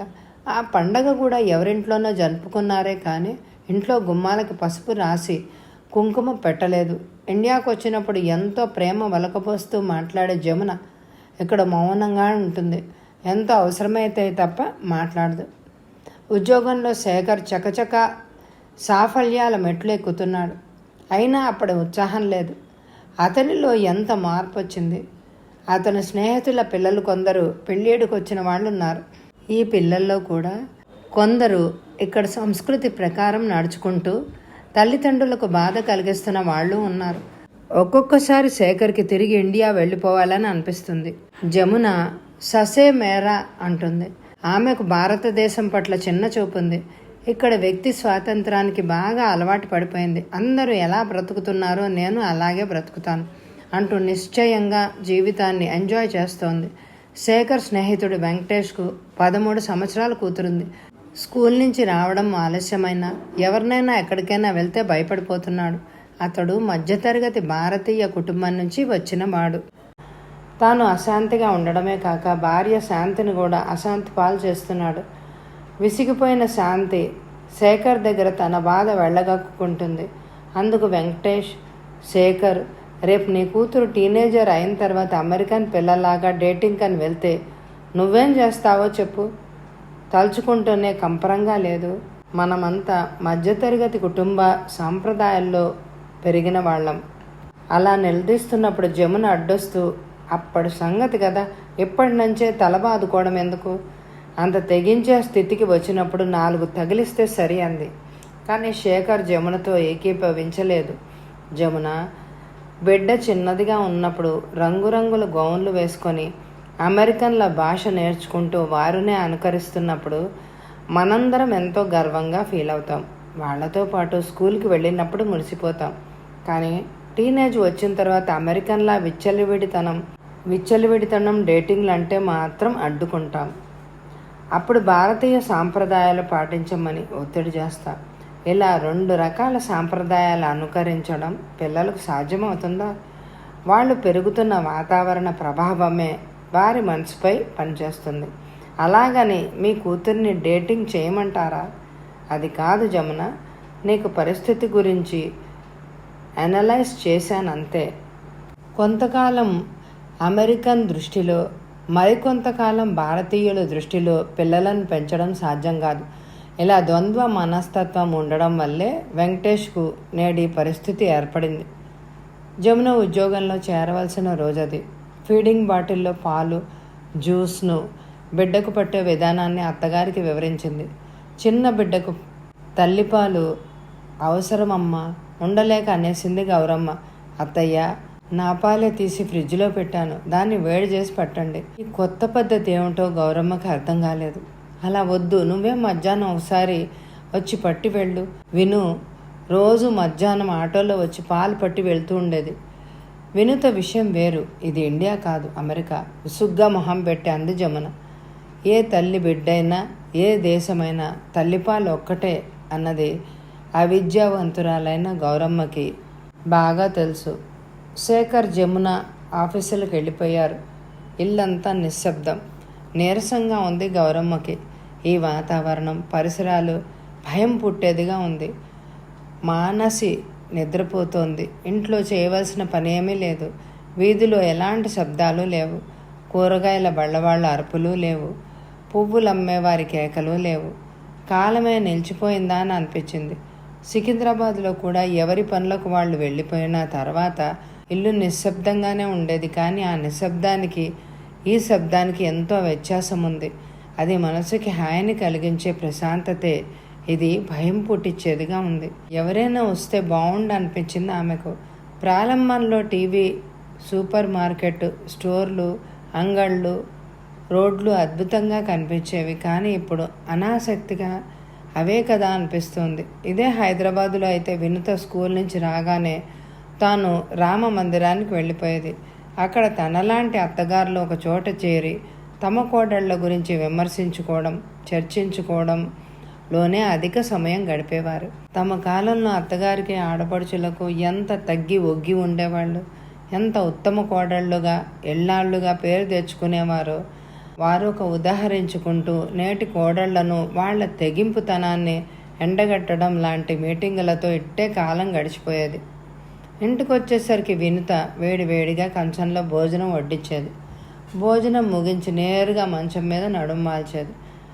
ఇక్కడ అలా కాదు. శేఖర్, జమున అలసిపోయి వస్తారు. కానీ అక్కడ కూడా వినుత అలసిపోయి వచ్చేదా ఏమో, అంత గమనిస్తేగా. ఇంటికి రాగానే మైక్రోవేవ్ ఓవెన్లో వంట పదార్థాలు వేడి చేసి భోంచేస్తే ఆ రోజు ముగిసినట్టు. ఎక్కడికైనా వెళ్ళాలంటే ఆదివారం కోసం 1000 కళ్ళతో ఎదురు చూడాలి. శనివారం, ఆదివారం రోజులు శేఖర్ కొందరు భారతీయుల ఇంటికి పిలుచుకు వెళ్తూ ఉంటాడు.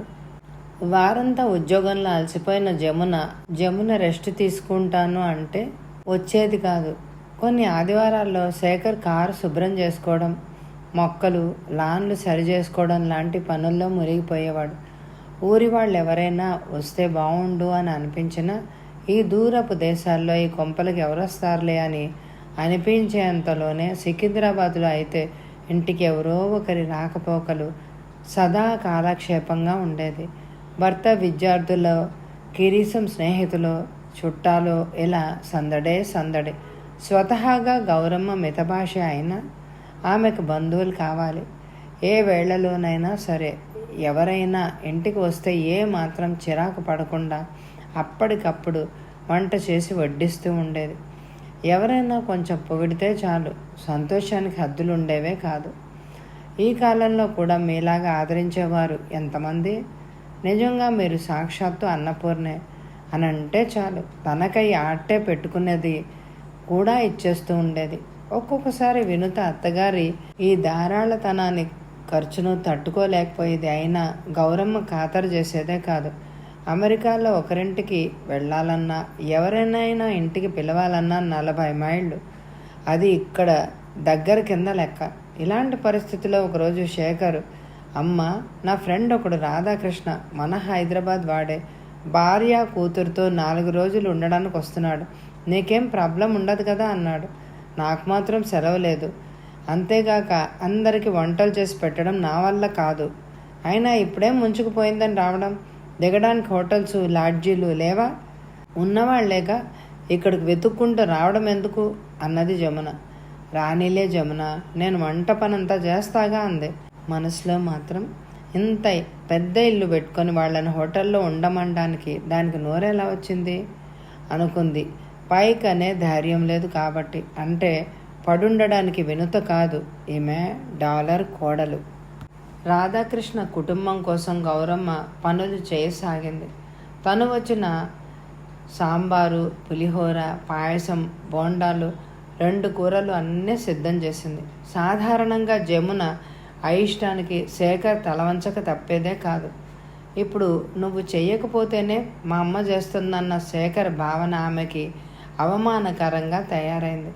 ఇక ఇంట్లో తన మాట చెల్లని స్థితి ఏర్పడడం ఆమెకు సహింపరానిదిగా ఉంది. రాధాకృష్ణ ఒక పెద్ద కంపెనీలో మంచి హోదాలో ఉన్నాడు. డబ్బుతో పాటు మంచి కీర్తి కూడా సంపాదించాడు. సుమారు 55 సంవత్సరాలు ఉంటాయి. అతని భార్య సావిత్రి పట్టుచీర కట్టుకుని పెద్ద బొట్టుతో, నగలతో మంగళ గౌరిలా కనిపిస్తోంది. వీరికి 10 సంవత్సరాల కూతురుంది. విమానం దిగి ఇంటికొస్తూనే సావిత్రి గౌరమ్మకు నమస్కరించింది.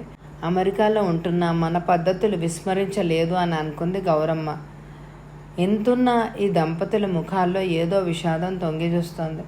జమున మొహమాటానికి 4 మాట్లాడి బట్టలు ఉతికే నెపంతో బేస్మెంట్కి వెళ్ళిపోయింది.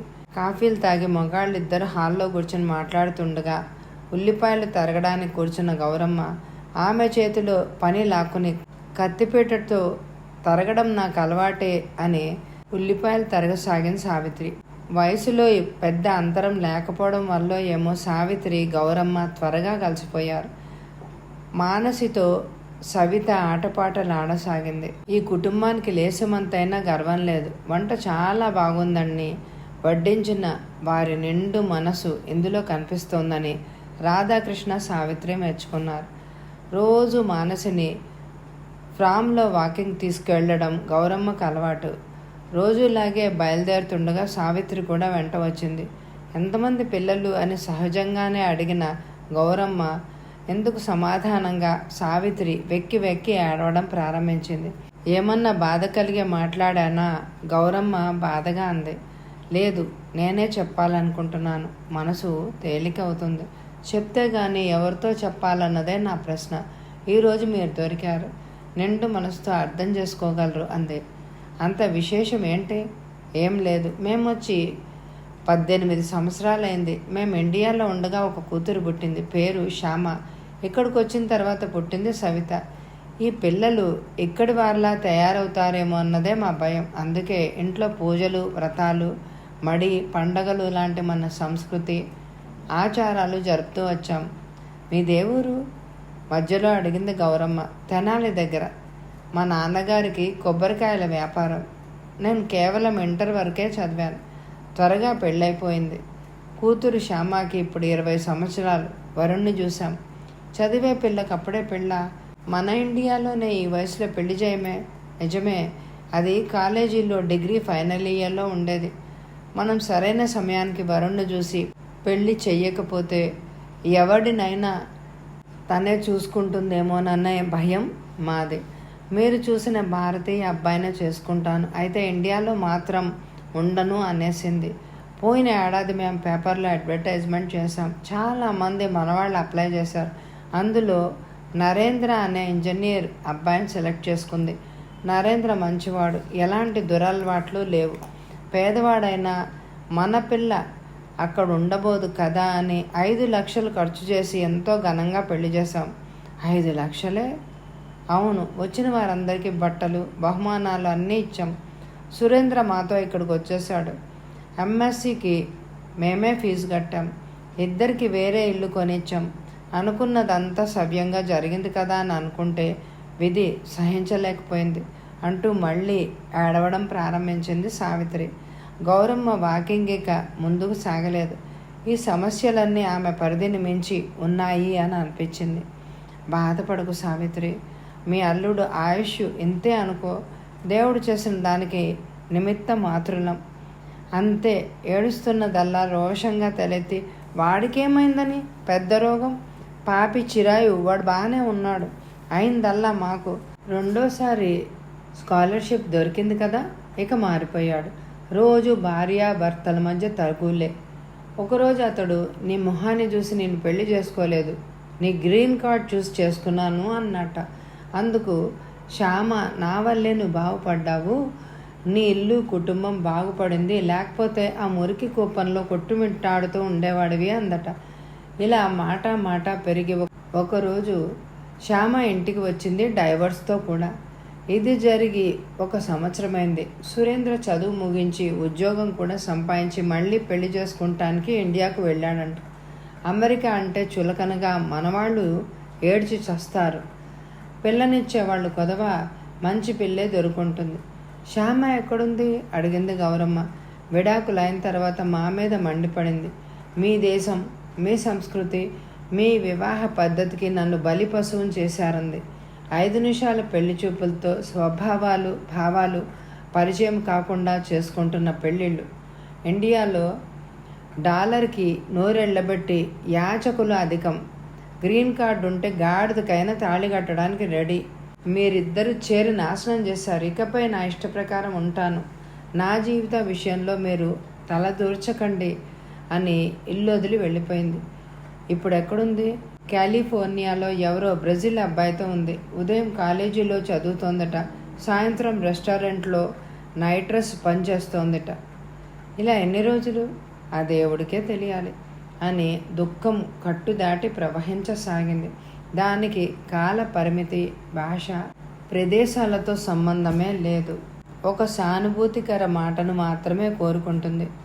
ఎలాంటి డాలర్లు పరిష్కరించలేని సమస్యలవి.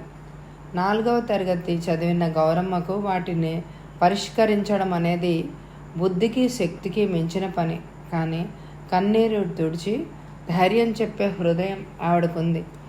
చెల్లెల జీవితం గురించైనా ఆలోచించాల్సింది. ఇప్పుడు దీని విషయమై మాకు సమస్యగా ఉంది. అందుకే తిరిగి ఇండియాకి వెళ్ళిపోతాం. బోలెడు సంపాదించాం, అది చాలు అని ఆయన అన్నారు.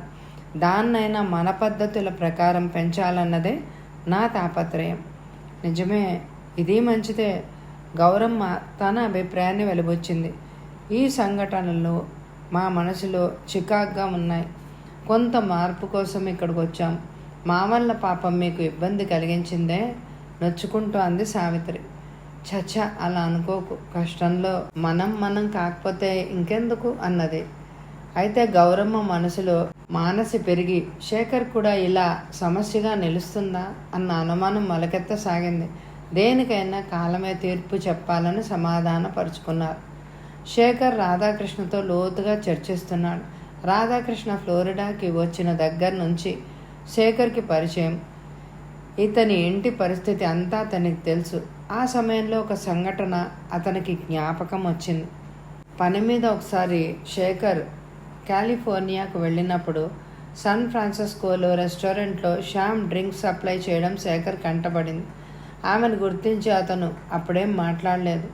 తన స్నేహితులతో వెళ్ళిపోయి మర్నాడు వచ్చి శ్యామ్ని కలుసుకున్నాడు. శ్యామ, నీతో కొంచెం మాట్లాడాలి. పని ముగిసిన తర్వాత పిజ్జా హట్కి వస్తాను అంది శ్యామ నవ్వుతూ. నిర్వికార ఆత్మవిశ్వాసం తొణిగిసలాడే శ్యామను చూసి అవాక్కయ్యాడు శేఖర్. అరగంట తర్వాత శ్యామ యూనిఫామ్ మార్చుకొని చెప్పిన స్థలానికి వచ్చింది. ఉదయం నుంచి సాయంకాలం వరకు పనిచేయడం వల్ల అలసిన ఆమె నుదిటిపై చెమట బిందువులు మెరుస్తున్నాయి. చిన్నప్పుడు గౌన్లు తొడుక్కునే శ్యామాని చూశాడు. సర్వాభరణాలంకృతమైన జవ్వని శ్యామను పెళ్లి రిసెప్షన్లో చూశాడు. ఇప్పుడు డైవర్స్ తీసుకుని తన కాళ్లపై తాను నిలబడే ప్రయత్నం చేస్తున్న శ్యామను చూశాడు. శ్యామ, నువ్వు ఇక్కడ ఈ పని చేయడం వల్ల నాన్నగారికి అమ్మకు ఎంత బాధ కలుగుతుందో ఆలోచించావా? అంకుల్, నా వ్యక్తిగత జీవితం గురించి ఏమీ తెలుసుకోకుండా ఇలా నిలదీయడం న్యాయమా? ఎలాంటి డొంక తిరుగుడు లేని ఆమె సూటి ప్రశ్నకు శేఖర్ తబ్బిబ్బయ్యాడు. అంకుల్, మీ అందరి దృష్టి కోణాలు ఒకటే అని నాకు తెలుసు. నన్నేమైనా అర్థం చేసుకోవడానికి ప్రయత్నించారా? లేదని ఎలా అనుకుంటున్నావు? ఎదురు ప్రశ్నించాడు. ఏం చేయలేదు, అది నాకు తెలుసు. మీరు మమ్మీ పప్ప అందరూ ఒకటే. మీరు 100 జన్మలు ఈ దేశంలో గడిపినా ఇక్కడ జీవితం మీకు అర్థం కాదు, అర్థం చేసుకోలేరు, అందుకు ప్రయత్నించరు కూడా. మీ ప్రపంచం, మీ ఆలోచన, మీ బుద్ధులు హైదరాబాద్ దాటి రావు. అయితే మీరు వస్తారు కేవలం సంపాదించి కూడబెట్టడానికి. ఇక్కడి వారికి సమానం. మీరు ఎప్పటికీ కాజాలరు. కాగితాలపై మీరు ఇక్కడ పౌరులు కావచ్చు, కానీ మానసికంగా అక్కడి వారే. ఉద్వేగంగా చెప్పింది శ్యామ. మృదు భాషణ, బిడియ స్వభావం గల శ్యామ నేడు బగ్గుమంటున్న జ్వాలాముఖిలా మాట్లాడుతోంది. భారతదేశం మీ దేశం కావచ్చు, కానీ ఇది నా దేశం. మీ భావాలతో నన్ను కాల రాయాలి అని చూస్తున్నారు. రెస్టారెంట్లో పనిచేయడం అపచారమా, అవమానమా? మీ భారతీయుల దృష్టిలో అది హీనమైన పని.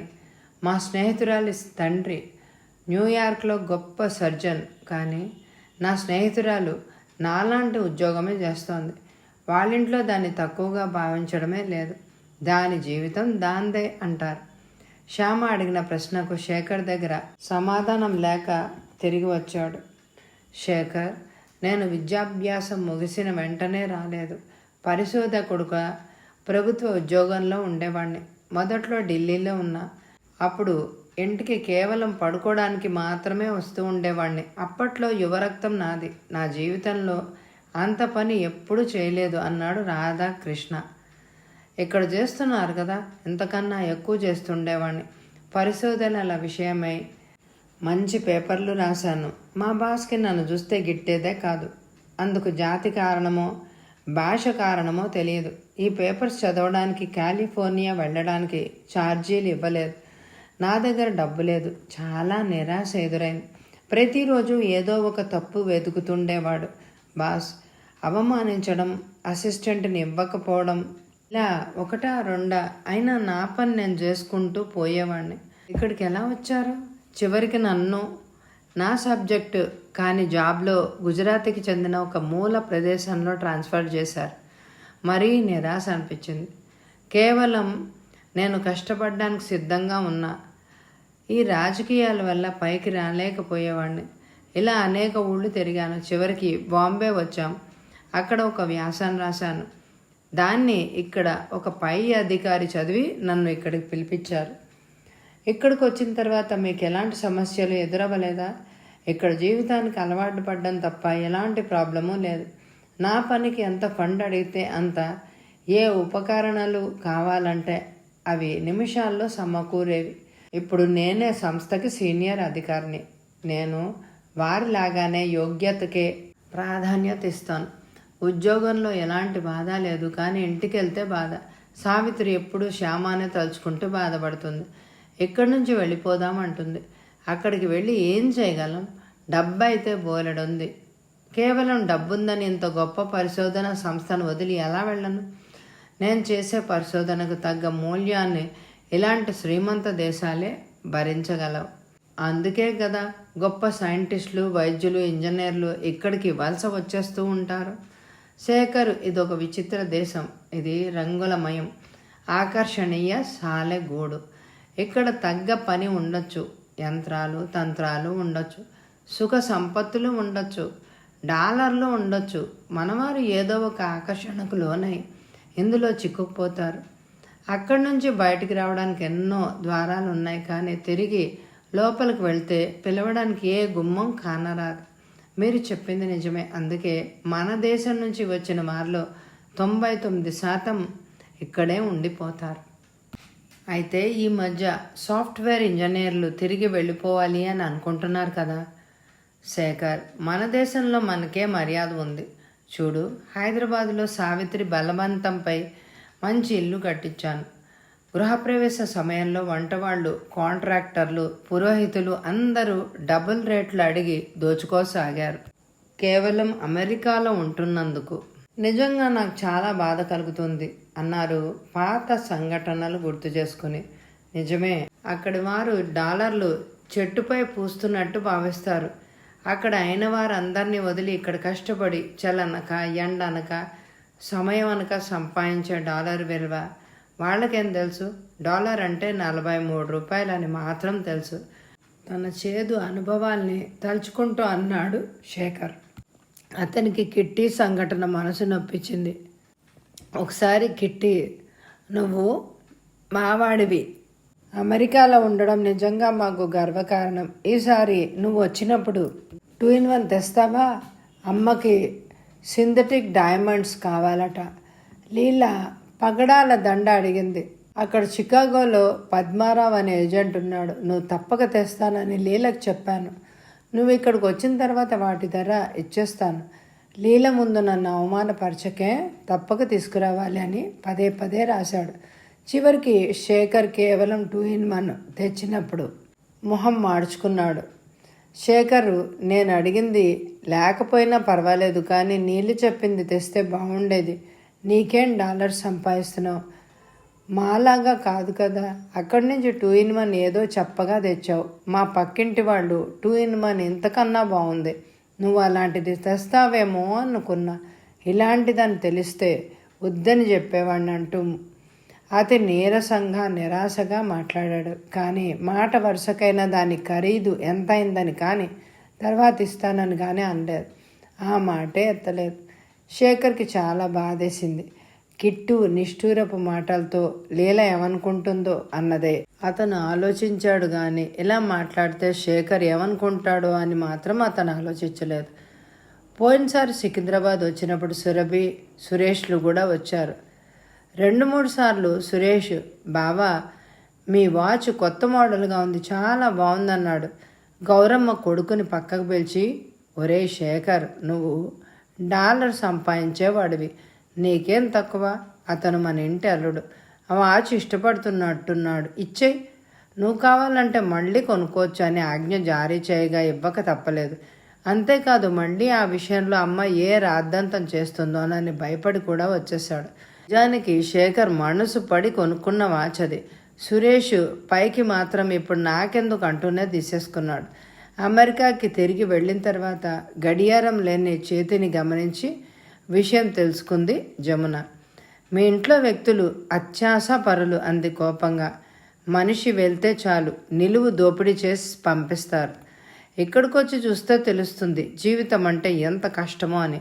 కాసేపు సాధించడమే కాక 4 రోజులు భర్తతో మాట్లాడడం కూడా మానేసింది. గౌరమ్మ వచ్చి 6 నెలలైనా అమెరికాలో వేరే ఊరికి వెళ్ళలేదు. అందుకే శేఖర్ 2-3 రోజులు సెలవు పెట్టి అందరినీ చికాగో తీసుకెళ్తా అన్నాడు. అక్కడ అతనికి పరిచయం ఉన్న అనేక తెలుగు స్నేహితులు ఉన్నారు. గౌరమ్మ అనేక తిండి పదార్థాలు చేసి కవర్లలో పెట్టి తెచ్చింది. రవ్వ లడ్డు, మురుకులు, బెలూన్ లడ్డూలు, జంతికలు, కజ్జికాయలు, మైసూర్పాక్, ఇంకా జమున చికాగోలో చాలామంది ఫ్రెండ్స్ ఉన్నారు. వాళ్ళకి ఇవ్వాలన్న ఉద్దేశం ఆమెకు ఉన్నందున అత్తగారికి అడ్డు రాలేదు. అసలు అత్తగారు వచ్చిన దగ్గర నుంచి జమున వంటిట్లో అడుగు పెట్టనే లేదు. శేఖర్ అమ్మకి పని ఎక్కువైందేమోనని బాధపడుతుంటే, లేదు నాయనా, ఇక్కడ నాకు మాత్రం వేరే పనే ఉంది అని అన్న. ఇలాంటి మాట కోడలి నోటి నుంచి వినాలన్న కోరిక ఆమెది. కానీ జమున రేపటి నుంచి మీరు రెస్ట్ తీసుకోండి, నేను పని చేస్తాను అని పై మాటగా అనేదే తప్ప ఏ పని పొరపాటును కూడా తాకేదే కాదు. అందరూ బయలుదేరారు. చలికాలం పోయి ఆహ్లాదకరమైన వసంతం అడుగుపెట్టింది. చెట్లు చేమలు చిగురించాయి. వాతావరణం ఉల్లాసభరితంగా ఉంది.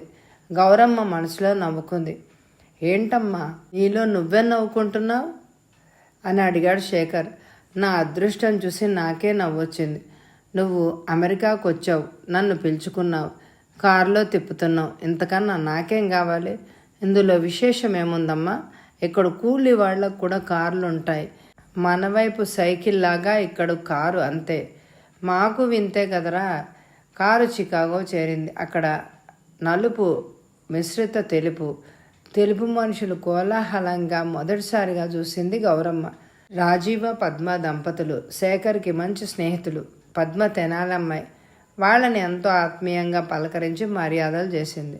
వాళ్ళది కూడా 4-5 బెడ్రూముల ఇల్లు. వీరి కోసం ఒక గెస్ట్ రూమ్ సిద్ధం చేసి ఉంచారు. నిదానంగా కాఫీ తాగండి, ప్రయాణ బడలికతో ఉన్నారు, బిడియపడొద్దు అని స్వచ్ఛమైన తెలుగులో పద్మ అంటుంటే గౌరమ్మ సికింద్రాబాద్లో ఉన్నట్టుగా అనిపించింది. కాఫీ తాగిన తర్వాత శేఖర్, జమున, రాజీవ్ బయటకెళ్లారు. ఇంట్లో గౌరమ్మ, పద్మ, మానసి మిగిలారు. పద్మకు సాయం చేయాలనుకుంది వంటలో. పద్మ, కూరగాయలు తరగనా? నిన్నే తరిగి ఫ్రిడ్జ్లో ఉంచా. గౌరమ్మకు ఏ పని లేకపోయింది. మితభాషి అయిన ఆమెకు ఈరోజు ఎందుకో బాగా మాట్లాడాలని ఉంది. పద్మ, మన సామాను, సగ్గుబియ్యము, బన్నీ, రవ్వ, కొబ్బరి, అటుకులు అన్నీ దొరుకుతాయా? చికాగోలో ఇండియన్స్ ఎక్కువ మంది ఉన్నారు. మన కోసం ఇండియన్ స్టోర్స్ ఉన్నాయి.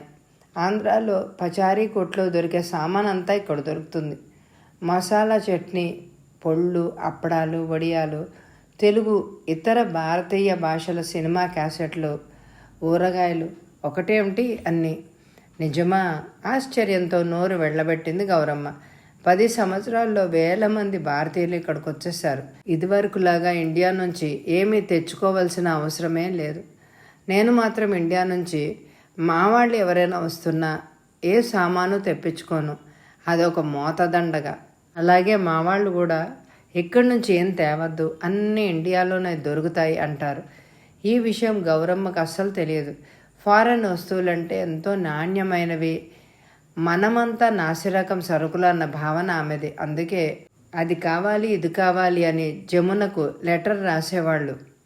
అలాగే ఇక్కడ దొరకవేమోనని పొళ్ళు, మసాలాలు, ఊరగాయలు, అప్పడాలు, ఒడియాలు అన్నీ చేసి పంపుతుండడం, వచ్చేటప్పుడు తను తేవడం చేసింది. జమునకి ఇది తెలిసి కూడా ఎందుకు పట్టించుకునేది కాదు అని అనుకుంది. ఇంకా ఎవరొస్తున్నారమ్మా? మీరు, మా ఆడబడుచు తార తప్ప ఎవరూ రారు. మీ ఆడబడుచు ఇక్కడే ఉంటుందా? ఆమె భర్త రారా? జమున చెప్పలేదా? లేదు, మా ఆడబడుచుది ఒక పెద్ద కథ. తార అందంగా లక్షణంగా ఉన్న పిల్ల. అత్తగారి ఊరు ఖమ్మం. చదువులో ఆసక్తి లేదు. ఎలాగో అలా BA పాస్ అయింది. ఇంటి పని, వంట పని బాగా చేస్తుంది. మేనమావ కొడుకు రమేష్కి ఇచ్చి పెళ్లి కూడా చేశారు. రమేష్ ఎక్కడున్నాడు? ఇక్కడే వాషింగ్టన్ అనే ఊర్లో. పెళ్లికి ముందు వచ్చి కలుసుకుంటుండేవాడు. ఆమె పెళ్లికి మామగారు మాకున్న ఒకే ఒక ఆస్తి మామిడి తోటని అమ్మారు. ఈమె ఒక్కతే కూతురు. మేము ఎలాంటి అభ్యంతరం చెప్పలేదు. వీసా దొరికి తార ఇక్కడికి వచ్చేసరికి కథ వేరేగా తిరిగింది. ఏమైంది? రమేష్ ఇక్కడ ఒక తెల్లదాన్ని చేసుకున్నాడు. ఒక పిల్లాడు కూడా పుట్టాడు. తార వాడితో కాపురం చేయడం ఇష్టపడలేదు. తెల్ల పెళ్ళాం రమేష్ని వదలలేదు. నాది చాలా పొరపాటైంది. పెద్దల మాటలకు, ఒత్తిడికి లొంగించి పెళ్లి చేసుకున్నాను అంటూ కాళ్ల మీద పడ్డాడు. ఇక చేసేదేముంటుంది? విడాకులు అయినాయి. చదువుపై ఆసక్తి లేదు. ఏదో చిన్న ఉద్యోగంలో చేరింది. మా ఇంట్లో ఉండడం ఇష్టం లేదు. చిన్న ఇల్లు తీసుకొని వేరే ఉంటుంది. భర్త భరణం ఇస్తాడు. ఎప్పుడైనా మా ఇంటికి వస్తూ ఉంటుంది. తారకి మేమే సలహా ఇచ్చాం. ఏ కులం వాడైనా, ఏ మతం వాడైనా పర్వాలేదు. జరిగిన అన్యాయం తలుచుకుంటూ ఏడుస్తూ కూర్చునే కన్నా మళ్ళీ పెళ్లి చేసుకోవాలి. తిరిగి ఊరికి వెళ్ళొద్దు, అక్కడ మానసిక హింస అనుభవించాల్సి వస్తుందని. పాపం దాని జీవితం ఇలా మన్నుపాలైంది. తార కథ విన్న గౌరమ్మకి మొదటిసారి వినుత గుర్తుకొచ్చింది. సురభి పెళ్ళప్పుడు ప్రసాద్ గురించి విచారించి వద్దు అన్నప్పుడు తను పెద్దదై ఉండి కూడా విచారించకుండా ఎన్ని పిచ్చి పిచ్చి మాటలు మాట్లాడలేదు. ఎంత పొరపాటైపోయింది. నిజంగా సురభికి వాడితో పెళ్ళైనట్లయితే దాని బ్రతుకు కూడా తారలాగే భ్రష్టు బట్టి ఉండేది కదా. అసలు ఆ ఆలోచనే ఆవిడను ఒక్క నిమిషం పిచ్చిదానిగా చేశాయి. మరుసటి రోజు మరో ఫ్రెండ్ శ్రీకాంత్ ఇంటికి వెళ్ళాలని నిశ్చయమైంది. అతని ఇల్లు స్ట్రింగ్ షిడ్నీలో ఉంది. అక్కడే లింకన్ సమాధి కూడా ఉంది. అమ్మ మిగిలిన వస్తువులు శ్రీకాంత్కి అట్టిపెట్టాడు. వాడికి చిరుతిళ్ళు అంటే బాగా ఇష్టం అన్నాడు శేఖర్. బయలుదేరేటప్పుడు పద్మ నమస్కరించి, ఇక్కడ తాంబూలం లేదు, కొబ్బరికాయ లేదు, ఇండియన్ స్టోర్స్కి వెళ్తే దొరికేది, ఏమీ అనుకోకండి అంటూ ఒక $50 గౌరమ్మ చేతిలో పెట్టింది. గౌరమ్మ ఎంత వద్దన్నా వినలేదు. మిమ్మల్ని చూస్తే మా అమ్మని చూసినట్టుంది. మా అమ్మని చూసి 2 సంవత్సరాలైంది. ఆమెకి ఒంట్లో బాగాలేదని ఎవరి ద్వారానో తెలిసింది. ఫోన్ చేస్తే గాబరా పడతారని చెప్పారు. మిమ్మల్ని మా అమ్మగా భావించి మీరు తీసుకోకపోతే బాధపడతాను అంది మనసులో వేదన వ్యక్తపరుస్తూ. గౌరమ్మ కళ్ళు చెమర్చాయి. పద్మ కూడా కళ్ళు తెరుచుకుంది. భారమైన మనసుతో గౌరమ్మ శ్రీకాంత్ ఇంటికి బయలుదేరింది. శేఖర్, శ్రీకాంత్ ఇంట్లో అతని పెళ్ళాం, పిల్లలు ఉన్నారా? ఈ ప్రశ్న ఇక్కడ అడగడం మంచిదైంది. అతని ఇంట్లో ఈ విషయం ఎత్తకు. ఎందుకు? భార్య పోయిందా? బాగానే ఉంది, అయితే కలిసి లేదు. ఇదేమిట్రా, ఇదో కొత్త కథలాగుందే. శ్రీకాంత్కి నాకన్నా ముందే పెళ్ళైంది. మద్రాసులో శ్రీమంతుల అమ్మాయి, పేరు రూప. ఆమె డాక్టరు. సెలవులకు వచ్చి పిల్లల్ని చూడడం 4 రోజుల్లో పెళ్ళైపోవడం అయింది నాలాగే. అంతలో జమున అలుగుతూ, నన్ను రూపాతో పోల్చకండి అంది. తర్వాత ఏమైంది? రూపా ఇక్కడికి వచ్చింది. ఇక్కడ డాక్టర్ పరీక్షలేవో పాస్ అయింది. వెంటనే మంచి ఉద్యోగం కూడా దొరికింది. బాగా సంపాదించింది. మన వైపు ఇంతే కదా? కాదు, ఇక్కడ $. డాక్టర్లు బాగా సంపాదిస్తారు. రూపలో అహంకారం పెరిగింది. ఇద్దరి మధ్య మాట పెరిగింది. మీకొచ్చే బోర్డు జీతం ఎంత? నేను పని వాళ్లకు ఇస్తున్నంత లేదు అని హీనంగా మాట్లాడింది. వాడికి విసుకొచ్చి విడాకులు తీసుకున్నాడు. ఇది సాధ్యమా? ఎందుకు కాదు, ఇప్పుడు సాధ్యమైంది కదా. రూప తెల్లజాతి వైద్యుడిని పెళ్లి చేసుకుని ఈ దేశంలో ఉంది. ఉన్న ఒక్క కూతుర్ని మద్రాసులో అమ్మా నాన్నల దగ్గర ఉంచింది. తల్లిదండ్రులు ఎంత చెప్పినా వినలేదు. శ్రీకాంత్ ఏం చేస్తున్నాడు? డైవర్స్ అయిన తర్వాత అదో మాదిరిగా తయారయ్యాడు. ఇప్పుడు సొంత కంపెనీ స్థాపించాడు. బిజినెస్ బాగా జరుగుతోంది. రూప కన్నా గొప్ప ధనవంతుడు అయినాడు. చాలామంది భారతీయులకు ఉద్యోగాలు ఇచ్చాడు తన కంపెనీలోనే. అతడు మళ్ళా పెళ్ళెందుకు చేసుకోలేదు? అమ్మా, అమెరికాలో ఇన్ని సంవత్సరాలు ఉన్న తర్వాత కొన్ని విషయాలు నేర్చుకోవాలి. మనకు అనవసరపు విషయాల్లో జోక్యం చేసుకోకూడదు అన్నది వీటిలో ఒకటి. శ్రీకాంత్ నాకు స్నేహితుడు అయి ఉండొచ్చు, అయినా వాడి వ్యక్తిగత జీవితంలోకి నేను చూడను. వాడంతట వాడు చెప్తే వింటాను అంతే. ఇక్కడ వ్యక్తి స్వాతంత్రానికి ఎంతో విలువ ఉంది. పిల్లల విషయంలో కూడా తల్లిదండ్రులు కలుగజేసుకోరు. ఎప్పుడైనా ఈ రేఖని దాడతారో అప్పుడే మనస్తాపాలు ప్రారంభమవుతాయి. ఇతరుల స్వాతంత్రానికి, సొంత ఆలోచనకి భంగం రాకుండా నడుచుకోవడం ఇక్కడ అలవాటు. అందుకే డైవర్స్ అధికం ఇక్కడ. శేఖర్ మాటలు గౌరమ్మకు అర్థమయ్యాయో లేదో కానీ తెలీదు. కానీ శేఖర్ తన అనుభవం మనసులో మాట చెప్తున్నట్టు చెప్పాడు. శేఖర్ తారకి శ్రీకాంత్కి ఎందుకు పెళ్లి చేయకూడదు? అమ్మ, అది ఎలా సాధ్యం? శ్రీకాంత్కి వివాహ విషయంలో మనసు విరిగిపోయింది. అదిగాక తారకి శ్రీకాంత్ పరస్పర పరిచయం ఉంది. వాళ్లే ఈ విషయంలో మౌనంగా ఉన్నారు. నేను కలుగజేసుకుని స్నేహం ఎందుకు చెడగొట్టుకోవాలి? అది నాకు ఇష్టం ఉండదు. గౌరమ్మ ఇవి విని అర్థం కానట్టు ఉండిపోయింది. అక్కడ రామాలయంలో ఊళ్ళో కూర్చుని, అక్కడ అమ్మాయి ఉన్నాడు, ఇక్కడ అబ్బాయి ఉంది, ప్రయత్నించండి అన్నట్టు కాదు ఇక్కడ పద్ధతి. ఏం దేశమో ఏం కథలో అని అనుకుంది ఆమె. శ్రీకాంత్ ఇల్లు చేరేసరికి మధ్యాహ్నమైంది. ఎన్ని ఉన్నా ఇంట్లో ఇల్లాలు లేకపోతే బిక్కుబిక్కుమంటూనే ఉంటుంది. చిన్నబోతోంది ఇల్లు. శ్రీకాంత్ ఇంట్లో లేడు, పని మీద ఎక్కడికో వెళ్ళాడు. అయితే అందమైన స్ఫురద్రూపి అయిన ఒక యువకుడు వేళ్ల కోసం వెయిట్ చేస్తున్నాడు.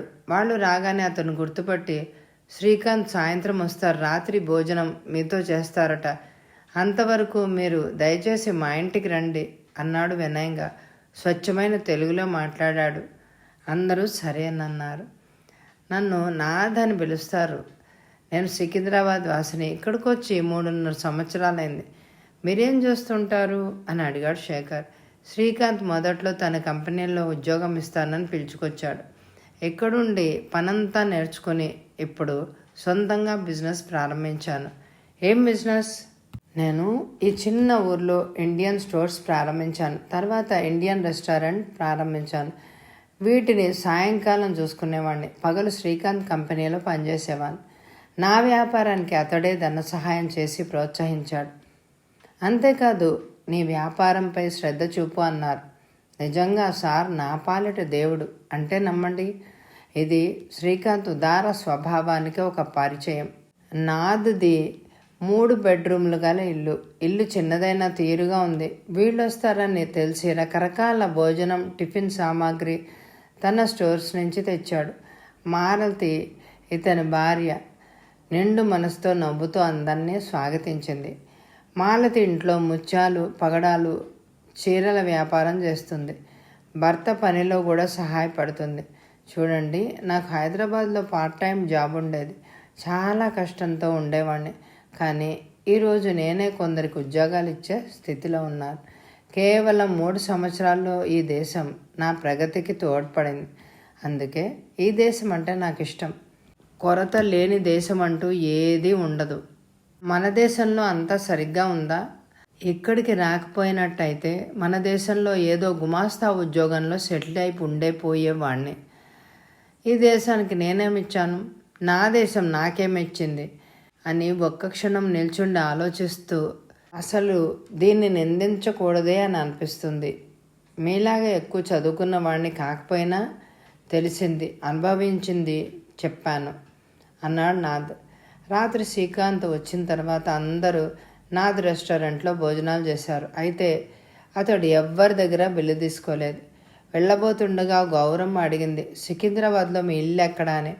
ఎవరికీ తెలియదు. నా పేరు గోపీనాథ్. మా కంపెనీలో ఈ పేరు గలవాళ్ళు 2 ఉన్నారు. అందరూ కన్ఫ్యూజ్ కాకుండా నన్ను నాదని, మరో అతని గోపి అని పిలుస్తారు. ఇప్పటికి మా పాతింటిని పడగొట్టి శ్రీకాంత్ కాంప్లెక్స్ కట్టిద్దామనుకున్నా. కారు బయలుదేరింది. కానీ గౌరమ్మ మనసులో ఒకటే అశాంతి. ఈ నాద్ ఎవరన్నది ఆమెకు తెలిసిపోయింది. మరెవరో కాదు, పద్మ ఇతన్నే పెళ్లి చేసుకోవాలని అనుకున్నప్పుడు అమెరికా వరుణ్ణి వెతుకుతానని తను అనడం, గిరీశం, వినుత ఇతను మంచివాడు, సమర్థుడు, ఇవ్వడంలో తప్పే ఉంది అనడం గుర్తొచ్చింది. అప్పుడు తను కోపంగా, నీ కూతురునైతే చేస్తావా అని గిరీశాన్ని నిలదీయడం కూడా జరిగింది. అది కూడా గుర్తొచ్చింది. బహుశా ఆ రోజు గోపికిచ్చి పెళ్లి చేసినట్లయితే మాలతి స్థానంలో సురభి సుఖంగా ఉండేదేమో అనుకుంటూ నెట్టూర్చింది. ఓ రోజు మధ్యాహ్నం శేఖర్ దగ్గర నుంచి ఫోన్ వచ్చింది. అమ్మా, నువ్వు రెడీగా ఉండు, చికాగో వెళ్ళాలి. ఎందుకురా? నువ్వు రావా? లేదు, తర్వాత చెప్తాను. ఏమీ తోచని గౌరమ్మ కిడ్ బ్యాట్లో 4 చీరలు పెట్టుకుంది. అంతలో శేఖర్ వచ్చాడు. అమ్మ, పద్మ ఫోన్ చేసింది. రాజీవ్, తారా ఇద్దరు ఇండియాకి వెళ్తున్నారట.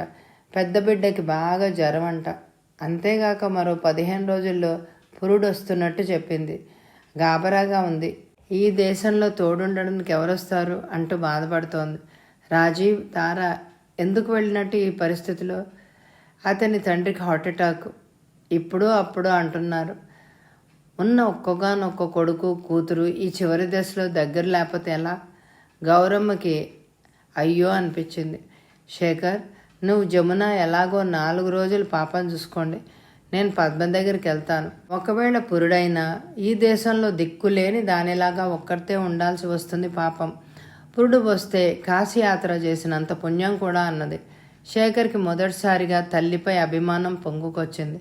డాలర్ వ్యామోహంలో పడి వినుత మనసును బాధపెట్టిన పరాయి వారి బాధకు స్పందించి వారికి సహాయం చేస్తున్నప్పుడు మిగిలిన విషయాలు అంత సీరియస్గా తీసుకోవాల్సిన అవసరం లేదనిపించింది. తల్లి ఉద్దేశం తెలుసుకున్న శేఖర్ ఫోన్లో, పద్మగారు, మీరేం కంగారు పడకండి, మీకు సహాయంగా మా అమ్మగారు వస్తారు. మీకు తెలిసిన తెలుగు మాట్లాడే వ్యక్తిని బస్టాండ్కి పంపించండి. ఆవిడకి తెలుగు తప్ప వేరే భాషలేం రావు.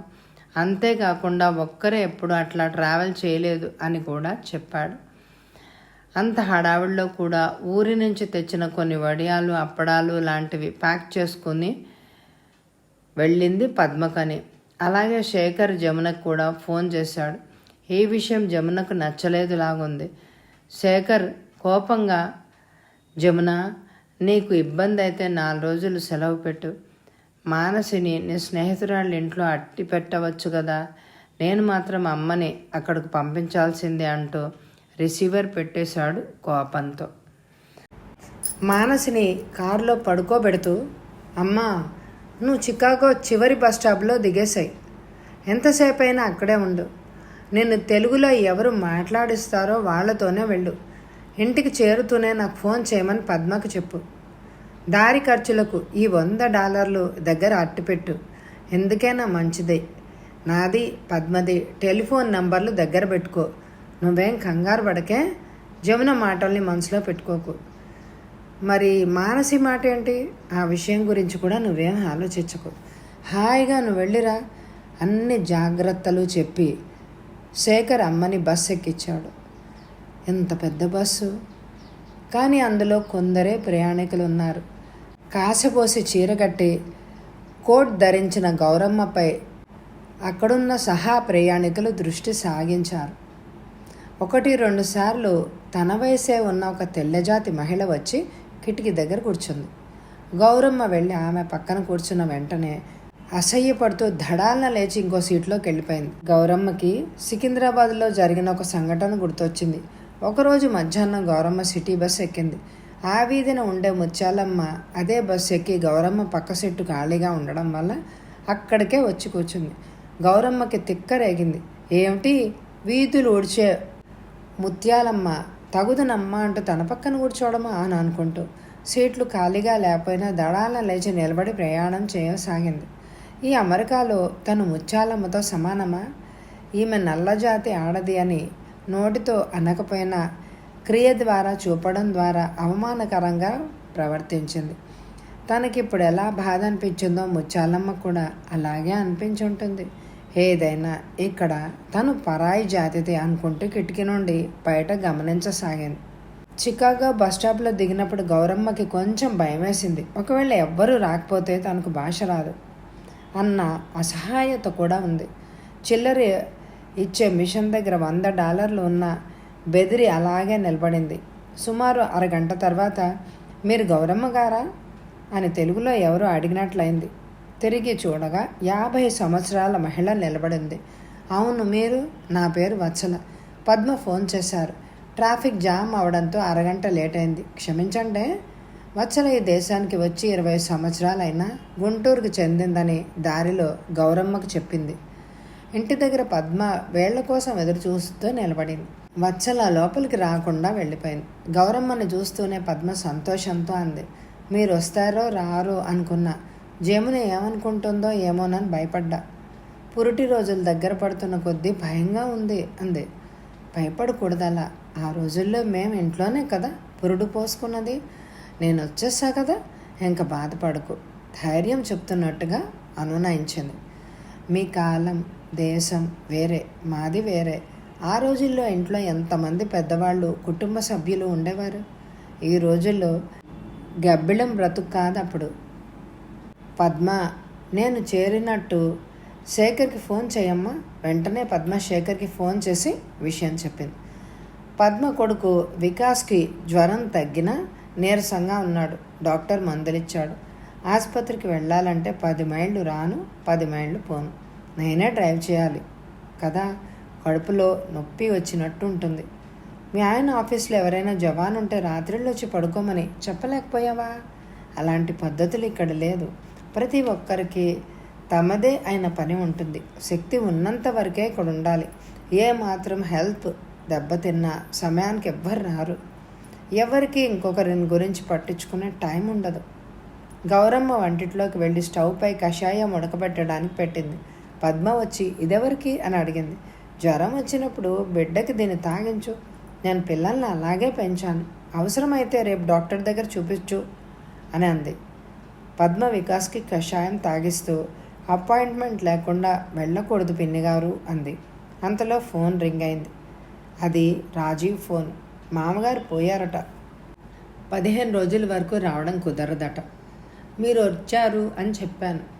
మీరే చెప్పండి పిన్ని గారు, నెలలు నిండిన మనిషిని దేశం కానీ దేశంలో ఉంచి వెళ్ళిపోతే?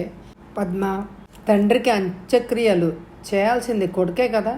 అది కొడుకుగా అతని కర్తవ్యం కూడా. పెళ్లి చేసుకున్న పెళ్ళాం పట్ల కర్తవ్యం లేదా? ఇంట్లో జ్వరంతో బాధపడుతున్న కొడుకు మీరున్నారు కాబట్టి సరిపోయింది, లేకుంటే నా గతి. మరో 3 రోజుల్లో వికాస్ కోలుకున్నాడు. వాడితో కారులో డాక్టర్ దగ్గరికి వెళ్తున్నప్పుడు రాజమ్మ జాగ్రత్తలు చెప్పింది. ఇక్కడ ఇలాంటి రోడ్లలో ఇంతింత స్పీడులో వెళ్ళాలన్న రూల్స్ ఉన్నాయి పిన్ని గారు. పర్వాలేదు అంది పద్మ. ఒకరోజు పద్మ, నన్ను బస్ స్టాప్ నుంచి పిలుచుకువచ్చిందే వత్సల అనే అమ్మాయి. కావాలంటే వాళ్ళని భోజనాన్ని పిలు, నేను అన్నీ చేస్తాను. వత్సల సామాన్యంగా ఎవరింటికి వెళ్ళదు. ఎందుకు? దానిదొక కథ. వత్సల అమ్మ నాన్న పల్లెటూరి వారంట. పాపం వత్సల చాలా తెలివిగలదైనా చదివించగా త్వరగా పెళ్లి చేసేశారు.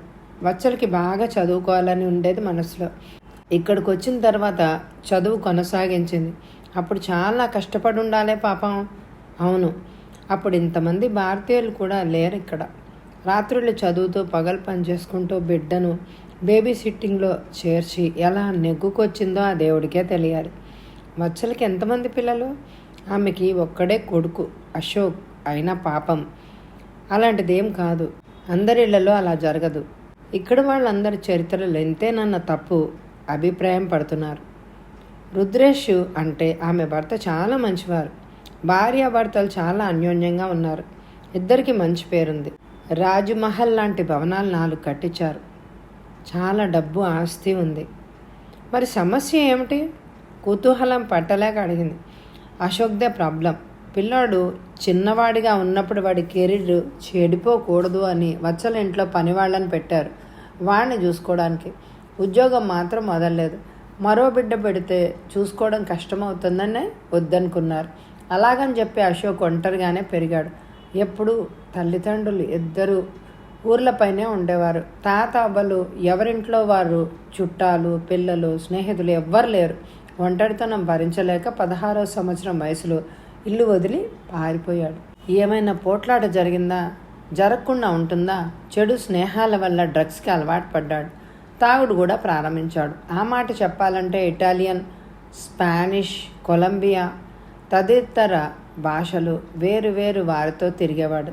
మన సంస్కృతి ఎలా అబ్బుతుంది? పెద్దాళ్ళు ఉన్న ఇంట్లో మంచి సంస్కృతి ఉంటుంది. నిజమే.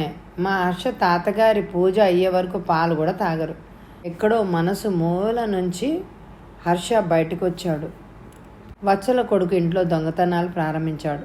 వత్సల సెలవు పెట్టి కాపు కాసి పట్టుకుంది. పోట్లాట జరిగింది. మాట పెరిగింది. అంతే, 2 తగిలించాల్సి వచ్చింది. ఇక్కడ అలా చేయరు పిన్నిగారు. పిల్లల్ని తల్లిదండ్రులు హింసిస్తే వాళ్ళు పోలీస్ కంప్లైంట్ ఇస్తారు. కొడుకు ఇల్లు వదిలి వెళ్ళిపోయాక వత్సల మానసికంగా కుంగిపోయింది. మైల్డ్గా తయారైంది. పెద్దవాళ్ళు ఎవరైనా ఇంట్లో ఉంటే ఇలా అయ్యేది కాదేమో. ఇక్కడికి వచ్చి పర్మనెంట్గా ఉండడానికి ఏ పెద్దవాళ్ళు ఒప్పుకుంటారు? పోనీ మీరు ఒప్పుకుంటారా? అందరూ అంతే. వారి ఆస్తులు, ఇతర పిల్లల్ని, బంధువర్గాల్ని వదిలి ఎవరు రాగలరు? రుద్రేష్ తల్లిదండ్రులు మరో కోడల దగ్గర బాగా కలిసిపోయారు.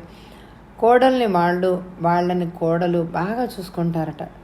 ఇక్కడికి వస్తే ఈ కోడలు ఉద్యోగానికి వెళ్తే వాళ్ళకి ఏం తోస్తుంది? వత్సల ఇంటి పట్టునే ఉంటే ఇలా జరిగేది కాదేమో. అలా అని కాదు, వత్సల పరిస్థితి మాకు అర్థమైంది.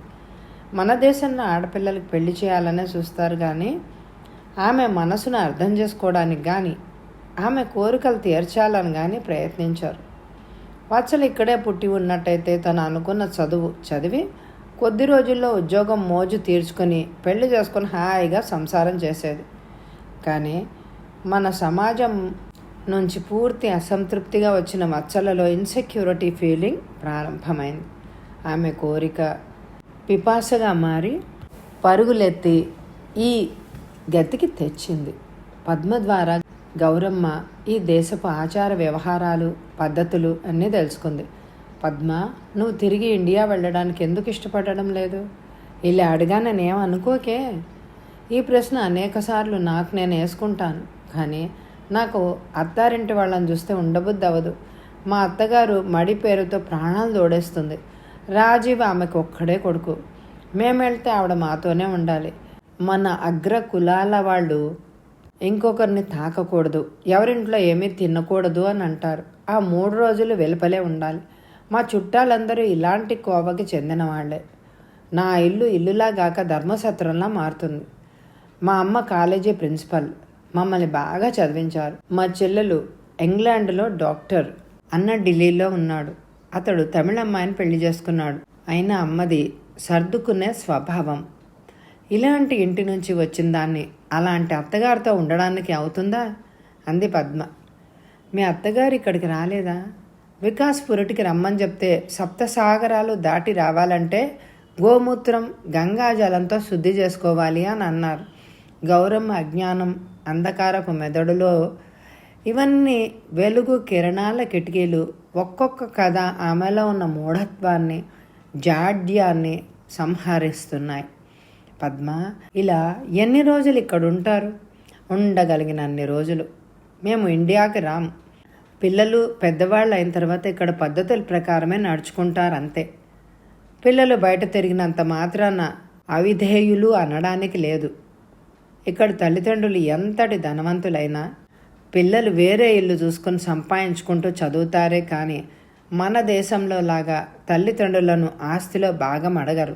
అలాగా మరి తల్లిదండ్రులు ముసలివారైతే ఏం చేస్తారు? వృద్ధాశ్రమాల్లో వేస్తారు. వారు వయసువారైనా ఇతర వృద్ధులతో కలిసిపోతారు. తమ ఆస్తిపాస్తులు అలాంటి ఆశ్రమాలకే రాసేస్తారు. గౌరమ్మకి వినుత జ్ఞాపకం వచ్చింది. తనకి స్తనం దగ్గర గడ్డ లేచినప్పుడు కూతురిలా సేవలు చేసింది. తన కోసం టూర్ కూడా క్యాన్సిల్ చేసుకుంది. ఎక్కడి వృద్ధాశ్రమాలు, ఎక్కడి ఇంటి వాతావరణం, ఎంత వ్యత్యాసం అని అనుకుంది. ఆ రోజు రాత్రి పద్మకు నొప్పులు ప్రారంభమయ్యాయి. పురుటికి ఇంకా 8 రోజుల టైం ఉంది. అయినా లక్షణాలు అప్పుడే కనిపించాయి. గౌరమ్మ లేచేసరికి బాధపడుతూనే పద్మ తన కిట్ బ్యాగ్ సర్దింది. పద్మ, ఎవరికైనా ఫోన్ చేసి ఆసుపత్రిలో వదలమని చెప్పు. నేను ఆసుపత్రి అంబులెన్స్కి అప్పుడే ఫోన్ చేశాను, వచ్చేస్తుంది. పద్మ నడుంపై వేడినీళ్ళు పోయినా పురుడు త్వరగా సులభంగా వచ్చేస్తుంది. వద్దు పిన్ని గారు, దారిలోనే అయిపోతే కష్టం. ఆసుపత్రి చాలా దూరం ఉంది. మరేం తాగుతావు? కాఫీ కానీ కషాయం కానీ ఇవ్వనా? ఏమీ వద్దు, డాక్టర్ ఏమీ తీసుకోవద్దని చెప్పాడు. గౌరమ్మకి ఏమీ పాలు పోవడం లేదు. ఆమె సలహాలేవి ఇక్కడ ఉపయోగపడమే లేదు. పద్మ, ఎవరికైనా ఫోన్ చేయనా? వద్దు, పురుడైన తర్వాత నేనే మీకు చేస్తా. అంతలో అంబులెన్స్ వచ్చింది. అంబులెన్స్ ఎక్కుతున్న పద్మతో, నువ్వు ఇంటి గురించి కానీ పిల్లాడిని గురించి కానీ ఆలోచించకు, అన్నీ నేను చూసుకుంటా, సుఖంగా వెళ్ళిరా అని నిండు హృదయంతో అంది గౌరమ్మ. వికాస్ దగ్గర పడుకున్న ఆమె మనసు భారంగా ఉంది. వినుత పురుడు జ్ఞాపకం వచ్చింది. వినుత పురుటికని వాళ్ళ ఊరు వెళ్ళింది. ఇక్కడ ఉండమని తను బలవంతం చెయ్యలేదు కూడా. జముననే మనసు నిండా కంటి నిండా నిండి ఉంది. అప్పట్లో ఆ మైకంలో ఆమె బాగోగులు గుర్తించనే లేదు. ఇంతలో ఫోన్ రింగ్ అయింది. ఆలోచనల నుండి బయటపడి ఫోన్ ఎత్తుకుంది. నేను పద్మని పిన్ని గారు, మగపిల్లవాడు పుట్టాడు, నార్మల్ డెలివరీయే. ఈ విషయము రాజీవ్కి శేఖర్కి కూడా తెలిపాను. చాలా సంతోషమమ్మా. నేను ఎప్పుడు రాను? నేను పచ్చరంగు ట్యాక్సీ వాళ్ళకి ఫోన్ చేశాను. సాయంకాలం అది ఇంటి దగ్గరకు వస్తుంది. దానిలో మీరు వికాస్ వచ్చేయండి. తమ్ముడు పుట్టినట్టు వికాస్కి చెప్పండి. పద్మకి రాజీవ్కి స్నేహితులు లేరని కాదు, ఈరోజు వర్కింగ్ డే అవలం వల్ల ఎవరొస్తారు? పద్మ ఏ శనివారమో ఆదివారమో పురుడు అయినట్టయితే చాలామంది సహాయానికి వచ్చేవారేమో. మన దేశంలా కాదు ఇక్కడ, ఎప్పుడు పడితే అప్పుడు సెలవులు ఇవ్వరు. పురుడైన 3వ రోజే పద్మ వినీత్తో సహా ఇంటికొచ్చింది. గౌరమ్మ దిష్టి తీసి హారతి పట్టి లోపలికి తీసుకెళ్లారు. మరి కాసేపటికి ఇంటి పనుల్లో సహాయం చేయడానికి పద్మతో, మీ దేశంలో అందరూ ఇలాగే చేయొచ్చు, ఇది మీకు సామాన్యం అనిపించవచ్చు, కానీ నేనున్నంత వరకు పని తాకవద్దు. బాలింత పని చేయడం నేను చూడలేను. తర్వాత జమున నుంచి ఫోన్ వచ్చింది. మరొక 2 రోజుల్లో రాజీవ్ వస్తారట. మీరు త్వరగా వస్తారా? నాకు ఇబ్బందిగా ఉంది అంటూ. పద్మ ఇంటికి వచ్చి 8 రోజులైంది. మా అమ్మలా మీరు వచ్చి ఇన్ని రోజులు బాలింతైనా నన్ను చూశారు. మీరు ఇన్ని రోజులున్నా నాకు మీరు ఉండాలనే అనిపిస్తోంది అంది పద్మే కలగజేసుకొని. గౌరమ్మ ఎంత వద్దంటున్నా వెళ్ళే రోజున పద్మ $300 ఇస్తూ, పిన్నిగారు మీ ఊళ్ళో మంచి చీర తీసుకోండి అంటూ ఏడ్చేసింది. ఈసారి శనగపప్పు త్వరగా అయిపోయింది. గెస్టులు ఎక్కువ మంది వచ్చినందువల్లేమో. జమున ఆఫీస్కి వెళ్ళిన తర్వాత శేఖర్ వెళ్తాడు ప్రతిరోజు. శేఖర్, నువ్వు వచ్చేటప్పుడు శనగపప్పు మినప్పప్పు తెస్తావా? గిరీష్ వినుతలతో ఇలాంటివి తెమ్మని చెప్పే అలవాటు ఉంటుందిగా. అలాగే చెప్పింది గౌరమ్మ. అమ్మా, ఇండియన్ స్టోర్స్, నా ఆఫీస్ దారి వేరే. అయితే ప్రతి గురువారం ఈ స్టోర్ ఉన్న రోడ్డులోనే ఉన్న మా బ్రాంచ్ ఆఫీస్లో మీటింగ్ ఉంటుంది. ఈరోజు అక్కడికే వెళ్ళాలి. ఏం కావాలో లిస్ట్ ఇవ్వు అన్నాడు. గౌరమ్మ లిస్టు తయారు చేశారు. అంతలోనే, అమ్మ నువ్వురా, నీకు కావాల్సిన సామాన్లు తీసుకోవచ్చు. మానసిని ఇక్కడ లోపల పెట్టి తాళం వేసి రానా? అయ్యో, ఇక్కడ అది చాలా నేరం. పిల్లల్ని ఒంటరిగా ఇంట్లో ఉంచకూడదు. మరేం చేయాలి? నా మీటింగ్ 1 గంట మాత్రమే. నువ్వు మానసి ఇద్దరూ రండి. నువ్వు షాపింగ్ ముగించేసరికి నేను వచ్చి ఇంట్లో దింపుతాను. నీకు డ్రైవింగ్ పని ఎక్కువ అవదా? అమెరికాలో 10 మైళ్ళు పెద్ద దూరం కాదమ్మా. బాంబే గ్రోసరీ చిన్న దుకాణం. లోగడ చిత్రతో వచ్చాను. ఇంతకన్నా పెద్ద స్టోర్స్ ఇంకా దూరంలో ఉంది. న్యూయార్క్, చికాగో, లాస్ ఏంజల్స్ లాంటి ప్రదేశాల్లో లిటిల్ ఇండియా అనే ప్రత్యేక విభాగం ఉంది. అక్కడ అందమైన షల్వార్ కమీజులు, చీరలు, బంగారం, ఎలక్ట్రానిక్ గూడ్స్ అమ్మే విభాగాలతో అంతా భారత నాగరికతే కనిపిస్తుంది. అత్యవసరాలకు బాంబే స్టోర్స్కి వస్తూ ఉంటారు. కొంచెం ధరలు ఎక్కువైనా అవసరానికి తప్పదు కదా. మానసి ఫ్రామ్లో నిద్రపోయింది. గౌరమ్మ లిస్టు తీసుకొని కౌంటర్ దగ్గరకు వచ్చింది. లిస్టు తెలుగులో ఉంది. మినప్పప్పు ఇవ్వండి అని ఇంగ్లీష్లో ఏమంటాడు శేఖర్ అని అడుగుతుండగా కౌంటర్లో ఉన్న అమ్మాయి, నాకు తెలుగు వచ్చు అంది. గౌరమ్మ ముఖం వెచ్చుకుంది. ఇక్కడ కూడా తెలుగు అమ్మాయి ఉన్నందుకు ఇంకా నాకెలాంటి దిగులు లేదు. మరో గంటలో వస్తాను నవ్వుకుంటూ వెళ్ళిపోయారు శేఖర్. ఉదయం 10 గంటల సమయం. వర్కింగ్ డే అవ్వడం మూలంగా దుకాణంలో మనుషులు చాలా తక్కువగా ఉన్నారు. ప్రస్తుతం గౌరమ్మ, ఆమె ఇద్దరే. గౌరమ్మ నవ్వుతూ, మీ పేరు అని అడిగింది. నా పేరు ఆశ. మా ఊరు కర్ణాటకలో ధార్వాడ. మా అమ్మగారు చిత్తూరు వారు, అందుకే నాకు తెలుగు వచ్చు. మరి కన్నడ మిశ్రిత తెలుగు. మొత్తానికి తెలుగు వచ్చును, అదే చాలు అన్నారు గౌరమ్మ ఆనందంగా. అమ్మగారు కూర్చోండి, టీ చేస్తాను. ఆశకు సుమారు 30 సంవత్సరాలుంటాయి. ఎంతో చురుగ్గా పనులు చేసుకుంటోంది. కార్డ్లెస్ ఫోన్లో మాట్లాడడం, టీ చేయడం, కౌంటర్ శుభ్రం చేయడం, దేవుడికి అగరబత్తి వెలిగించడం చేసింది. గౌరమ్మ లిస్టు ప్రకారం ఆశ చక్కచక్క ప్యాక్ చేసింది. 15 నిమిషాల్లో పనంతా చేసేసింది. ఈమె ఒక్కరితే దుకాణం ఎలా నిభాయించుకోగలుగుతుందో అన్న కుతూహలం గౌరమ్మది. ఆ మాటే అడిగేసింది కూడా. అందుకు గట్టిగా నవ్వింది ఆశ. అమ్మా, నాకు ఈ సమయం కుదిరింది.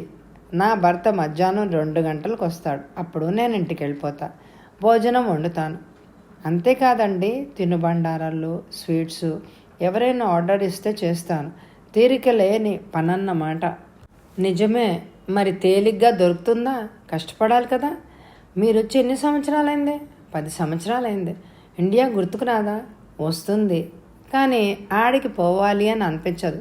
ఎందుకు? తీరిక లేదు. మా అన్న ఒకసారి వచ్చి వెళ్ళాడు అంది. ఇంతలో శేఖర్ వచ్చాడు. మీ అమ్మని మరోసారి తీసుకురండే అంది నవ్వుతూ. ముందు ముందు ఇదే అలవాటైంది. ప్రతి గురువారం శేఖర్ తల్లిని ఈ స్టోర్స్కి తీసుకొస్తూ ఉండేవాడు. కాలక్రమేణా ఆశ, గౌరమ్మ ఒకరికొకరు చాలా పరిచయం అయిపోయారు. అమ్మా, ఇండియాకి ఎందుకు వెళ్ళడం లేదని నన్ను ఒకసారి మీరు అడిగారు, గుర్తుందా? నిజమే. అలా అడిగినందుకు తర్వాత బాధపడ్డాను. అది కాదమ్మా, నా కథ అందరి ఎదురుగా చెప్పలేనని గమ్మైపోయాను. ఇప్పుడు చెప్తాను. నేను SLC చదివాను. నా తర్వాత 2 తమ్ముళ్ళు, సామాన్య కుటుంబం. మా ఊర్లో తెలిసినోళ్ళు బాంబే సంబంధం అని చెప్పారు. అతనికి బాంబేలో సొంత వ్యాపారం ఉందని మధ్యవర్తులు చెప్పారు. అక్కడికి వెళ్ళి విచారించేది ఎవరు? బాంబే నుంచి అబ్బాయి, అతని అమ్మ వచ్చి చూశారు. గంట కన్నా ఎక్కువసేపు మాట్లాడలేదు. నేను మాట్లాడలేదు. 15 రోజుల్లో పెళ్ళైపోయింది. నా భర్త పేరు అశోక్ పాటిల్. నేను బాంబే వెళ్ళి చూస్తే ఏముంది? ఇంటి నిండా జనాలు. అత్తగారు రాక్షసి, 2 ఆడబిడ్డలు, నోటికి వచ్చినట్టు మాట్లాడే మామగారు, తల్లి మాట మేరని కొడుకు. ఆశ వదనంపై నవ్వు మాయమై ఆస్థానే వేదన చోటు చేసుకుంది. నేను పల్లెటూరులో పెరిగిన దాన్ని, రైతు కూతుర్ని, స్వచ్ఛమైన బావినీరు అలవాటు. అక్కడ పక్షిగూడు లాంటి ఇల్లు, భర్తతో మాట్లాడడానికే లేదు. నీ భర్త ఏం చూస్తుండేవాడు? బండిపై చిన్న హోటల్ పెట్టాడు. దాన్నే ఈ మధ్యవర్తులు బిజినెస్ అన్నారు. మన దేశంలో ఎవ్వరి మాట నమ్మకూడదు. చూడండి, 1000 అబద్ధాలు ఆళ్ళు పెళ్లి చేసి నా జీవితాన్ని నాశనం చేశారు. సురభి పెళ్లి సంఘటన గుర్తొచ్చింది గౌరమ్మకు. రోజు గాడిదలా పనిచేసినా గడిచేది కాదు. ఆడబిడ్డలు మహారాక్షసులు. తనలాగే నా చీరలు కాజేసి తిరిగి ఇచ్చేవారే కాదు. ఇప్పుడు ఆలోచిస్తే ఇంటి పరిస్థితి ఇలా చేయించిందేమో అని అనిపిస్తుంది. పాపం, పెళ్లి వయసు వచ్చిన వారే ఇలాంటి పరిస్థితిలో వినయం పుట్టింది. తల్లి లాంటి అత్త కావాలని, ప్రేమగా ఉండే భర్త కావాలని, ప్రశాంతమైన ఇల్లు కావాలని, అత్త కుటుంబం నన్ను బాగా చూసుకోవాలని పెళ్లికి ముందు నేను కలలు కనేదాన్ని. కానీ జరుగుతున్నది వేరే, నా కలలకు విరుద్ధం. అందుకే నా మనసు మళ్ళీ కలల్లోకి జారుకుంటూ ఉండేది. అన్నిటిపై విరక్తి పుట్టింది. నేను, నా పని, అంతే. ఎన్ని రోజులు వినయ్ని కూడా నేను గమనించలేదు. ఒకరోజు అత్త నాకు వాత పెట్టింది అంటూ ఆశ వీపుపై చాటున ఉన్న మచ్చ చూపించింది. గౌరమ్మకి బాధ వేసింది. ప్రపంచంలో ఎక్కడైనా అత్తాకోడళ్ళ సంబంధాలంటే పిల్లి ఎలుక సంబంధమే. ఆడదే ఆడదానికి శత్రువు. ఛ అనుకుంది. ఒకసారి మా అప్ప నన్ను చూడ్డానికి వచ్చారు. నా స్థితి చూసి చలించిపోయారు. మా ఊరి అబ్బాయి బాంబేలో డాక్టర్. అతనికి నా గురించి చెప్పి ఏడ్చేశారట. అతడే మా ఇంటికి వచ్చారు. నా భర్త దగ్గరికి వెళ్ళి ఆశ మానసిక రోగంతో బాధపడుతోందని చెప్పారు. మానసిక రోగం అంటే అదో పిచ్చి. నా పెళ్ళం బాగుంది, నువ్వు ఏ ఊరి డాక్టర్వి అని తరిమేశాడు. రోజు మూల కూర్చుని ఏడ్చే పెళ్ళాన్ని చూసి ఆయనకు విసుకొచ్చింది. ఇంట్లో పని ఎక్కువైందని ఇంకో పెళ్లి చేసుకోమని అత్తగారు ఒకటే గోల ఈయనతో. కానీ మన ప్రభుత్వం ఒక మగాడికి ఒక భార్య అని చట్టం చెయ్యకపోయినట్టయితే నా సవతి తయారయ్యేదే ఈ పాటికి. చివరికి ఓ రోజు మా అప్ప వచ్చి నాకు 3 పిల్లలు అనుకుంటాను అని మా అత్తతో భర్తతో పోట్లాడి నన్ను ఊరికి తెచ్చేశాడు. మెంటల్ ఆసుపత్రిలో చేర్చాడు. త్వరగా నయమైందా? 2 సంవత్సరాలు పట్టింది నయమవడానికి. ఆ తర్వాత డాక్టర్ మళ్ళీ నన్ను అక్కడికి పంపొద్దన్నారు. నేను వినయ్తో అప్ప ఇంట్లోనే ఉండిపోయా. మరి ఇక్కడికి ఎలా వచ్చావు? అప్పకి గుజరాతీ స్నేహితుడు ఉండేవాడు. అతడు న్యూయార్క్లో ఒక కిరాణా దుకాణం, ఓ హోటల్ తెరిచాడు. నమ్మకస్తులైన భార్యాభర్తలు కావాలని అడిగాడు. మా అప్ప నన్ను, నా భర్తను పంపుతాను అని అన్నారు. మీ ఆయన ఒప్పుకున్నాడా? ఒప్పుకోక ఏం చేస్తాడు? డాలర్ అంటే వాళ్ళకి తెలీదా? మా అత్త మా ఇంటికి వచ్చి నా కాళ్ళు పట్టుకుని నువ్వే మా ఇంటి మహాలక్ష్మివి అంది. కానీ నా మనసు ఎప్పుడో విరిగిపోయింది. భర్తను వదలలేదు. ఈ రాక్షసు నుంచి విముక్తి పొందడానికి ఇదొక్కటే దారి కనిపించింది. నా వాళ్ళు నా కోసం పడ్డ కష్టాలు అంతా ఇంతా కాదు. నా తమ్ముళ్ళు నా బాగుకు పొలం కూడా తాకట్టు పెట్టారు అంటూ ధారాపాతంగా కన్నీరు పెట్టసాగింది ఆశ. ఇక్కడికి రాగానే మాకు స్వర్గపు తలుపులు తెరిచి లేవు. రాత్రి పగలు కష్టపడి 3 సంవత్సరాల పాటు డబ్బు కూడబెట్టి అప్పకు పంపాను. తాకట్టు పెట్టిన పొలం అప్పులు తీర్చమని. మీ ఆయన ఊరుకున్నాడా? ఆయన అమ్మ దగ్గర ఉన్నప్పుడే అమ్మ కొడుకు, పెళ్ళాం దగ్గర పెళ్ళమ్మగుడు. నేను చెప్పినట్టే వినేవాడు. 3 సంవత్సరాల్లో వ్యాపారం బాగా నేర్చుకున్నాం. అనంతరం మమ్మల్ని తీసుకొచ్చిన అరుణాబాయితో వేరే వెళ్ళిపోతామని చెప్పాం. అతనికి కోపం రాలేదా? రాకుండా ఉంటుందా? కానీ నేనే అతన్ని వేడుకున్నా. మీరు మా పాలిటి దేవుడు, మరి మేం కూడా మా బ్రతుకు చూసుకోవాలి కదా, సొంత వ్యాపారం చేసుకుంటాం అన్నాను. తర్వాత ఒప్పుకున్నాడు. ఇప్పటికీ సరుకులు న్యూయార్క్లోనే అతడి దుకాణం నుంచే తెస్తాం. జయ ఉన్నారు కదా, ఉగాది పూజకి నేనే అంతా అరేంజ్ చేస్తూ ఉంటాను. నేను వ్యాపారంలో మోసం చేసేదాన్ని కాదు. ఇప్పుడు ఎలా ఉన్నారు? చాలా సంతోషంగా సుఖంగా ఉన్నాం. డబ్బు కొరత లేదు. ఇల్లు కొన్నాం. ఇంటి ముందు పార్క్ ఉంది. అంతా నాదే రాజ్యం. నాకు మళ్ళీ డిప్రెషన్ రాలేదు. మీ అత్తగారు ఏమంటారు? డాలర్కి చొల్లు కారుస్తూ ఉంటారు. పురుటికి నన్ను పిలుస్తావా అన్నారు. ఇక నాకు పురుడు లేదు. నువ్వు రాను వద్దు అనుకున్నా. ఆడబిడ్డల పెళ్ళికి డబ్బు పంపాం. వాళ్ళ దగ్గర నుంచి ఉత్తరాలు వస్తే చదవకనే చెత్త డబ్బాలో వేసేస్తా. నాకు ఈ దేశమే స్వర్గం. ఆమె మాటల్లో కృత్రిమం ఏ మాత్రం లేదనిపించింది. జీవనోత్సాహం, శ్రద్ధ ఆమెలో నిండి ఉంది. గౌరమ్మ ఆమెనే చూస్తూ ఉండిపోయింది. మరి నీ కూతురి విషయం ఆలోచించావా? ఆలోచించా. ఏది ఏమైనా తిరిగి ఇండియాకి వెళ్ళేదే లేదు. అంతలో శేఖర్ కారు హారన్ వినిపించింది. గౌరమ్మ లేచింది. అమ్మా, బోరైందా? లేదమ్మా, కళ్ళు తెరిచాను అంది. గౌరమ్మ ఏ రోజు జమున వార్డ్రోబ్ను తాకలేదు. అంత తక్కువ బుద్ధి ఆమెకు లేదు. ఆ రోజు శేఖర్ షర్ట్ గుండి ఊడిపోయింది. కుట్టమ్మ అంటే సూది దారం కోసం వార్డ్రోబ్ తెరిచారు. ముందు వరుసలోనే ఉన్న ఆల్బమ్ కింద పడింది. సహజ కుతూహలంతో ఫోటోలు చూడసాగింది. కొడుకు కోడలు తిరిగిన అన్ని ప్రదేశాల్లో తీయించుకున్న ఫోటోలు అవి. దానిలో ఒక ఫోటోపై ఆమె దృష్టి నిలిచింది. జమున నయాగరా ఫాల్స్ ఎదురుగా నిలబడి తీయించుకున్న ఫోటో. ఇక్కడ విశేషం ఏమిటి అంటే జమున కట్టుకున్న చీరల విషయంలో ఎక్స్పర్ట్ అయిన గౌరమ్మకు చురుకు కళ్ళు అది ఏ చీర అన్నది గుర్తించేశాయి. సురభి పెళ్లిలో 5 అమెరికా చీరలు బహుమతిగా ఇచ్చింది. అందులో ఒక చీర ఇది. అంటే కట్టిన చీరను పెళ్లి ప్రజెంటేషన్గా ఇచ్చింది. గౌరమ్మ మూలనున్న అన్ని ఆల్బమ్స్ తెరిచి చూశాక అదొక్కటే కాదు, అక్కడ ఇచ్చిన చీరలన్నీ ఆమె వాడిన తర్వాతే ఇచ్చినవి. అమెరికన్ చీరల్లా రంగు మాయదు, ఎన్నిసార్లు కట్టినా నలిగినట్టు ఉండదు. అంటే తను ముందుగానే కట్టి అక్కడికొచ్చి నీకోసం అమెరికా నుంచి తెచ్చి ఇచ్చిన ప్రజెంటేషన్ అని గొప్పగా ఇచ్చేది. గౌరమ్మ నిజమే అనుకుని డాలర్ కోడలి విశాల హృదయాన్ని పొగుడుతూ ఉండేది. నిజం తెలిసిన గౌరమ్మ అదోలా అయిపోయింది. కట్టుకున్న చీర ఇవ్వడంలో తప్పులేదు, కానీ శుభకార్యాల్లో కట్టిన వాటిని పసుపు కుంకుమతో ఇవ్వడం తప్పు. జమున ఎంతో గొప్పగా ఈ ఉదార నాటకం ఆడింది. వెళ్ళి అడిగితే సురభి నా చెల్లెల్లాంటిది, ఆమెకొకటి నాకొకటి కొన్నానని అబద్ధం ఆడుతుంది. అడిగి బయటపడ్డం వ్యర్థం అనుకుంది.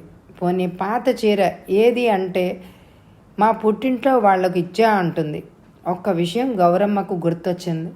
కస్టమ్స్ ప్రాబ్లం రాకుండా పాత చీరలు మడిచి తెచ్చా అంది. తాము పేదవారే కావచ్చు, అమెరికన్ వస్తువులకు ఆశపడి ఉండొచ్చు, కానీ పాత చీరలను బహుమతిగా పొందాలన్న దేవిరిగొట్టుతనం లేదు. ఆమెకు చాలా బాధ అనిపించింది. ఇకపై జమునని కానీ శేఖర్ని కానీ ఏమైనా కొనిమ్మని కానీ తెమ్మని కానీ అడగకూడదని గట్టి నిర్ణయానికి వచ్చింది. ప్రతి శనివారం ఒక్కొక్కళ్ళ ఇంట్లో తెలుగు స్నేహితురాళ్ల కలయిక ప్రోగ్రాం పెట్టుకుంటారు. ఈ వారం జమున వంతు. ప్రతి వారు ఏదో ఒక వెరైటీ తినడానికి చేసి తెస్తారు. 4-5 గంటల పాటు పాటలు, కథలు, పిచ్చాపాటి మాటలు మాట్లాడి వెళ్ళిపోతారు. బాగా వచ్చిన పదార్థాలు చేయమని అత్తగారితో అంది జమున. గౌరమ్మ సేమ్యా బాత్, బోండా, పాయసం చేసి పెట్టారు. ఇప్పుడు ఏది చేయాలన్నా ఆమెను అడిగేస్తున్నారు. ఇది నాది కాదు, జమున ఇల్లు అన్న భావన ఆమెలో నాటుకుపోయింది. అందరికీ సప్లై చేసే పని జమునది. అందరి మధ్య తనకేం పని అనుకుంటూ మానసిని ఫ్రామ్లో పెట్టుకుని రోజులా వాకింగ్కి వెళ్ళేది. సంవత్సరం నిండబోతున్న మానసి ఇప్పుడు ఫ్రామ్లో కూర్చోలేక అల్లరి చేస్తోంది. మనసు ఎందుకో సంతోషంగా లేదు. ఇంటిపై ధ్యాస మళ్ళిందో ఏమో. ఆ రోజు ఎక్కువ దూరం వెళ్లకుండా వెనక్కి వచ్చేసింది. మానసి నిద్రపోతోంది. లోపల స్నేహితురాళ్ల కోలాహలం. తలుపు దగ్గరకు వచ్చేసిన జమున తన గురించి చెప్పడం వినపడింది. అయితే చాటుమాటుగా ఇతరుల మాటలు వినే గుణం ఆమెలో లేదు. కానీ తన గురించి ఏం చెప్తోందో అన్న కుతూహలం. గౌరమ్మ వచ్చిన శబ్దం ఆ సందట్లో లోపలి వారికి వినిపించలేదు. పాపం జమున తన గురించి పొగుడుతూ చెప్తోందేమో. ఊర్లో అత్తగారు తనపై కురిపించే ప్రేమను గురించి చెప్తుండవచ్చు అని ఊహిస్తూ మనసులోనే సంతోషపడసాగింది. నువ్వేమైనా అనుకో, నీ అంత తెలివి నాకు లేదోయ్. పిహెచ్డి చేశాను, ఎందుకు దండగా. నువ్వు అత్తగారి మనసును గెలుచుకున్నావు అని మెచ్చుకుంటూ అంటోంది సుధా. అంతే కదా మరి. అందుకు నిదర్శనంగా ఆమె నన్ను మెచ్చుకుంటూ రాసిన ఉత్తరం చూపిస్తా. కూతురు సమానురాలైన జమున అను. జమున, నువ్వు నా ఏకైక కోడలివి అంటూ ప్రారంభిస్తారు. ఆశ్చర్యంగా ఉందే, ఇంకో కోడలుండగా ఎలా రాస్తారా ఎవరైనా? సుధా అందే ఆశ్చర్యపోతూ. అయ్యో, ఆ కోడలు ఈవిడ దృష్టిలో ఏ లెక్కకు లేదు. కేవలం అందం ఒక్కటే ఉంటే చాలా. ఉత్త గొడ్డు స్వరూపం. ఇండియాలో ఉండతగ్గది. నోరు మూసుకొని గాడిద చాకరీ చేసిన మా అత్తకు ఆమెపై కించిత్ ప్రేమ, విశ్వాసం కూడా లేదు. నన్ను చూస్తే చాలు నోరు ఎళ్ళబెడతారు చొల్లు కారుస్తూ. మీ ఆడపడుచు ఎలాంటిది? అదొక ఆశాపోతుంది. ప్రతి ఉత్తరంలో అది పంపించు ఇది పంపించు అని రాస్తూ ఉంటుంది. దానికి తగ్గవాడే ఆ మొగుడు కూడా. వాళ్ళందరికీ ఇక్కడ రావాలనుంది. నోరు తెరిచి అడగలేదు అంతే. అతను పెళ్లి చేసుకుంది కూడా అందుకే, ఇక్కడికి పెళ్ళంతో కూడా వచ్చేయాలని. మా అమ్మ ఇవన్నీ ముందే చెప్పింది. అందుకే నోరు విప్పనీయలేదు. బయట నిలబడ్డ గౌరమ్మకి చెమటలు పోయసాగాయి. అంటే జమునకి సురేష్ ప్లాన్ ముందే తెలిసిపోయిందన్నమాట. సురేష్ చాప కింద దూరితే జమున ముగ్గు కింద దూరగల చమత్కారి. జమున చెప్పుకుపోతోంది. అంతేకాదు, కెమెరా కావాలి, అది కావాలి, ఇది కావాలి అంటూ ముష్టి వాళ్ళలాగా దేవరించడమే వాళ్ళ పని. అందుకే మీ ఉత్తరాలు అందలేదని చెప్తూ ఉంటాను. పోస్టులు నమ్మడానికి లేదు, ఒక్కోసారి చేరవు అంటుంటా. వాళ్ళకి నీ మీద అనుమానం రాదా? నమ్మకం, నా మీద ఉన్న అతి నమ్మకం.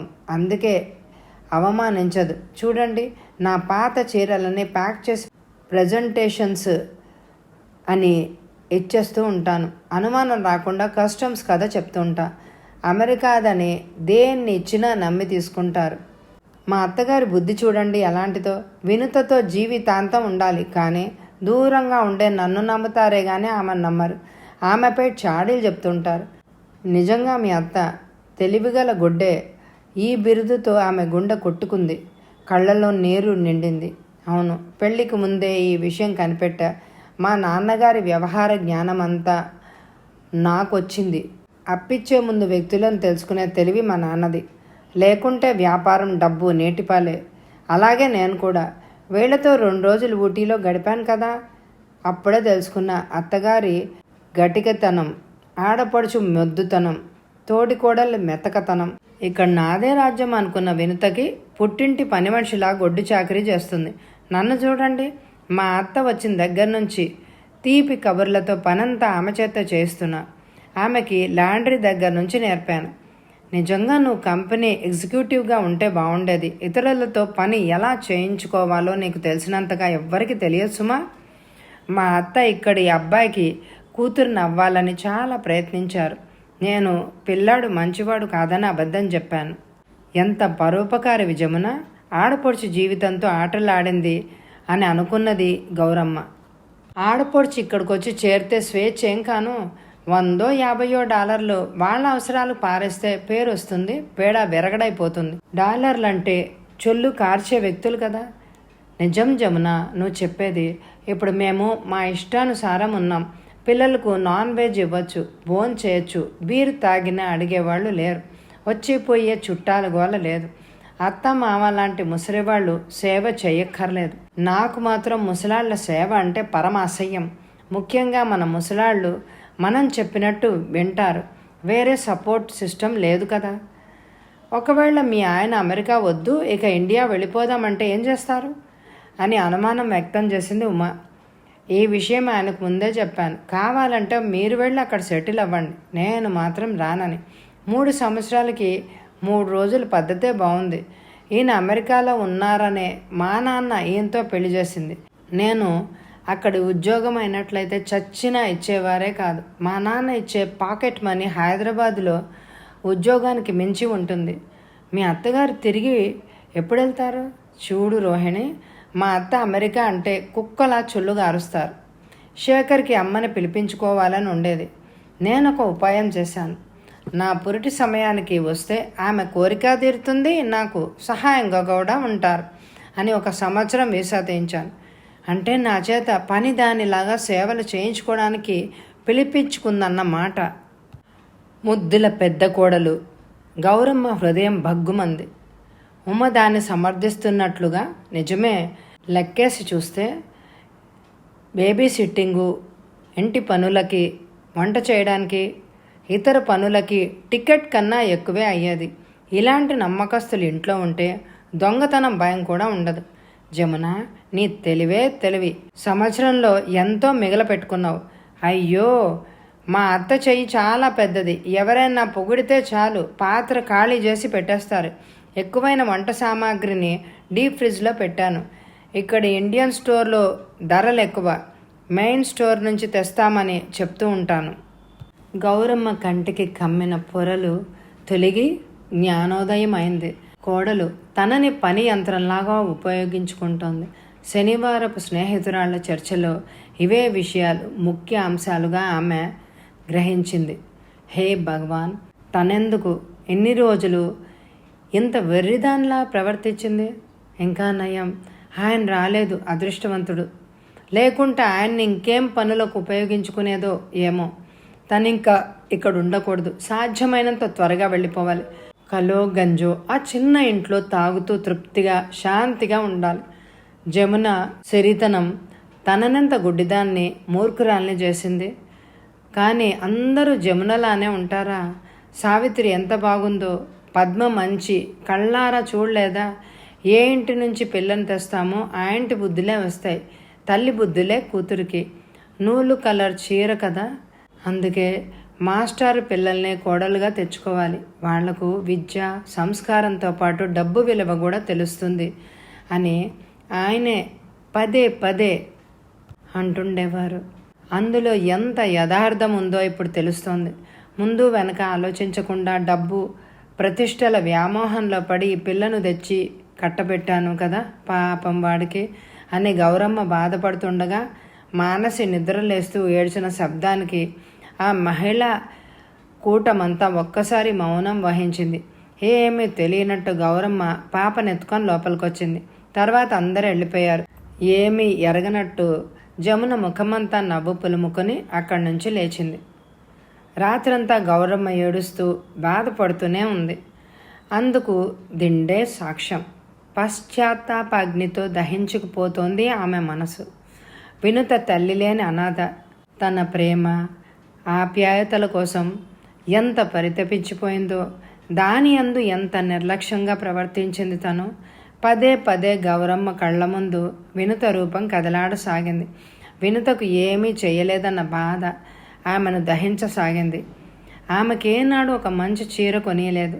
తన దగ్గరున్న బంగారాన్ని జమునకు కొత్త గాజుల రూపంలో ఇచ్చిన వాటికి విలువ లేకుండా పోయింది.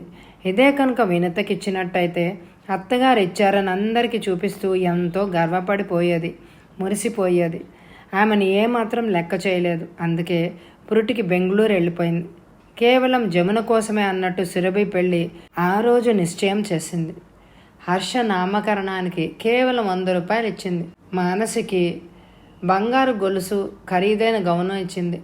సొంత డబ్బుతో కానీ చూలింతకు ఒక్క బ్లౌజు ముక్క కూడా ఇచ్చిన పాపాన పోలేదు తను. గిరీష్కి తక్కువ జీతం కాబట్టి దానికెందుకు అంత ఖరీదైనదివ్వడం అన్న చులకన భావం వినుతపై ఉండేది. జమునకు 5,000 రూపాయల ఆకుపచ్చ పట్టుచీర తెచ్చింది. కానీ ఆమె దాన్ని ఏదో తక్కువ చీర అన్న భావనతో మూల పారేసింది. ఒక్కసారి కూడా కొట్టుకోలేదు. ఆమె దృష్టిలో 5,000కు విలువలేదు. దూరపు కొండలు నునుపు, దగ్గరికి వెళ్తే తెలుస్తుందన్నట్టయింది గౌరమ్మకు. రంగుల ప్రపంచం వెనక కుళ్ళు ఎంతో తెలిసింది. తను కనుక ఇక్కడికి రాకపోయినట్టయితే జమున అసలు రూపం తెలిసి ఉండేదే కాదు. జీవితాంతం ఈమెనే తాను పూజిస్తూ ఉండేది. ఇది ఏ విజయవాడో ఖమ్మమో అయినట్టయితే మరొక్క క్షణం కూడా ఉండకుండా బస్సు ఎక్కేసేది. కానీ అమెరికా నుంచి అలా వెళ్ళడం సాధ్యం కాదు. మరి బోనులో చికెన్ ఎలుకలాగా కొట్టుకోసాగింది గౌరమ్మ. ఎడతెరపలేని ఆలోచనలు కంపరం ఆవిడను నిలవనీయకుండా చేశాయి. ఒరే శేఖర్, ఎవరైనా ఇండియాకు వెళ్ళేవారుంటే వాళ్లతో నన్ను పంపించరా? ఇల్లు వదిలి సంవత్సరం అవుతోంది. మానసి అడుగులు వేయడం ప్రారంభించింది. మీరిద్దరూ ఇక నిశ్చింతగా ఆఫీసులకు వెళ్ళొచ్చు. మాటల్లో వ్యంగ్యాన్ని కలగలిపి అంది గౌరమ్మ. శేఖర్కి ఆశ్చర్యం అనిపించలేదు. కానీ జమున మాత్రం ఈ మాట విని ఉలిక్కిపడింది. ఇంత త్వరగా అక్కడికి వెళ్ళి ఏం చేస్తారు అత్తయ్య? ఇప్పుడు హైదరాబాద్లో విపరీతమైన నీటి ఎద్దడి కూడా, కరెంటు కూడా సరిగా లేదుట. అంతగా అయితే మావగారిని కూడా ఇక్కడికే పిలిపించేద్దాం. మరో సంవత్సరం ఉండి వెళ్ళొచ్చు. వద్దు తల్లి, వద్దు. నీరే ఉండని, పాలే ఉండని, ఉండకపోని ఎవరి ఊరి వారికి ముద్దు. ఇక్కడికి రావడం, అంతా చూడడం, మీకు సహాయంగా ఉండడం అంతా అయింది కదా. ఇక నేను వెళ్తా. మేమిద్దరం వయసైన వాళ్ళం. ఇక్కడుంటే మీకు ఇబ్బంది, అక్కడుంటేనే నయం. జమున, అమ్మ చెప్పింది సబబుగానే ఉంది. ఆవిడకు విసుగొచ్చి ఉంటుంది. ఎవరైనా తోడు దొరికితే వెళ్ళని. శేఖర్ ఆఫీస్ నుంచి వస్తూనే, అమ్మ నీకు అలివేలు అనే ఫ్రెండ్ ఎవరైనా ఉన్నారా? చాలామంది ఉన్నారు. నువ్వు ఎవరి గురించి మాట్లాడుతున్నావు? మా కంపెనీకి న్యూయార్క్ నుంచి 6 నెలల క్రితం శాంత అనే సాఫ్ట్వేర్ ఇంజనీర్ వచ్చారు. మాటల్లో ఆమె మీ అమ్మగారికి అలివేలు కూతురు శాంత తెలుసా అని అడిగింది అన్నారు. తెనాలి అలివేలు బాగా తెలుసు, శ్యామ్ అయ్యంగారు కూతురు. నీవు గుర్తు రాలేదా? రామానుజ అగ్రహారంలో ఉండేవారు. శాంత నీకన్నా చిన్నది. దానికి నేను పూల జడలు వేసేదాన్ని. చాలా రోజులైంది చూసి. ఇప్పుడు ఎలా ఉంది? అమ్మా, ఇదంతా నాకు గుర్తులేదు. నువ్వే శాంతతో మాట్లాడు. గౌరమ్మకి చాలా సంతోషమైంది పాత స్నేహితురాలి కూతుర్ని మాట్లాడిస్తున్నందుకు.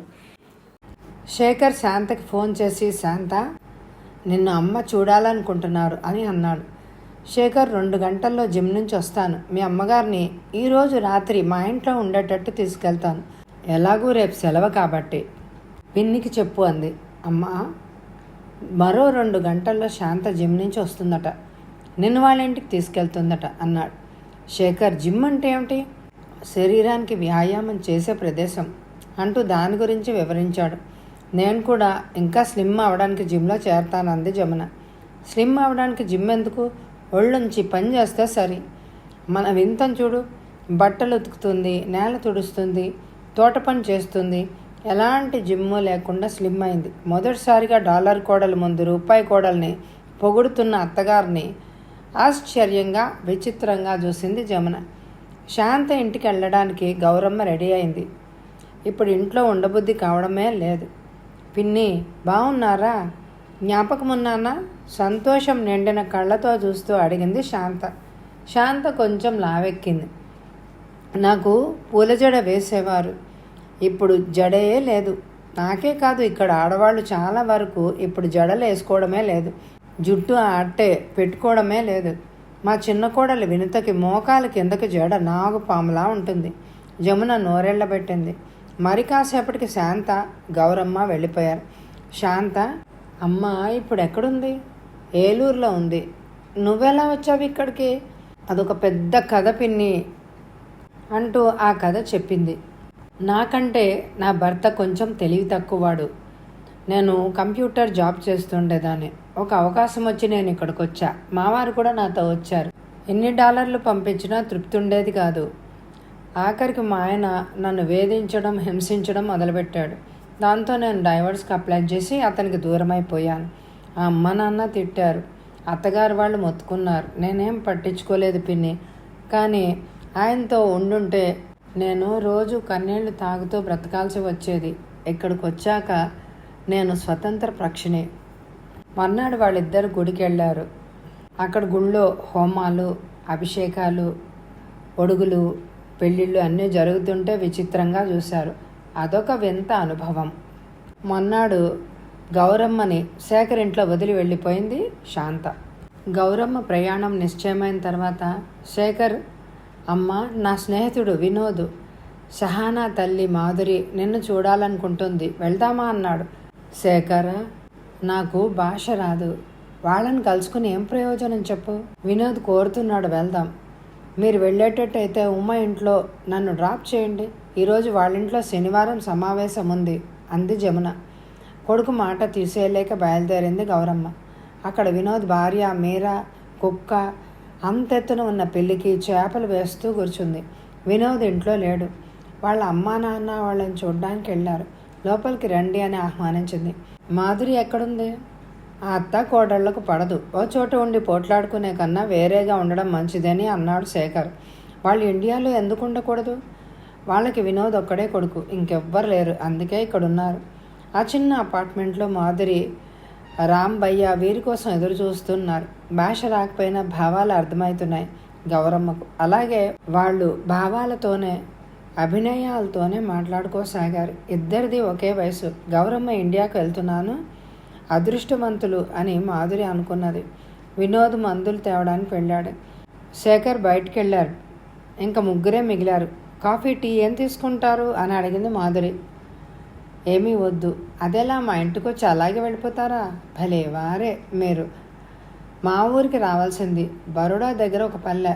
మీకు ఎంత మర్యాద చేసేవాళ్ళమో తెలుసా? మా ఆయన పోస్ట్ మ్యాన్గా చేసేవారు. పల్లె, పిల్లలు, అందరూ పోస్ట్ మ్యాన్ కాక అని ఆప్యాయంగా పిలిచేవారు. పల్లె పల్లె మాకు మర్యాద ఇచ్చేది అంటూ వాళ్ళిద్దరూ కళ్ళెత్తుకున్నారు. మరి ఇక్కడికి ఎలా వచ్చారు? ఎంతోమంది పిల్లలు పుట్టిపోగా వీడొక్కడే దక్కాడు. వీడు చదివి ఉద్యోగం చేసి ఇక్కడికి వస్తే వీడిని వదిలి ఉండలేమని వీడితో పాటు వచ్చాం. మీ కోడలు మీ ఊరు మనిషా? అవును, చిన్న పిండి వ్యాపారం చేసే అతని కూతురు. ఇక్కడికి వచ్చాక ఇంగ్లీష్ నేర్చుకోవడంతో పాటు చేపలు మాంసం కూడా తినమరిగింది. గోమాంసం చవకగా ఉంటుందని ఇంటికి తెచ్చింది. రాను రాను చూడలేకపోయాం. ఇంట్లో రోజు పోట్లాట. దానికి ఇండియా అంటే గిట్టదు. ఇక్కడి వారిలాగానే ఉండాలి అంటుంది. ఇక్కడ వాళ్ళలా డ్రెస్ చేస్తుంది. చివరికి వేరే ఇంట్లో ఉంటాడు వినోద్ మమ్మల్ని వదిలి. వినోద్ ఏమంటాడు హిడింబిని కట్టబెట్టినందుకు తిడతాడు. మా ఇద్దరి మధ్యలో నలిగిపోతున్నాడు వాడు. మా కర్మ. ఇక్కడ తెల్లజాతిదైనా మారుతుందేమో కానీ ఇది మాత్రం మారదు. అంతలోనే శేఖర్, వినోద్ వచ్చారు. మనసోట బాంబే వరకు వినోద్ పని మీద వెళ్తున్నాడు. గౌరమ్మ కూడా అతనితో బయలుదేరడానికి సిద్ధపడింది. శేఖర్, నన్ను పంపించేయి. నన్ను బొంబాయి విమానాశ్రయంలో వదిలినా చాలు. అక్కడి నుండి హైదరాబాద్ విమానం ఎక్కగలను. ఇంకేం ఆలోచించకు అన్న తల్లిని చూస్తూ ఊరికి వెళ్ళిపోవాలనుకున్న కోరిక ప్రబలమైపోయింది అని అనుకున్నాడు. వినోద్ కూడా హైదరాబాద్ ఫ్లైట్ ఎక్కిస్తానని మాట ఇచ్చాడు. మీరు వెళ్ళిపోవడం మాకు బాధగా ఉంది, అయినా తప్పదు. సురభి వినతను అడిగినట్టు చెప్పండి. మీకు సురభికి చీరలు తీసివనా? ఇతరత్ర వస్తువులు కావాలన్నా మొహమాట పడకండి అంది జమున.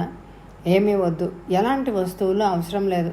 అమెరికా చీరలు నలిగేవి కావు, వెలిసేవి కావు, ప్రజెంటేషన్లకి పనికొస్తాయి. మా ఊళ్ళో పట్టు చీరలకు కొరత వేరే దేశాల చీరలకు వస్తువులకు ఎగబడడానికి అని మృదువుగానే తిరస్కరించింది. పద్మ ఇచ్చిన డబ్బుతో వినుతకి, సురభికి పర్సులు, సురేష్, గిరీషులకు షర్ట్లు తీసుకుంది. హర్షకి ఆట సామాన్లు కొన్నారు. మానసి గుర్తుకొచ్చి కళ్ళు చెమ్మగిల్లాయి. ఒకవైపు హర్ష కూడా తన వైపు ఆకర్షితుడవుతున్నాడు. ఊరికి వెళ్ళే రోజు వచ్చింది. కొడుకు కోడలు కాళ్లకు నమస్కరించారు. బహుశా ఇదే మొదటిసారి, చివరిసారి కూడా ఇంకెక్కడికి రావడం అని అనుకుంది. ఎయిర్పోర్ట్లో వీడుకోలు చెప్పి మాతృదేశానికి తృప్తిగా వెనుతిరిగింది గౌరమ్మ. విమానం సరైన టైంకి చేరినా ఎందుకీ లేటు అని విసుక్కున్నారు గౌరమ్మ. ఊరు చేరాలన్న తపన ఆమెలో అంత ఎక్కువైంది. విమానం హైదరాబాద్ చేరింది. సంవత్సరం తర్వాత గౌరమ్మ హైదరాబాద్ రావడం జరిగింది. ఈ సంవత్సర కాలంలో ఆమె నేర్చుకున్న పాఠాలు, చూసిన దృశ్యాలు, విన్న మాటలు, జీవితంలో చివరి వరకు మర్చిపోలేని సరికొత్త అనుభవాలు. దూరపు కొండలు నొనుపన్నట్లుగా దూరపు అమెరికా ఆమె కలల సాకారపు స్వర్గంగా ఉండేది. దుఃఖం, బాధలకు అతీతమైంది. కల్పవృక్షం లాంటిదని భావించేవారు. ఇదే కాదు, కోడలు జమున ఉదార తత్వం, ధారాళతనం, అండదండతోనే తాము సుఖపడడం సాధ్యం అని అనుకుంది. అందుకే దేశంలో కళ్ళు ఎదురుగా ఉన్న మేలిమి బంగారం లాంటి చిన్న కోడల్ని చిన్న చూపు చూసింది. ఆ శ్రీమంతురాల్ని చూసేసరికి పొరలు కమ్మాయి కళ్ళకు. అసలు తన సాటి వారే తన దృష్టిలో హీనులుగా కనిపించారు. అమెరికాలో ఉన్న డాలర్ ఈ మార్పునంతటికీ ముఖ్య కారణం డాలర్ అంటే 43 రూపాయలతో సమానం మరి. కానీ నాటకపు ట్రాన్స్ఫర్ సీన్ లాగా ప్రస్తుతము ఈ దృశ్యంలో ఎంత మార్పు చోటు చేసుకుంది. ఇలాంటి అనేక ఆలోచనలతో ఆమె బేగంపేట చేరారు. ఎయిర్పోర్ట్లో స్వాగతించడానికి భర్తతో పాటు హర్ష, గిరీష్, వినుత నిలబడి ఉంటారు అని అనుకుంది ఆమె. ఊహను తలకిందులు చేస్తూ శ్యామన్న గారు ఒక్కరే కనిపించారు. ఒక్క క్షణం కోపం వచ్చింది ఆవిడకు.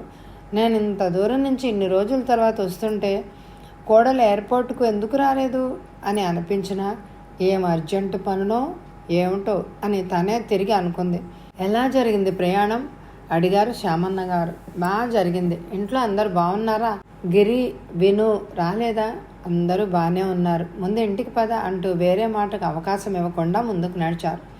మళ్ళీ చిరపరిచిత వాతావరణం, దారి, సైకిల్ రిక్షా, కూరగాయల బళ్ళు, గుర్రాలు, బస్సులు, ఎండ, ఉక్క, చెమట అన్నీ నువ్వు ఇండియాలో ఉన్నావన్న సంగతి గుర్తు చేశాయి. నువ్వు మన ఇంట్లో ఫస్ట్ ఫారిన్ రిటర్న్ అయ్యావు కదా, తిరిగి నువ్వు ఇక్కడికి రాకుండా నన్నే అక్కడికి రమ్మంటావేమోనని భయపడ్డానంటే నమ్ము అన్నారు వ్యంగ్య హాస్య ధోరణిలో. మిమ్మల్ని వదిలి అక్కడ ఉండిపోగలనా అంది కొరకరా చూస్తూ. అది కాదు, అమెరికా స్వర్గసుఖాలు నిన్ను అక్కడే కట్టేశాయి అని అనుకున్నా. ఆ స్వర్గము వద్దు, ఆ సుఖము వద్దు, మన ఊరే అందం, మన ఊరే బంధం. అది సరే, వినుత సురభి ఏమంటున్నారు? నాకు వినుత బాగా జ్ఞాపకం వస్తూ ఉండేది. ఏంటి, విను గుర్తుకొచ్చిందా? చిత్రంగా ఉందే, సూర్యుడు పశ్చిమలో ఉదయించాడా అన్నట్టు చూశారు సామన్న గారు. ఇంట్లో మీకు చెప్పేవి చాలా ఉన్నాయి అన్నదామె. నేను కూడా చెప్పేవి చాలా ఉన్నాయి అన్నారు ఆయన ప్రతిగా. ఆయన మనసు 2 నెలల క్రితం జరిగిన సంఘటన గుర్తొచ్చింది. వినుతకి ఎంత ప్రయత్నించినా అత్తగారి మనసు గెలుచుకున్న మంచి కోడలు కాలేకపోయింది. ఎప్పుడూ ప్రతి విషయంలో ప్రతి పనిలో జమునతో పోల్చుకుని ఈమెను నొప్పిస్తూ ఏ పని మెచ్చుకునేవారే కాదు. గౌరమ్మ మొదట్లో అలా లేదు. జమున వచ్చిన తర్వాతే మార్పు. వినుత స్థానం దిగజార్పు. వినుతకి గిరీష్పై కోపం వచ్చింది. అత్తగారిలాగా ఎందరు చేస్తున్నారని అతన్ని నిలదీసింది. అమ్మ స్వభావమే అంత. నాకన్నా మా అన్నయ్యకి ఎక్కువ మర్యాద ఇవ్వడం లేదా? నేనేమైనా బాధపడుతున్నానా? శేఖర్, గిరీష్ అన్నదమ్ములు, ఒక రక్తం పంచుకు పుట్టిన వారు. అతడు సహించగలడు, కానీ అంత సహిస్తూ కూర్చోవలసిన అవసరం తనకేంటి? ఎప్పుడు శాంతంగా ఉండే వినుత అగ్నిగుండంలా నిప్పులు రేగుతూ ఉండేది. అక్కడ $1000 సంపాదిస్తూ కేవలం $100 పంపిన జమున ఇక్కడ మొత్తం జీతం చేతిలో పెట్టి తనకన్నా ఎక్కువైంది. తను శారీరకంగా ఎంత కష్టపడ్డా విలువలేదు. ఆవిడకి జమున నామస్మరణే డాలర్ తన జీవితాన్ని నాశనం చేసింది అని అనుకుంది. ఈ విధంగా ఆలోచిస్తూ వినుత లోపలే వేదంతో రగులుతూ ఉండేది. వాస్తవానికి వినుతది అల్ప సంతోషి స్వభావం. కానీ శృతిమించిన అత్తగారి ఈ భేదభావం, తారతమ్యత ఆమెను మానసికంగా స్థైర్యం, సంయమనము అల్లాడింపచేసి కృంగదీశాయి. తాను అమెరికాలో ఉన్నట్టయితే 3 సంవత్సరాలకోసారి 3 రోజులు ఉన్నట్టు వచ్చి వెళ్తూ అంత డబ్బు పడేస్తే తనకు ఇంత మర్యాద దక్కేది, సుఖంగా కూడా ఉండేది అని అనుకుంది. భగవంతుడి ఈ డాలర్ వెళ్ళ తరిగి రూపాయికి $4 అయ్యి వీళ్ళ కొవ్వు కరగదీసేదిగా అయితే ఎంత బాగుండను. అప్పుడు డాలర్ కోడలి స్థితి చూడాలి అన్న అన్నమసరపు ఆలోచన ఆమెలో చోటు చేసుకుని వినుతను మార్చసాగాయి. అయితే వీటన్నిటి నుంచి, అంటే గౌరమ్మ, సురభి, జమునల నీడలు పడని చోటికి పారిపోవాలి అని అనుకుంది. కానీ అది సాధ్యమా? అపార ప్రేమ సాగరం లాంటి మామగారిని వదిలి దూరంగా వెళ్ళడం ఎలా? శామన్న గారు కేవలం మామగారే కాదు, ఆమె భావాలను గౌరవించేవారు. ఆమె దుఃఖాన్ని అర్థం చేసుకోగల స్నేహితులైనారు. అనేక సందర్భాల్లో గిరీశం ఆమెను అర్థం చేసుకోలేకపోయినా శామన్న గారు మాత్రం పారదర్శకంగా ఆమె మనసుని చదువుతుండేవారు. ఆమె మౌనాన్ని అర్థం చేసుకునేవారు. జమున వీణ బాగా వాయిస్తుంది అని గౌరమ్మ డాలర్ కోడల్ని పొగిడితే, ఏది ఏమైనా వినుత కంఠసిరి ముందు అన్నీ తీసుకట్టే అనేవారు. జమున వర్ణనాలకు ఆనకట్ట కడుతూ ఇలాంటి దేవతా స్వరూపి మామగారిని ఎలా వదలడం? మనసు ఇటు స్వతంత్రాన్ని అటు ప్రేమని కూడా కోరుకుంటుంది. అసలు సాధ్యమైతే అంటే 2-3 వేల రూపాయల ఛార్జీ అయినట్లయితే ఆ భూతల స్వర్గాన్ని తను చూసొచ్చేది. కానీ 60,000 టికెట్ తనలాంటి స్కూల్ మేడంకి సాధ్యమా? డాలర్ దేవుడు తల్లి ప్రేమలో కూడా చిచ్చు పెట్టాడు. పెద్ద కొడుకు డాలర్ సంపాదిస్తున్నాడు కాబట్టి గౌరమ్మ దృష్టిలో దేవుడు గిరీష్ గడ్డిపోచతో సమానం. ఆలోచించడం అలవాటు చేసుకున్న వినుత ఆ రోజు తలపోటు రావడంతో హాఫ్ డే సెలవు పెట్టి ఇంటికి వచ్చింది. మామగారు పడుకుని ఉంటారేమో అని అనుకుంటూ ఇల్లు తాళం మెల్లగా తీద్దాం అనుకుంటుండగా ఆయనే తలుపు తెరవడం వినుతకు ఆశ్చర్యాన్ని కలిగించింది. వినుత మామగారికి త్వరగా కాఫీ చేసి ఇచ్చింది. ఎందుకు ఆయన మొహం పీక్కుపోయినట్టుంది. వినుత, నేను ఒక విషయం చెప్తాను, ఎలాంటి బిడియం లేకుండా నీ అభిప్రాయం చెప్పు అన్నారు కాఫీ తాగుతూ. ఏంటి మావయ్య గారు? మీ అత్తగారు మరో 2-3 నెలల్లో వస్తారు. ఇంతవరకు ఆవిడ రాసిన ఉత్తరాలు, అమెరికా వర్ణన, గొప్పతనం గురించి ఒక పుస్తకమే రాయొచ్చు. ఇంకా ఆ మత్తు వదిలిపెట్టలేదు. కానీ వినుత, నువ్వు వచ్చిన దగ్గర నుంచి నా కూతురి కన్నా ఎక్కువగా చేరువయ్యావు. నీ మానసిక వేదనకు ఇవన్నీ కారణమయ్యాయి. నువ్వు వేరే వెళ్ళిపోవడం మంచిది. ఆశ్చర్యంగా చూడడం వినతవంతైంది. ధైర్యం లేక ఏ విషయాన్నైతే తను ఇన్ని రోజులు చెప్పలేకపోయిందో దాన్ని ఉదారులైన మామగారు ఈరోజు బయటపెట్టారు. ఇది కల కాదు, నిజం, నమ్మలేని నిజం. వినుత, ఈ నిర్ణయం అన్ని విధాలా అందరికీ మంచిదే, అందుకే తీసుకున్నాను. అలా తీసుకోక తప్పదు. అయితే హర్షని వదిలి ఉండడం కొన్ని రోజులు ఇబ్బందిగా బాధగానే ఉంటుంది అంటూ శామన్న గారు కన్నీరు కార్చారు. ఆయన కన్నీటికి వినుత కరిగిపోయింది. నేను జమునతో కానీ అత్తయ్యతో కానీ కలిసిపోక ఎప్పుడైనా ఎదురు తిరిగి మాట్లాడానండి? లేదు విను, లేదు. నీ మృదు స్వభావం చూసే నేనే వేరే వెళ్ళిపోమంటున్నా. అది మంచి పనికిరాదు. మట్టిలో రాళ్ళు ఉంటాయి, రాళ్ళు గుచ్చుకుంటాయన్న భయంతో మట్టి తొక్కరు. గౌరీ కానీ జమున కానీ నీతో కలవగలిగారా? ఎల్లప్పుడూ సేవ, చాకరీ, గులాంగిరి చేస్తూ బతకొద్దు. ఇది తక్కువతనాన్ని ఎత్తి చూపుతుందే కానీ మంచి అని అనిపించుకోదు. చిన్నప్పటి నుంచి స్వేచ్ఛ లేని బానిస బ్రతుకు బ్రతికావు. ఇక నుంచైనా స్వేచ్ఛగా ఉండు, స్వచ్ఛంగా పాడు. నీకోసం నువ్వు బ్రతుకు. మామగారు, ఎక్కడికి వెళ్ళను? మీ ఇంటికి బెంగళూరులో మీ ఇల్లు ఉంది కదా, అక్కడికి. గిరీష్కి ట్రాన్స్ఫర్ చేయించడం కష్టమైన పని కాదు. అక్కడ సెంట్రల్ స్కూల్స్ ఉన్నాయి. ట్రాన్స్ఫర్కి ప్రయత్నిస్తాను. ఇకపైన ఇంటికి డబ్బు పంపించకండి. మా ఇద్దరికి సరిపోయేది పెన్షన్ ఉంది. ఎలాంటి బాధ్యతలు మాకు లేవు. మీరు నా ఇంటికి రారా? పిచ్చిదానా, నీ ఇల్లు నా ఇల్లే కదా. నువ్వు దూరదేశానికి వెళ్ళడంలా. తుమ్మితే వినిపించేంత పక్క రాష్ట్రానికే కదా వెళ్ళేది. నువ్వు కాక ఈ వృద్ధాప్యంలో మమ్మల్ని చూసేదెవరు? కుంటి వాళ్లకు పక్క కర్రలు ఎంతటి ఊతమో నువ్వు మాకు అలాంటి దానివి. ఆ కర్ర చెదలు పట్టకుండా ఉండాలన్నదే నా కోరిక. విను, వెనకటికి మన పురాణ కథలో వినుత, కదురువ అనే ఇద్దరు సవతులు ఉండేవారు. ఆ కథ వినే ఉంటావు కదా. వీరిద్దరిలో కదురువకి వినుతను చూస్తే అసూయ. కదురువకి 100 మంది పిల్లలు, వినుతకి లేరు. డాలర్లాగా మోసపు పందెంలో అమాయక వినుత కదురువకి దాసి అయింది. ఆమెకి కొడుకు పుట్టి దాసత్వం నుంచి విముక్తి చేస్తాడు. అతడే గరుత్మంతుడు. ఇది కథ కావచ్చు. దీని అర్థం నీకు ఇప్పటికే అర్థమైపోయి ఉంటుంది. నీ కొడుకు పెద్దవాడై జమున కన్నా ఎక్కువ డాలర్లు సంపాదించి ఈ డాలర్ శాపం నుంచి, పాసం నుంచి విముక్తి తెస్తాడు. కానీ అంతకాలం అంటే ఏంటి మావయ్య గారు? ఒక ఇల్లు నిలబడాలన్నా కూలాలన్నా ఇంటి ఆడదాని చేతిలో ఉంటుంది. నీ ఓర్పు, సంయమనం ఒక్క చెలియలు కట్ట కూలితే ఆ భయంకర ప్రవాహంలో మేమందరం కొట్టుకుపోతాం. సహనాన్ని కోల్పోయిన జ్వాలాముఖిలాగా అయితే ఆ మంటలో మేమందరం బూడిదైపోతాం. నువ్వు మనోవైరాగివైతే సంసారం నాశనం అయిపోతుంది. అప్పుడు మేమందరం ఒకరికొకరం అపరిచితులమైపోతాం, ద్వేషించుకుంటాం. ఇదంతా జరగకముందే నువ్వు వెళ్ళిపో. మీ అబ్బాయికి చెప్పాలి కదా. వాడితో ఇదంతా మాట్లాడడం అయింది. ట్రాన్స్ఫర్కి పెద్ద ఆఫీస్కి పంపాను. విను, గిరీష్ ఎక్కువ మాట్లాడేవాడు కాదు. కాకపోయినా నా బాధ అర్థం చేసుకోగల మనసున్నవాడు. మావయ్య గారు, అమెరికా ఎలాంటి దేశమే ఉంటుంది? ఎప్పుడు ఆమెను తెగ తొలిచే ప్రశ్న మామగారు ముందుంచింది. విను, నేనెలా చెప్పగలను? నేను దాన్ని చూశానా?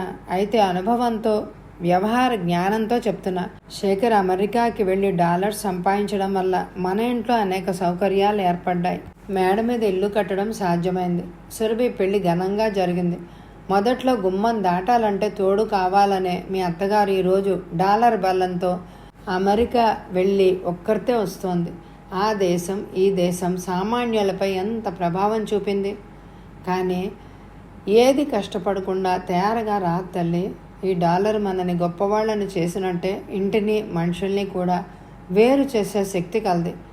విను, అజ్ఞానం, అతి పేదతనం, అతి కోరికలు గౌరీని ఇలా చేశాయి. ఆమె డాలర్ ముందు ఏ మాత్రం నిబ్రం పాటించగలిగినా ఈరోజు ఒక మంచి కోడల్ని దూరం చేసుకునేదే కాదు. నిజానికి గౌరీ చెడ్డది కాదు, కష్టజీవి. కానీ పరిస్థితి ఇలా చేసింది.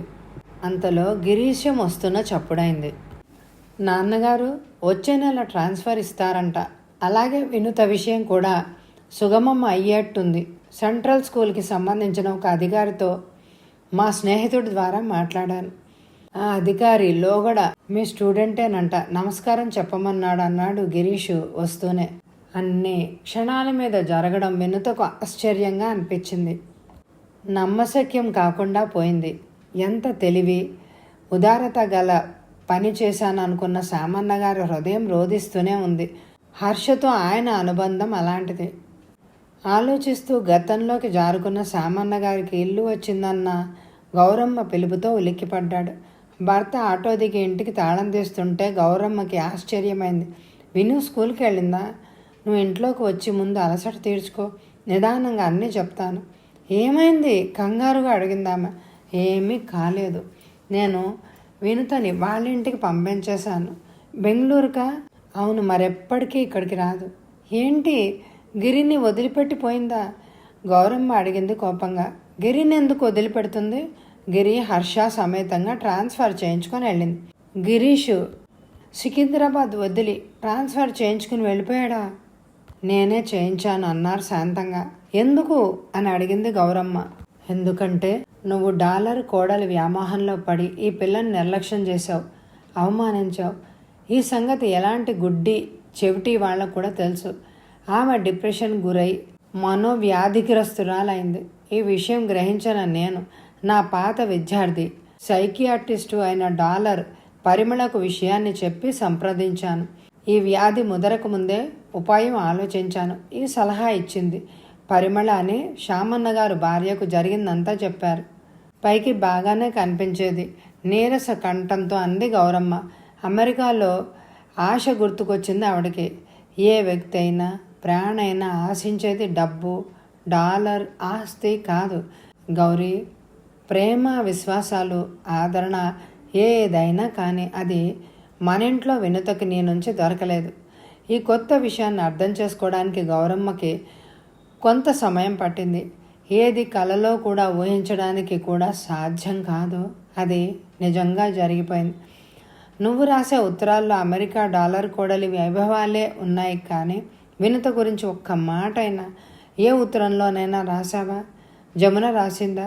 ఎటువంటి వారైనా ఈ తిరస్కారాన్ని భరించలేరు. మీకు నా పరిస్థితి తెలియదు. దాన్ని కాగితంపై రాసేట్టు కూడా లేదు. ఇప్పుడు నాకు అందరి స్వభావాలు తెలిసిపోయాయి. జమున ఎలాంటిది, వినుత ఎలాంటిది గుర్తించగలిగాను. డాలర్ కోడలి ఉదారమైన రంగు మాసిపోయి అసలు రంగు బయటపడింది. అక్కడ కూడా ఇక్కడిలాగా దుఃఖాలు, సుఖాలు ఉన్నాయి. ఇవన్నీ అక్కడికి వెళ్ళిన తర్వాత తెలిసాయి. ఈ యాత్ర నాకు కళ్ళు తెరిపించింది. తిరిగి వచ్చేటప్పుడు నేనంత అదృష్టవంతురాల్ని, వినుత లాంటి కోడలు దొరికింది అని అనుకున్నా. కానీ అంతా చేజారిపోయింది, ఆలస్యం అయిపోయింది అంటూ చాలాసేపు రెండు చేతుల్లో మొహం కప్పుకొని రోదిస్తూ కూర్చుండిపోయింది. గిరీష్ ఇక్కడికి ట్రాన్స్ఫర్ చేయించుకోమని చెప్పండి. ఎందుకు? నీకు పశ్చాత్తాపమైంది, వెంటనే రాని చెప్పాలా? మేం ముసలివాళ్ళమైనా సేవలు చెయ్యి అని పిలవనా? గౌరీ, నీ పిల్లల్ని నీ ప్రకారం ఎలా పెంచాలో అలాగే వినుత కూడా తన పిల్లని తనకి తెలిసిన విధంగా పెంచని. వాళ్ళ వ్యక్తిత్వ వికాసానికి మనం అవకాశం ఇవ్వాలి. ఎప్పుడు మన గొడుగు నీడలోనే ఉండాలి అని అనుకోకూడదు. అయినా వాళ్ళు పోట్లాడి వెళ్ళలేదు, సంతోషంగానే వెళ్ళారు. నువ్వు సంతోషంగానే ఉండు. పోనీ ఊరికి వెళ్ళి ఒక్క వారం రోజులు వినుత హర్షలతో గడిపొద్దామా? అందులో ఏముంది, మహారాజులా వెళ్ళొద్దాం, రేపే వెళ్దాం. అక్కడ అయితే అమెరికా గురించి ఎక్కువ మాట్లాడకు. లేదు లేదు, బాధగా అన్నది గౌరమ్మ. తను తెచ్చిన సూట్ కేసు తీయడానికి తాళం కోసం పర్సు జిప్పు లాగారు. దారి ఖర్చుకని శేఖర్ $100 ఇచ్చాడు. దాన్ని ఆవిడ మార్చనే లేదు. తాళం తీస్తుండగా ఆ $100 నోటు బయటపడింది. దాన్ని గౌరమ్మ బాధతో చూసింది. ఈరోజు డాలర్కు ఆమె దృష్టిలో ఎలాంటి విలువ లేదు. గుర్తించగలిగింది రూపాయి విలువని. రూపాయే గెలిచింది. కథ సమాప్తం. మీ అందరికీ ఈ నవల నచ్చిందనే అనుకుంటున్నాను. మరి తప్పకుండా ఎక్కువ లైకులు ఇవ్వండి, నా ఛానల్ని సపోర్ట్ చేయండి. ఎంత అద్భుతంగా రాసిన శ్రీమతి సుధామూర్తి గారికి నా మనస్ఫూర్తిగా కృతజ్ఞతలు తెలియజేసుకుంటున్నాను. Thank you very much my dear friends.